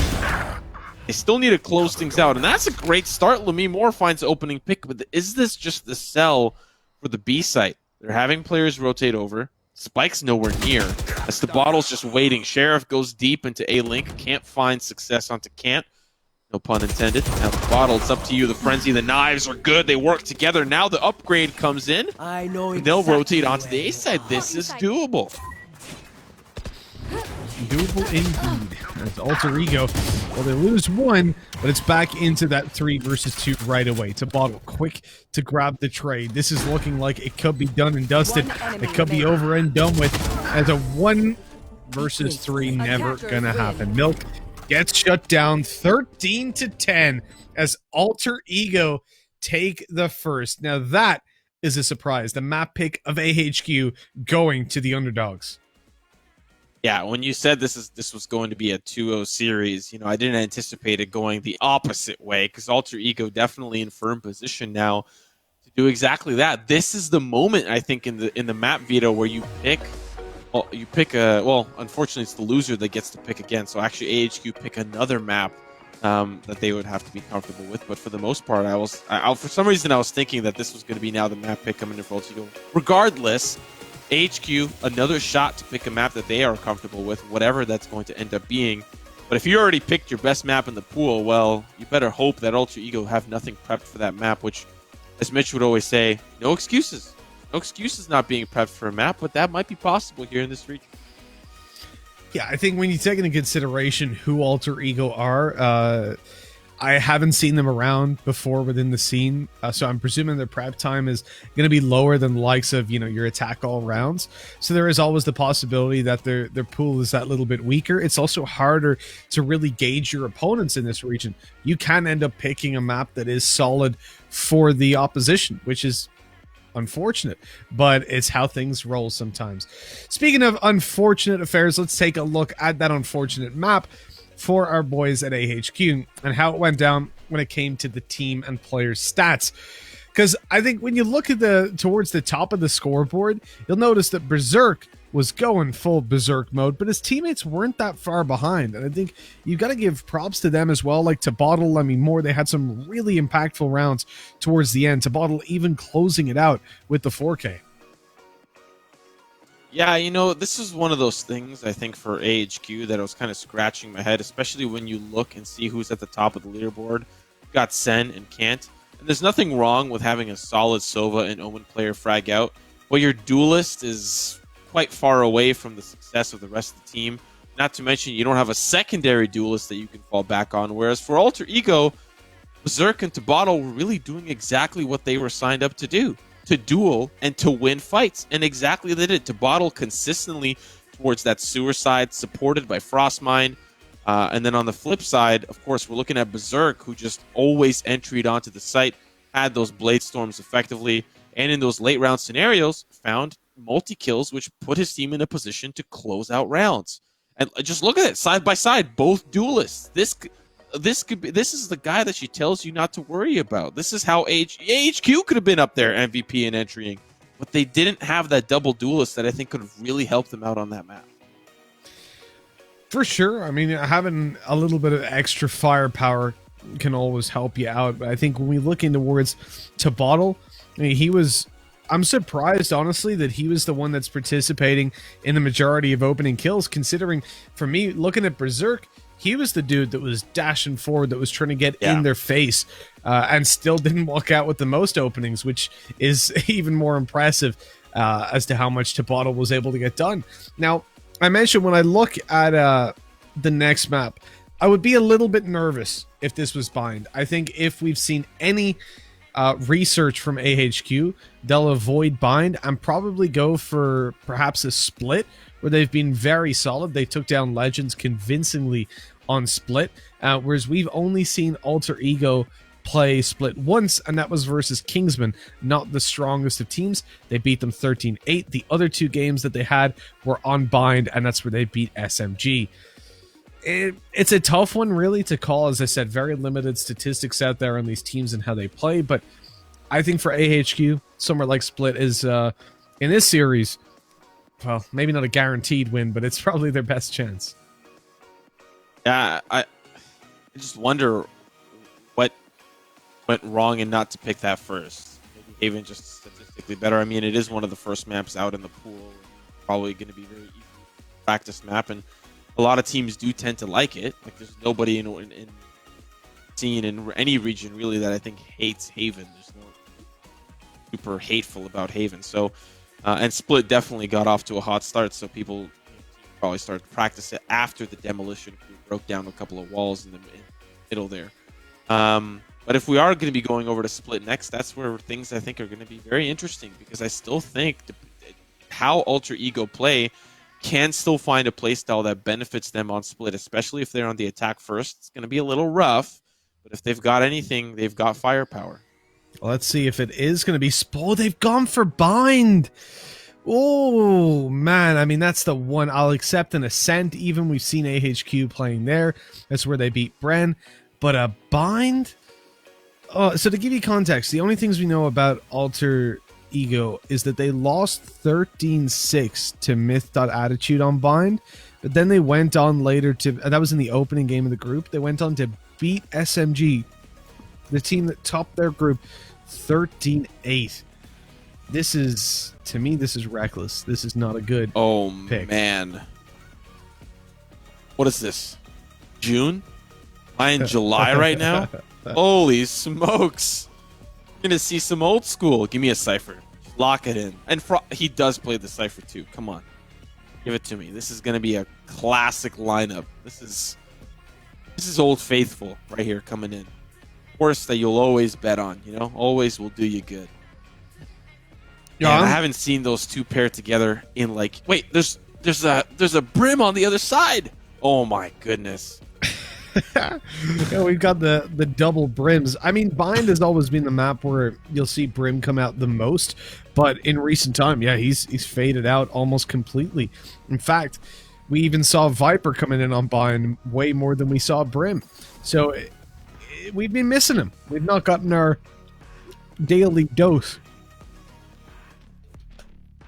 of our Brimstones. I'm happy. Yeah, this is... Considering I watch and cast a lot of North America, and tear rolls down my cheek every time there's no agent diversity in my region. But, you know, at least for EU, you're a little happy. You're a little content with what you've got going on there. You know, Viper comes in now and again, Sage. Sometimes a Brimstone if Angel is feeling real spicy with it, you know. But for the most part, I'm liking what I'm seeing, especially the Sage. And I think a lot of pro players are currently in agreement, at least in the EU region, more so than the NA region. An interview just came out with Hiko where he said, yep, Sage is useless. But a lot of the players in the EU region have been saying that she's not all half bad. And a lot of that utility is used in the wall, in cutting off any rotations or denying vision or sight lines, and just a different way to play around how you want to deny positioning on the team, whether it's a slow orb, whether it's a wall. But not seeing the wall quite out yet, and it's likely going to be the retake here as they back off. They don't want anything to do with this fast push. I didn't think I'd find myself disagreeing with HeatGo on fundamental meta, but I'll fight that man. I lose. Look at some of the shots that guy was hitting. It was unbelievable. That entirety of the first strike finals just had me hearing HeatGo, are you kidding me? From Anders again and again and again. It was so good. Well, look, we're into the 2v2 here. I thought that was a shock dart for a second. I could see the kill coming through. Both these players are so low. Right-click classics on range. Whoops. Should have been enough, but we went for the lefts instead. 1-0. Swinging over to AHQ. Starting out, they need this pistol round. They've got it. And now it's time to swing through with a second, because it should be an easy follow-up. But I see 𝗏𝗏𝒡 already going for a bookie. I saw a second bought up for a split second. What's going on here? Are we not sticking to the status quo? Do I gotta sing it again? Gotta stay in line, you know? Working class. Stick with your guns. This should do. I think 𝗏𝗏𝒡 is just feeling it, you know? Going full artist. You know what? Bucky feeling it. And he's definitely going up close and personal. He's in the spiciest off angle in the century. But Milk sees him. Hears him out. And it's actually not even him who will fall, it's 𝗏𝒅k in the cubby angle. And guess who's playing another off angle? It's free. It's just off angle after off angle, but they'll be taking out one at a time. This is going to fall apart here for Alter Ego. You like the gusto, you like the attempt, but it's not going to work out. Well, I mean, it works out for Io. He's got the bookie now. He's dealing some damage and shutting it down. 4 players left alive for AHQ. They walk away with a relatively clean round. Not one you'll be too upset about. You're probably getting an upgrade to a proper rifle. Oh, no, okay, a stinger drop over. Keeping a pistol in play for Sen. This is going to be a really, really weak buy. And I think, realistically, you have to expect this to be Alter Ego's round. There's no way that AHQ should get away with this. But then you look at the composition. They've got a breach, they've got a brimstone, so they can have very fast executes, lots of blinds, lots of stuns going down, and that then gives Alter Ego a pretty difficult situation to work with. Now, what we talked about with Lel was actually the viability of Sage in denying those faster plays from the likes of a breach. Oh, but not when you get stunned like that. So unfortunate, especially being up on the wall. You don't really have anywhere to go unless you drop down back into what's already going to stun you anyways. So not many places left to go.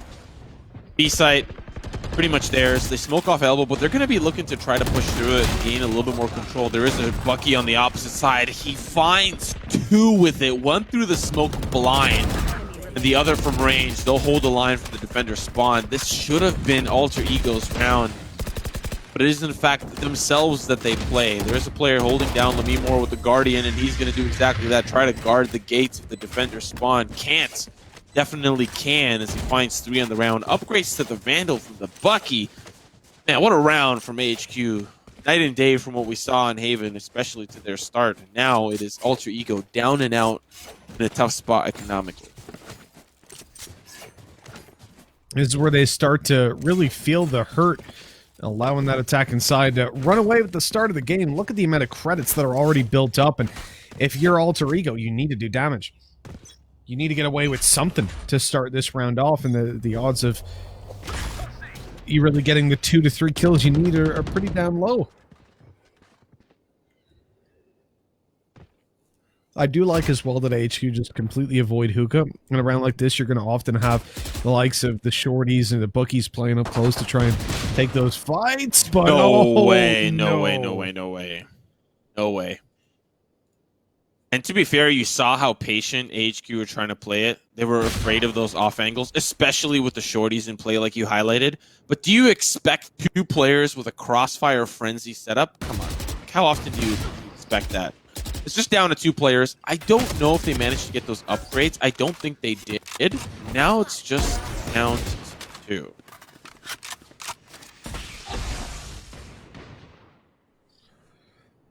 AHQ getting devastated.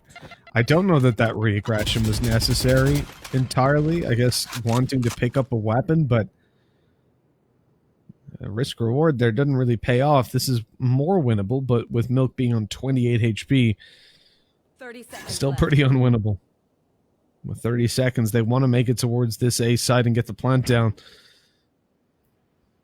So they'll have to all be on IO, essentially. His teammate being just one hit by pretty much every weapon.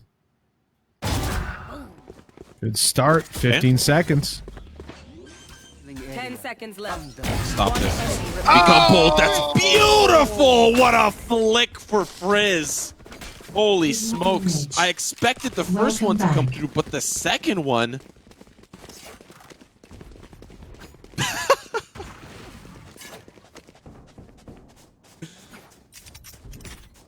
Thank you, Mitch. That was I don't know what date it is. That Feels was very good. That was interesting. Yeah, Alexa decided to update me on where we're at in life. TriCast? TriCast or what? TriCast. Alexa? Yeah. I was gonna ask her, but who knows what she'll say. Yeah. Dude, I'm gonna be honest, that scared the shit out of me. Yeah, it's like 7 like- a.m. Alexa. I was hearing Start voices stalking. out of nowhere. I'm like, what is going on? Oh my god.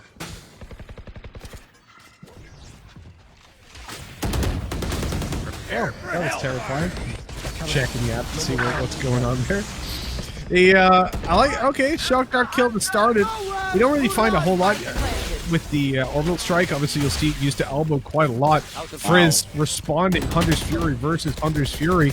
The spams, the tickles going down. Here comes a showstopper to try and pull it back. Damage not going to be dealt, but it's landing more. Finding it with the orbital strike and Berserk on a triple. Did you...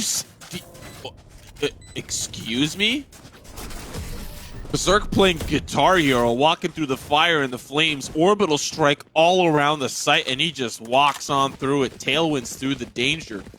Couple of ticks of that, and you're as good as gone, even on hard mode. Difficult to complete that song. Holy smokes, Berserk just... Like, I'm ready to take this one 2-0. What a phenomenal retake for Alter Ego. Now we're within one. It's a possibility for them to tie us up 3-3 here, especially after the gusto. They've showed the confidence. This is a nice spot. Yes. But I'd really have to highlight, Mitch, that regardless of winning that round, this B site is incredibly exploitable. They haven't been able to defend it well. They play it passive. And then in the retake, it's like a 50-50. They either all die or find great rounds like that and really clean things up.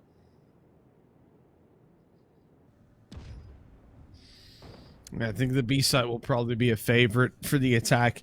Once you sniff out that weakness, it's rare to just allow it to go untouched. Oh. Berserk wasn't expecting that swing. Not a favorable one, usually coming in on the left-hand peak, but the angle wasn't expected.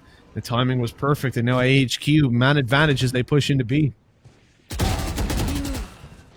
It's an important kill, and the back off, and the slow orb. They can't push, but the Aftershock's gonna push him out. Can he convert? He can! That's 2, and that's huge! Planted. But the pistol shows us it's an eco, at least for some of the members. And Beacon comes through. Barely see that anymore, but now they're juiced up and ready to go. Hearing some of those players get tagged up. There's a player on the tuna can, and he's gonna be as good as gone. One more player in elbow, that's 2. 2v2 is all that remains. The red carpet's rolled out, but for who? It's your grave! Frizz with 2. A solid round for Alter Ego. They'll tie us up 3-3. Again, the B side is a weakness. It opens up a lot of space for AHQ, but the retakes seem to just be on point, and even facing off against things like Rolling Thunder, it's not enough for AHQ.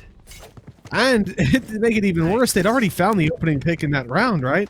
Then they go into the B side. So really everything was set up for them to succeed, and it has fallen apart. Also, that knife looks absolutely sick with Sage's gloves. Or not Sage, sorry, Raze's gloves. Where's that going? Sage didn't even wear gloves. I gotta say, one quick thing about skins. The new, like, nerf pack thing. Yeah. Oh, wait, okay, that's not... Okay, hold on. You don't lose those to Bottle. You don't lose those. The fact that you lost that is really difficult now for Frostmine. He's got to carry this whole... Tripwire caught out by the Boombot. Rainy's going to use the Aftershock to the cubby there. Yep, now you got to run. Now you got to go. Where are you going to go? Cotton Eye Joe. Shots coming through, and he's still alive. They've got a great setup towards the shower side. Finally, passive play on the A side gives them a little more to work with. But they still think Berserk is on the box, playing aggressive in A short. But now that they've peeked in and the Owl Drone spots out nobody on site, this A side hit is going to be very interesting. We haven't really seen a lot of this out of AHQ.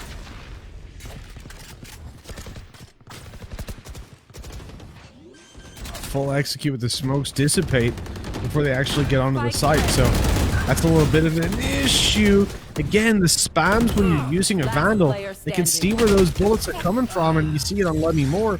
They just trace them and take him down. That's one thing that I feel like if you're the kind of player that likes to go for those RNG shots, buy a Phantom. Just accept it, that that's the weapon you should be playing with, because it's the same when, for example, you paranoia people, but then you swing it with a Vandal. It ends up that they can just see you. Or if you're, for example, Reyna, again, you need to hit that headshot or they'll be able to fire back because they'll see your tracer and they'll see your flash. It's something that I think a lot of teams just completely ignored, a lot of players, but it costs you a lot of aim duels. Especially when there's all those smokes there and primarily the cyber cage. Engagement happening towards the shower side. I'm going to try to quickly wrap up my skin point. New nerf skin thing. Yep. New nerf type skin. Duel. When you swap out, it unwraps it like a present. Yeah. Like listen, I'm one of those people that's just like, man, skins. I come from League, okay? I've spent too much money. I know what it's like to be down deep in the hole. But that is just so genius. Unwrapping the gun as a present. Man. Yes, it's got some stiff competition in the skin department. These are some crispy ones coming through. We missed an op shot early from 𝗔𝗏𝗏, taking down the hookah push from the Rays, but they're still going to end up on this B site. So this op, better hope it lands. There is an angle for the aftershock to find 𝗔𝗏𝗏, but if he's peeking aggressively, he'll at least be able to stop that coming in. But he's going to play it safe. You fought well. Nope. No, 30 seconds. 𝗔𝗏𝗏 is a very aggressive player, as we know. So he swings and looks for the kills. Only gets the one. Frostmine tries to trade, but he can't get it done. Movement forward by Berserk, dashes out, Molly to the right, and he's peaked, but the spray is good. So low, though. So low that it just was never going to work. AHQ, they've gotten themselves another round on the board. Up to 5 at this point. Their attacking side's definitely looking a lot better.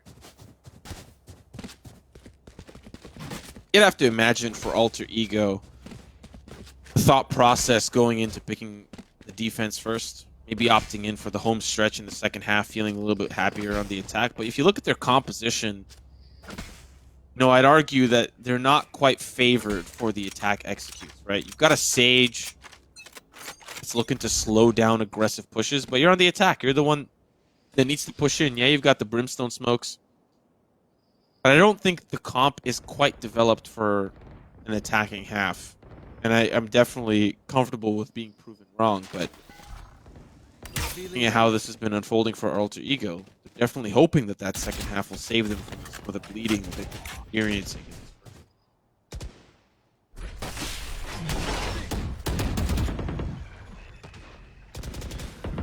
That little angle now below the window of Hookah, that could cause some serious problems.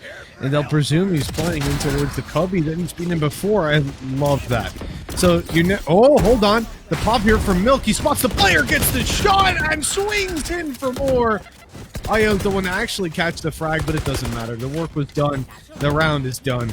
This has been a dominant and a fast one from AHQ as the 2v5 retakes left. And I think saving is the best option for the Alter Ego players. Especially as the rounds are thin. Going to put us at 3-6. 3 rounds remaining. 3 rounds to have an impact. Maybe put us at like a 6-6, which I think at this rate is unlikely considering the dominant performances out of AHQ. But an 8-4 is within the realms of possibility for Alter Ego. Now one more from this, and saving the weapons is definitely a way to start. A lot of the wins, I think, have been quite cheeky from Alter Ego, especially that first Thrifty. These weird off angles that they develop on the A site and then play passive towards the B site and play retake. But it's in that retake that they either win or lose, as I said earlier. Either feeling super comfortable or not at all. And considering they can't really hold these quite well, I'd probably argue that it's more often than not at all than successful rounds.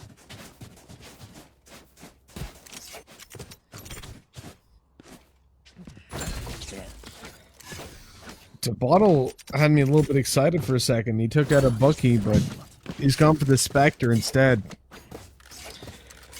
He sold the weapon. You know, I notice a lot of players actually manually selling instead of just buying the other weapon. Like, if your weapon's worth 800 and you want to buy something worth 1,800, you can just click the other one and it'll charge you 1,000. But a lot of people sell it, and I feel like that's kind of like old habits from other games where they're like, can I really sell this? Like, you're afraid you'll buy it and the weapon will just fall to the ground. You'll be stuck.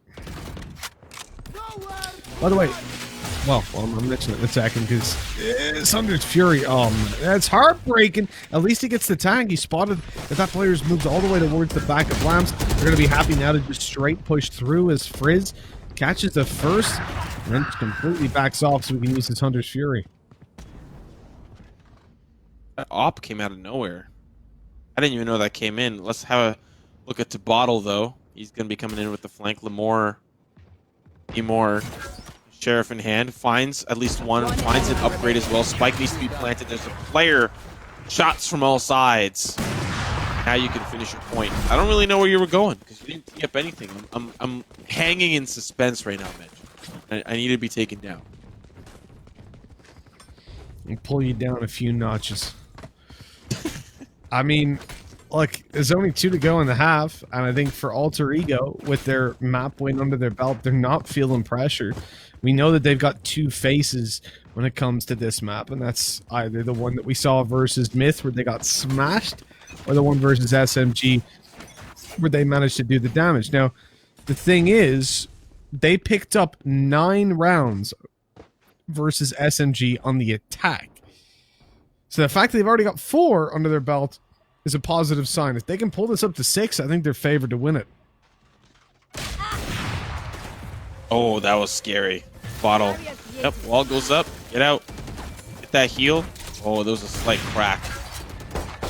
Okay, camera's definitely not going to help out, especially with that no-scope. Got to work on that in the aim labs, training labs. But barely makes it out. 29 HP. Heal's not available for another 30 seconds. And once again, we're playing passive retake on the B site. But, Mitch, that is where the real wrench in the situation lies. It's all a ruse. Got that spike located towards the shower side. And we'll see if Berserk and company can really hold their own here. Because there's going to be 1 player showers, and I think the rest pushing up through short. And for once, they're actually going to have boots on the ground and be able to defend this. A great one-way as well to start, but unfortunately, Berserk's not prepared for it. 30 seconds left. Well, this is a little bit worrying. Okay, the fault line to try and delay them, but that plant is almost definitely going down. Jet up close, wants to swing. How many times have we seen AHQ push with no smokes in play? And they've already dissipated. Lemmy Moore coming through with so many. Lemmy get all the kills should be his name, because he's already picked up 4. He's won the round for his team, and these guys, well, they're hiding away in the corner. Eventually, they spring and pounce, take that kill. 6 to 5. At this point, I think the foundations are already built for Alter Ego's success. You were going to ask me a question 2 rounds ago. Just forgot. Like that question doesn't exist. It was. What was the question, though? That is the question. Oh, no. I can't tell you that. I can't answer that. You can't or you won't. Both. Beyond both. Both. I'm gonna go with both. I'm gonna lock it in. Final answer. Both. It turns out that was the question the whole time. There we go. I genuinely can't remember. Actually, the question I really wanted to ask you, but I'll think of it. In like 2 weeks, I'm gonna message you like, Simo, I've got a question. I figured it out. We'll just wait for that. And while we wait, we can watch AHQ get demolished by Lemmy Moore. Oh, you ruined it for me. I could feel it. I could feel it coming. Oh, so close on that second tag. Take flight. A little bit less doable in a 3v4, but doable nonetheless. And we've seen these retakes really go sour for Alter Ego, but what type of pie are we looking at? Is it gonna be sweet? Gonna be bitter? We'll find out. So far, it's been a trade. The rest comes through, and that's gonna at least benefit for now. But unfortunately, caught with the orb in the hand, it's Frostmine that trades things out down to the 2v2. But the spike is ticking. Not a lot of time left. Frostmine uses the neural theft, securing all the possible Bezoar's tools. Gets it to half. Is he gonna stick it? He is. He's gonna try to hide in that nook, hide in that cranny, but you can't hide from the boogeyman. Rainy coming in from the side, shoots through Tetris. Finds the frag 7-5. But like you said, foundation's already built. You win this pistol, boom, you're caught up. Nothing to worry about.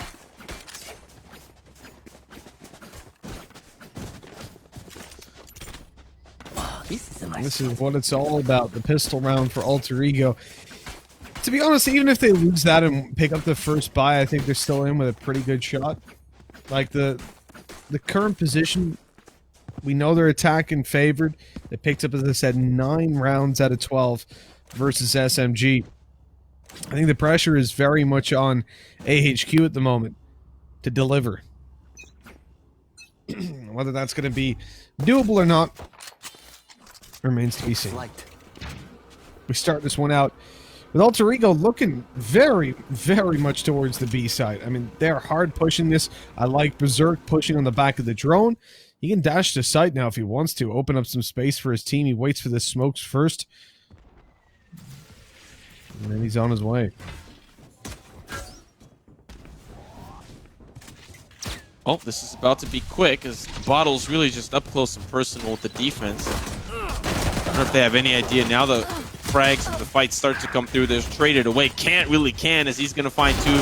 But 𝗍𝗎 is coming in from behind. The frenzy does not find much success. It's down to the 1v1, and Frostmind has the big brain in the lobby, finds the frag, and now, of course, we'll see things tie up. I was doing a little research. Having the privilege of having 2 monitors is quite the blessing. I just found out that Alter Ego were in the First Strike Grand Final for Indonesia. Like, this is not just some random pug team. They're actually just slamming through different tournaments. And when I say different tournaments, I'm talking about First Strike. Wow. Well, good for them. I was looking for their matches on Bind to see if they ran the same comp, and they didn't. They didn't run the same comp on Bind.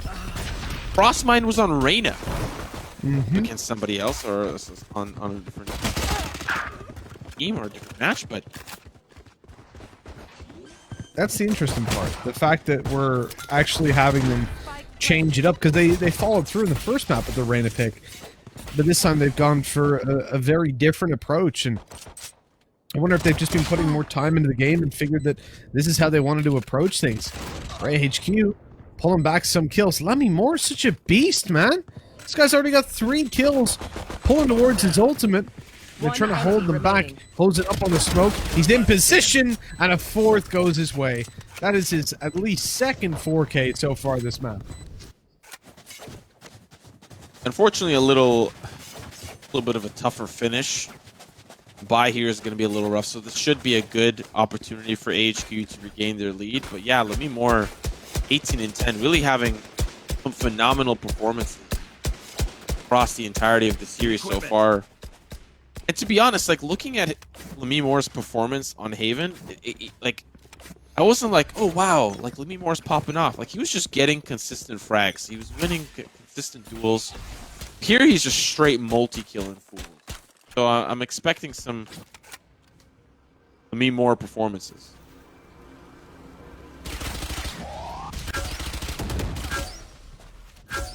I mean, 𝗍𝗏 should have been swung on already.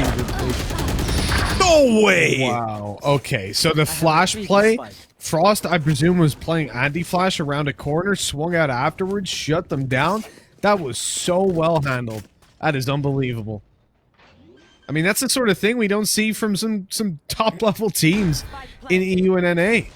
Like, top 10s. So I'm impressed. Like, really good reactive play. And we got a nerd camp, too, set up right on the spike. Try to stick that one. I'm going to tag you. Tag you and bag you. Well, HQ, unfortunately, not really working as a team, as they're split up, poking and prodding their way back in. 𝗍𝗎, that's right. From range with the Spectre. Oh, he wants the Vandal. He wants to get involved, but unfortunately his prey has retreated back into the jungle. Gonna have to try again. But Frizz has other plans in store for the prey. Wraps around the side, looking through the thicket. Oh, is he about to stunt? No, he's not. He can't stunt. He doesn't have 𝗔𝗍𝗎. Have the 𝗔𝗍𝗎 Jordans. Coming to a Foot Locker. Do you guys have Foot Locker in Europe? Is that a thing? I think so. Let me look it up. I'm pretty sure I've seen it before. Foot Locker Dublin. Yeah, we do. We do. I think the most popular one though is not JD. You guys have JD? Probably not. I think they're like a no. British brand. No. Yeah, JD Sports. They do a lot of shoes In the game? JD Sports. No, they're a shoe company, not a video game company, unfortunately. But look, 𝗠𝘀𝘀, they're a video game company, maybe, org, I don't know. But they're a bunch of gamers, that's for sure, and they're coming through with some big wins. Milk on the way behind in the TP. Hello and goodbye. Oh! Canton Milk shut them down. And I'll tell you what, they're calling him a cant, but with different inflection. Oh man. Oh man. Hunter's Fury portal right now. Do it. You won't. You won't, Frizz. You won't. I think he's very dead if he does. Double blast packs right up next to him. Can already feel it. He knows they're still there. He knows. Do you want to know something really interesting about this game that doesn't make any sense? So, okay. Hunter's Fury. It can destroy the boom bot, but it cannot destroy satchels. It can destroy tripwires. No, wait. No, it cannot destroy tripwires, but it can destroy the Cypher's camera. And then similarly with Killjoy, it can destroy the alarm bot, but not the nanoswarms.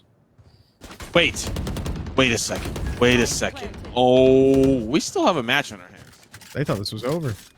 They thought it was. And I like this aggressive position that he's getting into. He is going to play off angle, and he's going to crouch too. Come on, don't crouch. It's not a camp. You don't have a tent set up. But come bolted, and he's going to fight too! Oh my god, Frizz! It's down to a 1v1. This is so doable, especially look at the utility he has. Recon bolt, it tags him out. Yep. Will he blast back up? He has shock darts, so he'll happily just bait this guy out all day long. There's one. There's two! Oh my god! Doesn't get the kill, but he's won it. There's no time. Goodbye. Good night. Sweet dreams. That is absolutely absurd. AHQ, you're a joke. How do you lose that round? Just presuming that you've won it, giving him no respect on the rotate. Jeez, that's embarrassing. Oh man, Frizz. I feel like, you know that meme, like, this person is no longer my best friend? Lameme Moore, no, like, sorry, Frizz Nasty is my new best friend. Oh my goodness. Man. Good comms. I don't know if there was a player on the team calling that out, but whatever that was, 𝗠𝘀𝘀. Proven why they may be the best in their region for sure. Making it all the way to the grand final of First Strike Indonesia. Come on, kudos.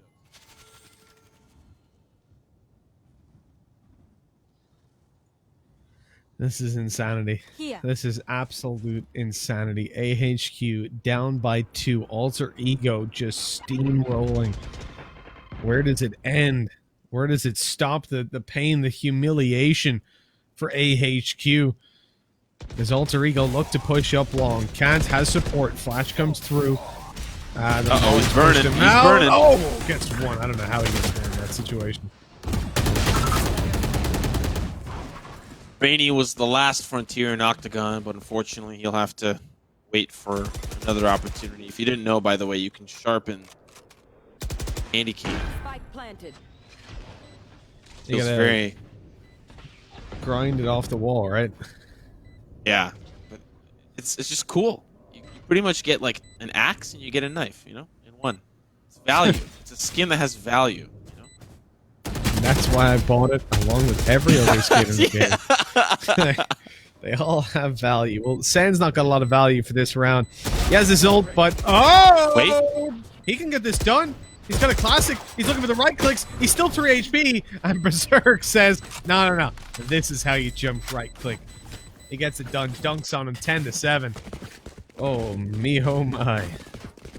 Going the distance on this one in this map, but maybe not in the series. Alter Ego, they could be about to perform a big upset. Yeah, especially with you and Tom Biz feeling so happy, so confident in your picks.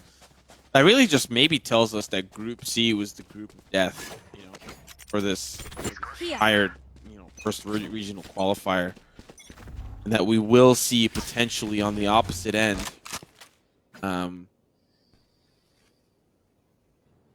Sorry, who was it that qualified with them? Team SMG, another really solid team. Considering it was a very difficult group for Myth to get out, and Alter Ego still performed admirably, but just not top of the group. It means that that was a tough group.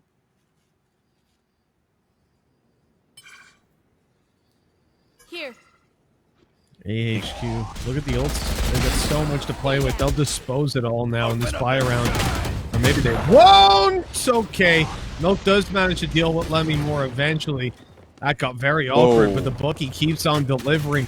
Already got the double. They're going for the spike plant. The nade down. Causes a little bit of trouble. In comes another kill. Milk with the showstopper, shutting it down this time. And, well, it looks like HQ might have done enough to win this one out. Gonna have to be massive play to pull back into this one. Yep, got the ultimate online for Berserk with 40 HP. Sage self-healing, popped up in the air. Both of these players displaced, stunned. And a 1v3, all that's left, and it's not going to work out even slightly. Well handled by HQ, and the Buckies win the round. Yeah, Milk just holding the line in short. You know, when you see these weird angles being played by teams, especially on thrifty rounds, I have no idea how NA teams would deal with something like this. Because you never see it. There's just this, like, gentleman's agreement. Yeah, I've got bad weapons. Come win the round, you know? But these thrifties really coming in hot and strong, and really there's no guarantee that you're sitting pretty with the assault rifles coming into a round. I find it so interesting, this playstyle. So, a little cheeky, not gonna lie, but it works. It's the job done. Well, Milk is getting the job done across the map, this time in Hookah, swinging out, catching frags, but he catches some bullets as well with his head. Ooh. That's not where you want to be catching them. Looks like Kant is on the same road, the same boat. The res comes through. Here's the TP. It's dangerous. Io and Sen both able to find a kill, though, leaving just the one player to close this out. A knife in his hand. He's looking for so much. A 1v2. I mean, look, it's doable. He can TP over to the A side as well if he wants to. Got a Phantom as well. No Tailwind. Neural Theft is going to give away his location. He's still going to be able to get the spike down and have enough time to get into a post-plant position. But look at a lot of that utility. They can at least clear out. It's not going to be a short tripwires there and the camera, so they can say, okay, yeah, they're going to be playing towards heaven, which he's not, obviously. He could be playing off angle right outside vents, and they'll clear things out slowly. Okay, good. But now the reposition, if Io checks cam, this is all going to be up Berserk to figure out how he deals with it, because unfortunately it's a tough spot for him to be in, especially with the camera being right above him.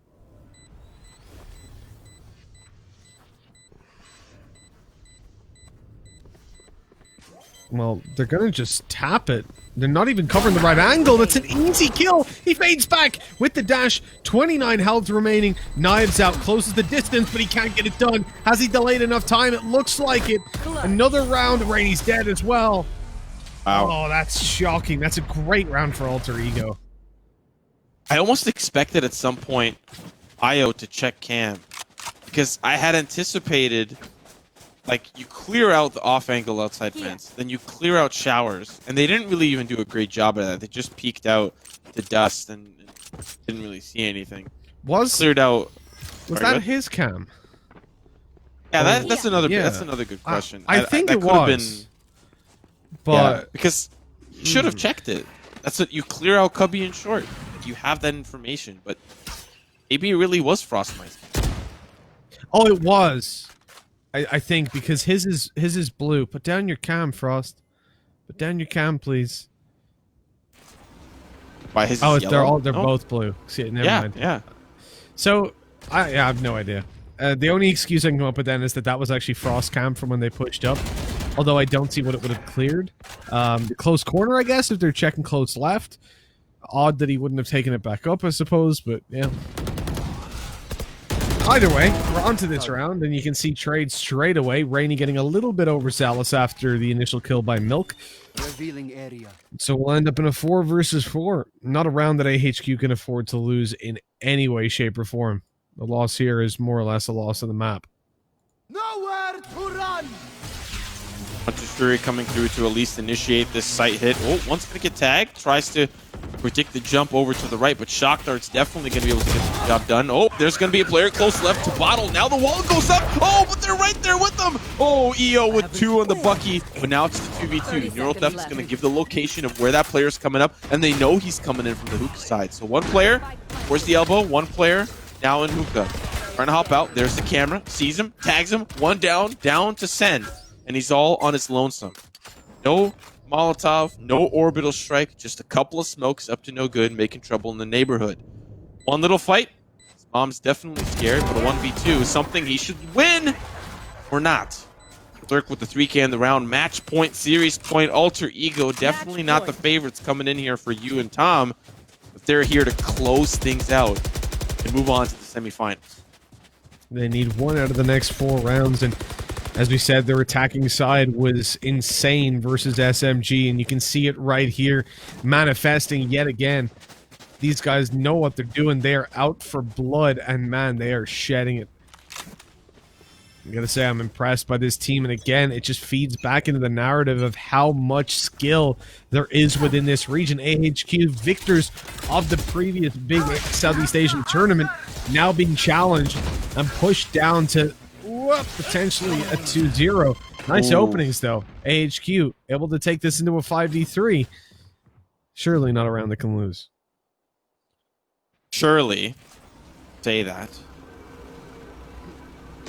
Aldron's definitely going to give at least a little bit of information. At least one of the 3 players is located towards Hookah. Recon Bolt's going to make things a little bit worse for Where. Aftershock's going to make it even more difficult. They're just throwing the kitchen sink inside, hoping something sticks. And Lemmy Moore's got other plans in store. Unfortunately, that store is bankrupt as he can't find much. Frizz, the last player standing, and he's going to get closed in on. Or he finds one. Can't find a second. AHQ still in this. I'd love to look at the economy and see where we're really at here for Alter Ego. Yeah, they've won a lot of rounds, but they still have had to invest a lot in. Lemmy Moore and Frizz not going to be able to buy up, so this is another opportunity for AHQ to kind of coast through. But we've seen some thrifty rounds come through, I'm not going to lie. It's definitely still possible, just not very likely. Berserk manages to get a Phantom out. He is 1 orb. So here's what I want to see from Berserk. You know what to do. I don't want him to be in mid. I want him to go for bathroom control. There's been constant contention around that area. If you manage to get a kill and the orb, you've got your ult. You then give that rifle to a teammate. Chances of winning the round go up drastically. He's instead dashing in first. That is a stupid play. Your 1 rifle is now on the ground. They've managed to trade it back, but retrieving it is going to cost him a little bit of time, a little bit of HP as well. Really, ult orb was the play there. It's the way to get this one done. They're following the Brimstone, is pushing through, and even though they knew he was coming, they've had to use a showstopper, and he got a kill in the meantime. It's a 2v3. It's winnable yet again. I think they've only got 1 rifle to play with, though. That's the downside, and the spray is so good. Milk able to destroy them. Yeah, it's definitely a little too close for comfort for AHQ. As you highlighted, Lemmy Moore really getting underneath the skin here of AHQ. But still, 2 rounds remain. I'd imagine there's a world where Alter Ego have 2 gun rounds here in the pocket. Nope, they're buying down. They'll be at max loss bonus, so I think they'll be able to buy again. I think it's still going to be a little tight. So they may want to at least get the spike down, try to guarantee another gun round. But once again, we were looking at this at Haven for almost a moment. And here we are with the actual potential for an overtime map here for Alter Ego against AHQ. A series that was predicted really for AHQ to be the favorites, yet here we are. But now they push it. Shots come through. EO will at least hold the line, but he's traded away, and there's only one player here on the site. Wall goes up to standard execute, but the res bring this back to a 5v4.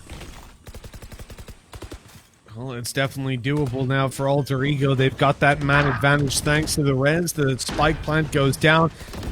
Aftershock not going to do anything to deal the damage. Nade onto the wall, breaks it wide open, but there is just a small gap to push through. Reload gets in time in towards Lamps. There's the shock dart for the frag. 𝗏𝗏 feeling confident, looking to close this one out, and he does just that. We end up closing it out here with a 2-0 victory as the favorites end up going out in the quarterfinals. That is phenomenal work by Alter Ego, and again underlines the insane depth that this region has when it comes down to skill. Yeah, very, very impressed. You know, even I bought into the AHQ hype train, but once we started out on Haven, I was kind of like, what's going on? Like, this Alter Ego team is pretty good, and we saw that round after round after round. Yeah, there were a couple of close calls, but definitely bringing it down to a close bind map, eventually closing things out and taking it on over to a semifinal bout. They can now relax, take a sigh of relief, wait until tomorrow. But we still have 2 more matches left to see what really is going to unfold. Who will we see move on? You've got a couple of good guesses, and so far, HQ hasn't been probably the strongest one. The fact that they are out of the tournament means we got to restrat our guesses, think kind of a little bit differently about how this bracket's going to unfold. But so far, our first 2 of the quarterfinal, you at least have that correct. Well, we'll see how the rest of the predictions go throughout the day. For now, though, let's take a look at this matchup and how things have gone down. When we look at the stats in play for these players, you can see right up the top is Milk, and it's heartbreaking, really, to see the performance that he put in, and yet he'll be going home with nothing in his hands. No prizes, no AOC monitors, no money, just the pride of having made it to the playoffs.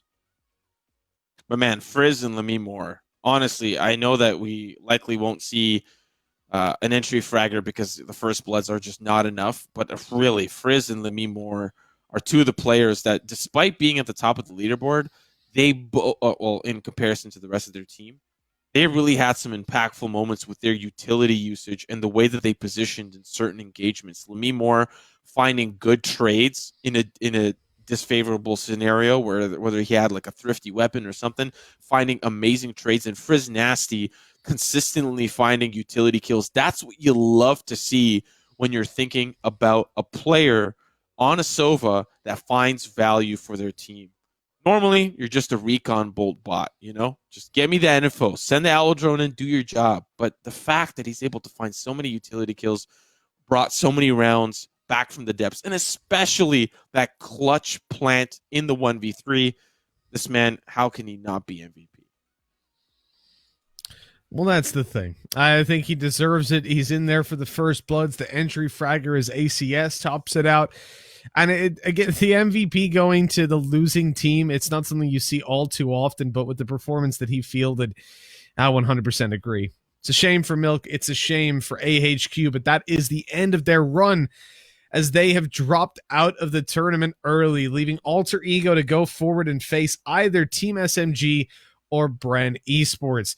That is going to be a big game for them, and we'll be deciding which of those 2 teams is going to go and meet them there pretty soon. I think that SMG versus Bren is our next game, because we close the day with Todak overtime from what I remember, and that puts me in a position then where I actually think we're going to go to 3 maps on the next one. I think Bren have got a lot of potential. We saw them beat out Legends. We saw them lose to AHQ. And then they had a forfeit win over one of the teams in their groups who sadly couldn't make it. Whereas SMG, also not with the cleanest of runs, they beat Kingsman, but then lost their only other game they played, and they also had a forfeit win. So it's been very back and forth for both of these teams. This will be the real test.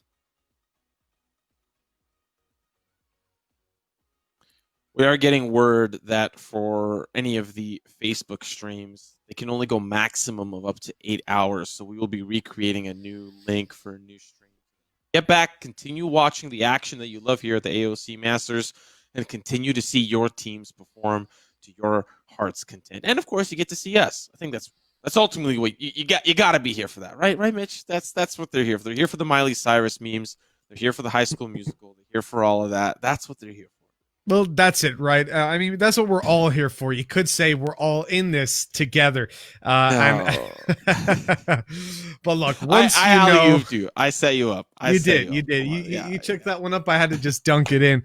But look, once you know that we're all stars, and we got to feel that way on the inside. That's the most important thing. So we are all in this together, but unfortunately, some of these teams are no longer with us. We've had to say goodbye to TMT. They were dynamite, but they exploded a little bit too early, just like AHQ, who are out of the runnings. Those two teams dip out, but we'll be back to find out who of Todak and Overtime and SMG and Bren will be joining these teams in the semifinals. I'm super excited to see who's going to be taking the cake. I think this next game is going to be hype. It's going to be 3 maps, and we're going to go the full distance between them and then close out the day with a quick 2-0 to get me back to bed by midday. But we'll find out if that's true or not. I think for now, though, we're going to throw things over to a break. So when we come back, the stream will be rebooted if you guys are watching over on Facebook, and we will have some great games coming your way.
Attackers win.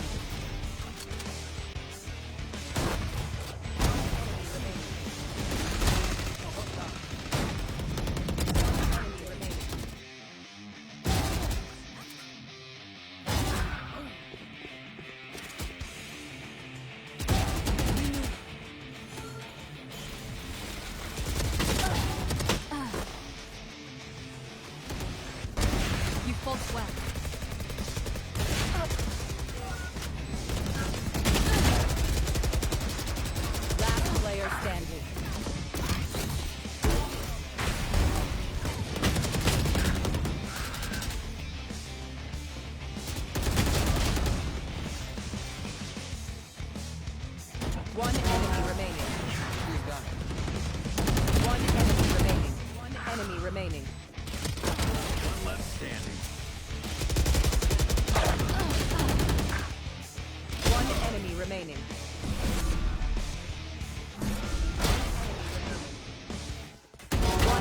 remaining.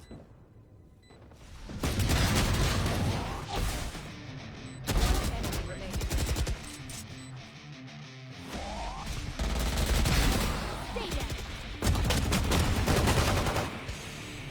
One enemy remaining.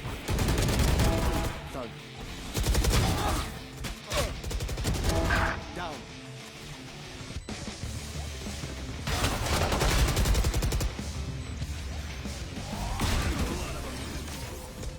Attackers win.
Let's build a dog out of sticks and toy.